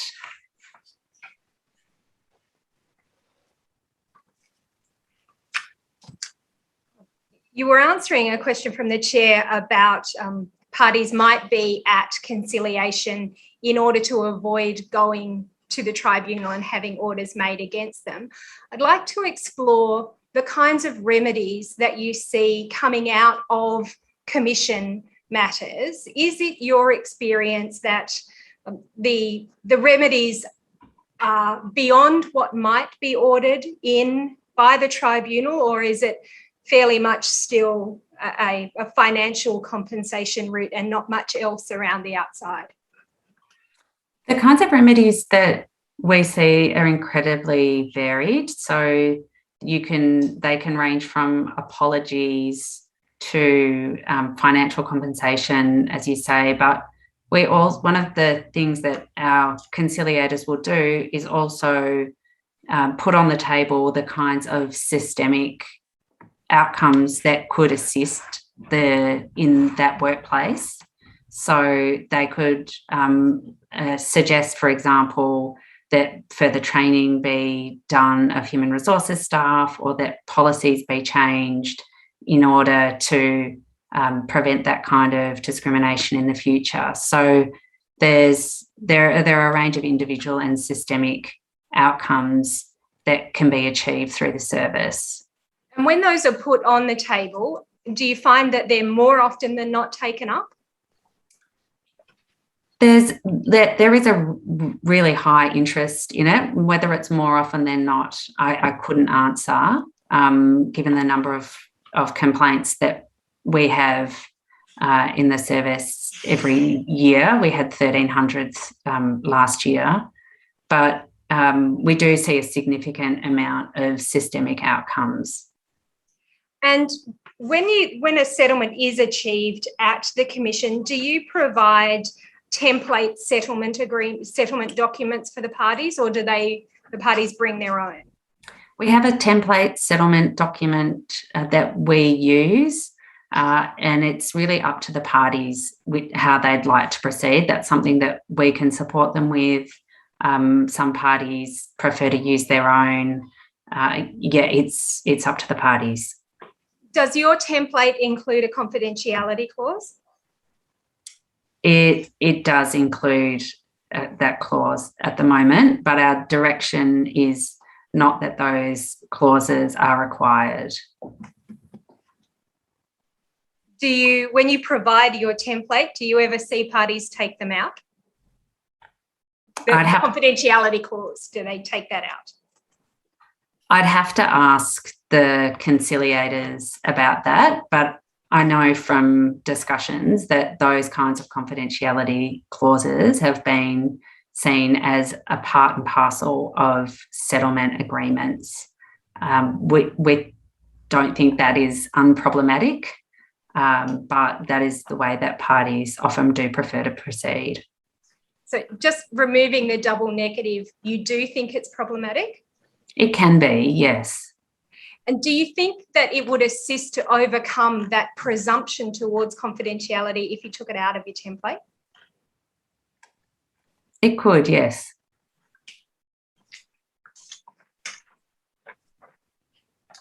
While we're dealing with the Act, I noticed the definition of disability seems to be rather broad, in that it includes the presence in the body of organisms that may cause disease. Doesn't every human being, and indeed every form of life, have an organism that is capable of causing disease? In the case of human beings, DNA, for example. It seems a remarkable inclusion, if I may say so. I don't feel qualified to answer about DNA, but it is a very broad definition. I can assure you, you have some. And of course, it's a definition provided by Parliament. So yes, and I'm not holding you responsible. I'm just wondering whether it's caused any problems. Don't worry. Okay. Today, it hasn't caused problems. No. I'm being instructed that the definition is the same in the DDA or similar in the DDA. So. Is it? Oh, in that case, doubly so. Excellent. So just by way of conclusion, you have in the final part of your statement provided some recommendations around or suggestions for recommendations that this Royal Commission may make. And if I've understood your evidence correctly, there is some recommendations around education, which we've already touched on, but also some recommendations around increasing or enhancing regulatory powers for your commission, but your equivalents in the states and territories. Have I understood that correctly? That's correct, yes. And what is it that you would like to see about your regulatory powers? We would like to see the powers of compulsion and enforcement to be increased. In 2010, we briefly had powers to compel people to attend the Commission and compel documents, as well as to enforce the outcomes of our investigations through compliance notices and enforceable undertakings. And those powers were actually removed from the Act before they came into force. But this year, in the Change or Suppression Conversion Practices Prohibition Act, the Commission was given responsibility for the civil response scheme to prohibit conversion practices in Victoria. And as part of that, we were given the power to investigate those conversion practices with the full suite of investigation powers that we had originally in the 2010 Act. So they are the enforcement powers that we are seeking. So you don't seek a role, picking up on the Chair's question to you earlier, in which you, the Commission, could bring actions for individuals to respond to complaints of discrimination? We haven't sought that role. Thank you. Those are my questions for this panel. Commissioners, I hand them to you. Yes, thank you very much. Commissioner Galbally, do you have any questions? Thank you. Considering the volume of employment-related inquiries being the highest, are you planning to develop a suite of guidelines for disability employment? Is that on your program to develop them? About reasonable adjustments, about discrimination, all the issues that could come before you? At the moment, we don't have a plan to deal with it in a standalone guideline. We do provide a great deal of information on the website there's multiple ways that we can communicate. One of them is to communicate the standards through the website and to try to give as much direction as we can. And so there is information that we're trying to make freely available to everyone in that way. In terms of a standalone guideline, I don't believe that that's been resourced yet. Am I understanding that guidelines have more sort of oomph, more that, they're more directive? So I'm sort of just searching for what your plans are in this area that's your highest volume, really. You're right that the guidelines are a particular function that we have under the Act. That they have no kind of legal power, but they are persuasive in terms of interpreting the Act, which is why we like to use that function. one of the biggest issues in our service this year, and the reason I'm speaking about the dispute resolution service now, we had a huge amount of complaints from people with disability in goods and services. And the response to that has been to develop a range of online tools, because the issue was the denial of access to goods and services, to retail stores and to health settings for people who can't wear masks and who have their reason for not wearing a mask is a disability.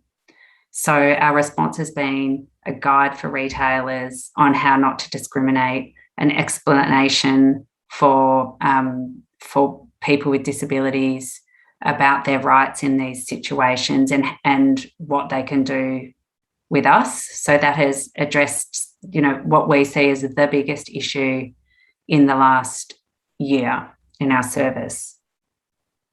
Thank you. So I'm taking it the answer is no, that there's no plan for like a guideline or indeed guidelines, plural. It sounds like it's a no. Yeah, thank you. It's not for want of interest or of recognition that the issue is significant. The development of a guideline is a big project for the Commission and would require additional resources from government. We could make a case for that, and we see the need for a resource along those lines. It's not something that's currently in our plans. Yes, thank you. Commissioner Ryan, do you have any questions? Just a couple of items of clarifying some detail. You've asked for us to recommend that you have the capacity to take own motion investigations. What would trigger such an investigation? Would you have to develop a suspicion? Would someone have to make a complaint? It would just be interesting to know under what circumstances would you be able to commence an investigation, which would involve compulsory powers to compel people to deliver documents and so on. What would start that process?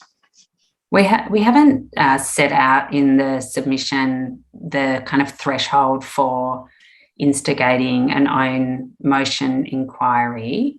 We do have quite a high threshold at the moment for instigating an investigation under the Act. So the requirements for an investigation are that it would be an issue that's serious in nature, that it relates to a class or group of persons, that the issue can't reasonably be expected to be resolved through dispute resolution, and that there are reasonable grounds to suspect that there's a contravention of the Act.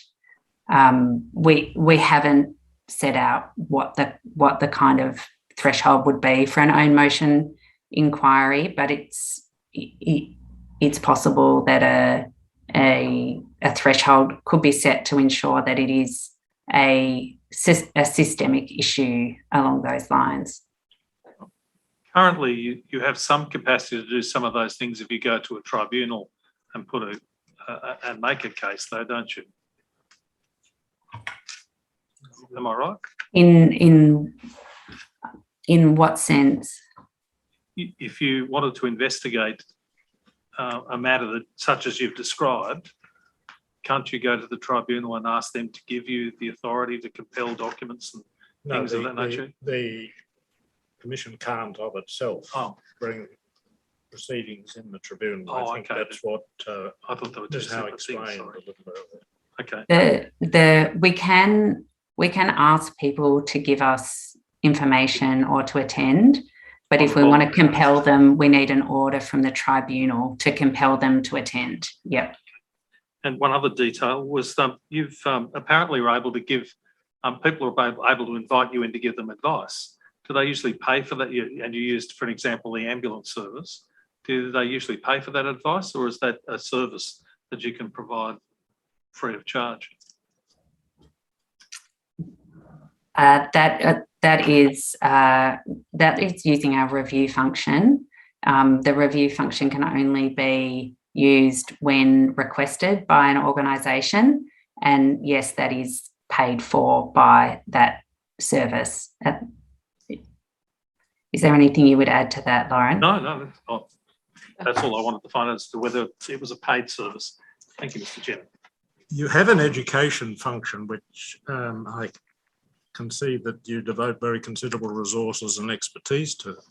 The whole structure of anti-discrimination law, by which I would embrace the positive duties that are included in the Equal Opportunity Act, must be extraordinarily difficult for people to understand, because there's the Commonwealth Law, Disability Discrimination Act, there's the Human Rights Commission at federal level. There are different tests as to what constitutes, or maybe different tests as to what constitutes discrimination, different forms of dispute resolution, depending upon whether you go under the Commonwealth law or whether you go under state law. How much of a challenge is that for you, and how far does that impinge upon your education function? Two main points there. First of all, when we're dealing with the positive duty in our education function, we're really trying to direct organisations, and it wouldn't matter what jurisdiction they were actually operating in, but at least in Victoria, there is a positive duty to anchor it to, but it's really looking at those prevention implementation strategies. So what are the behavioural expectations, setting behavioural expectations, outlining policies and procedures, ensuring that there's understanding of them throughout staffing, looking at capability of both employers, what are their capabilities to be managing their internal processes, and what are the capability of employees to comply with the law, monitoring, looking at eliminating any discrimination that does arise. So on the positive duty, there are so many conversations to have with employers and workplaces on strategies that we can communicate through education. The questions around choice of jurisdiction, of where to, which particular law, particular obligations arise. It doesn't need, in education, we don't need to take an overly legalistic approach to those duties. To comply with the general anti-discrimination provisions in Victorian law would have compliance mostly with other jurisdictions. And so therefore we don't focus on the jurisdictional questions unless it's a particular issue arises by that employer in relation to jurisdiction. And mostly we would direct them to legal advice around what standards they need to comply with, but we could just really looking at the strategies that work to prevent and respond to discrimination.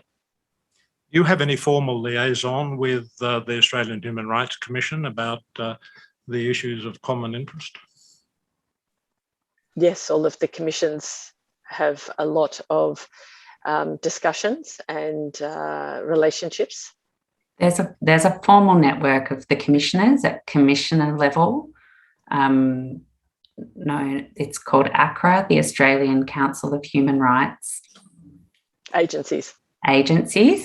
Thanks, Lauren. And that is the sort of formal network that through which the commissions would work together. And under that, there are more informal networks, such as on the education function. The commissions across Australia have a network that we stay in touch with each other about our education services. That's become difficult under COVID with competing priorities, but it still is there. Yes, thank you. I'll assume there are no questions of Ms. Howie or Ms. Matthews, and it remains only to thank you very much for your statement and for the evidence you've given today. This has been very helpful and very interesting. Thank you. Thank you. Thank you for your time. Now, do you want to tender some documents?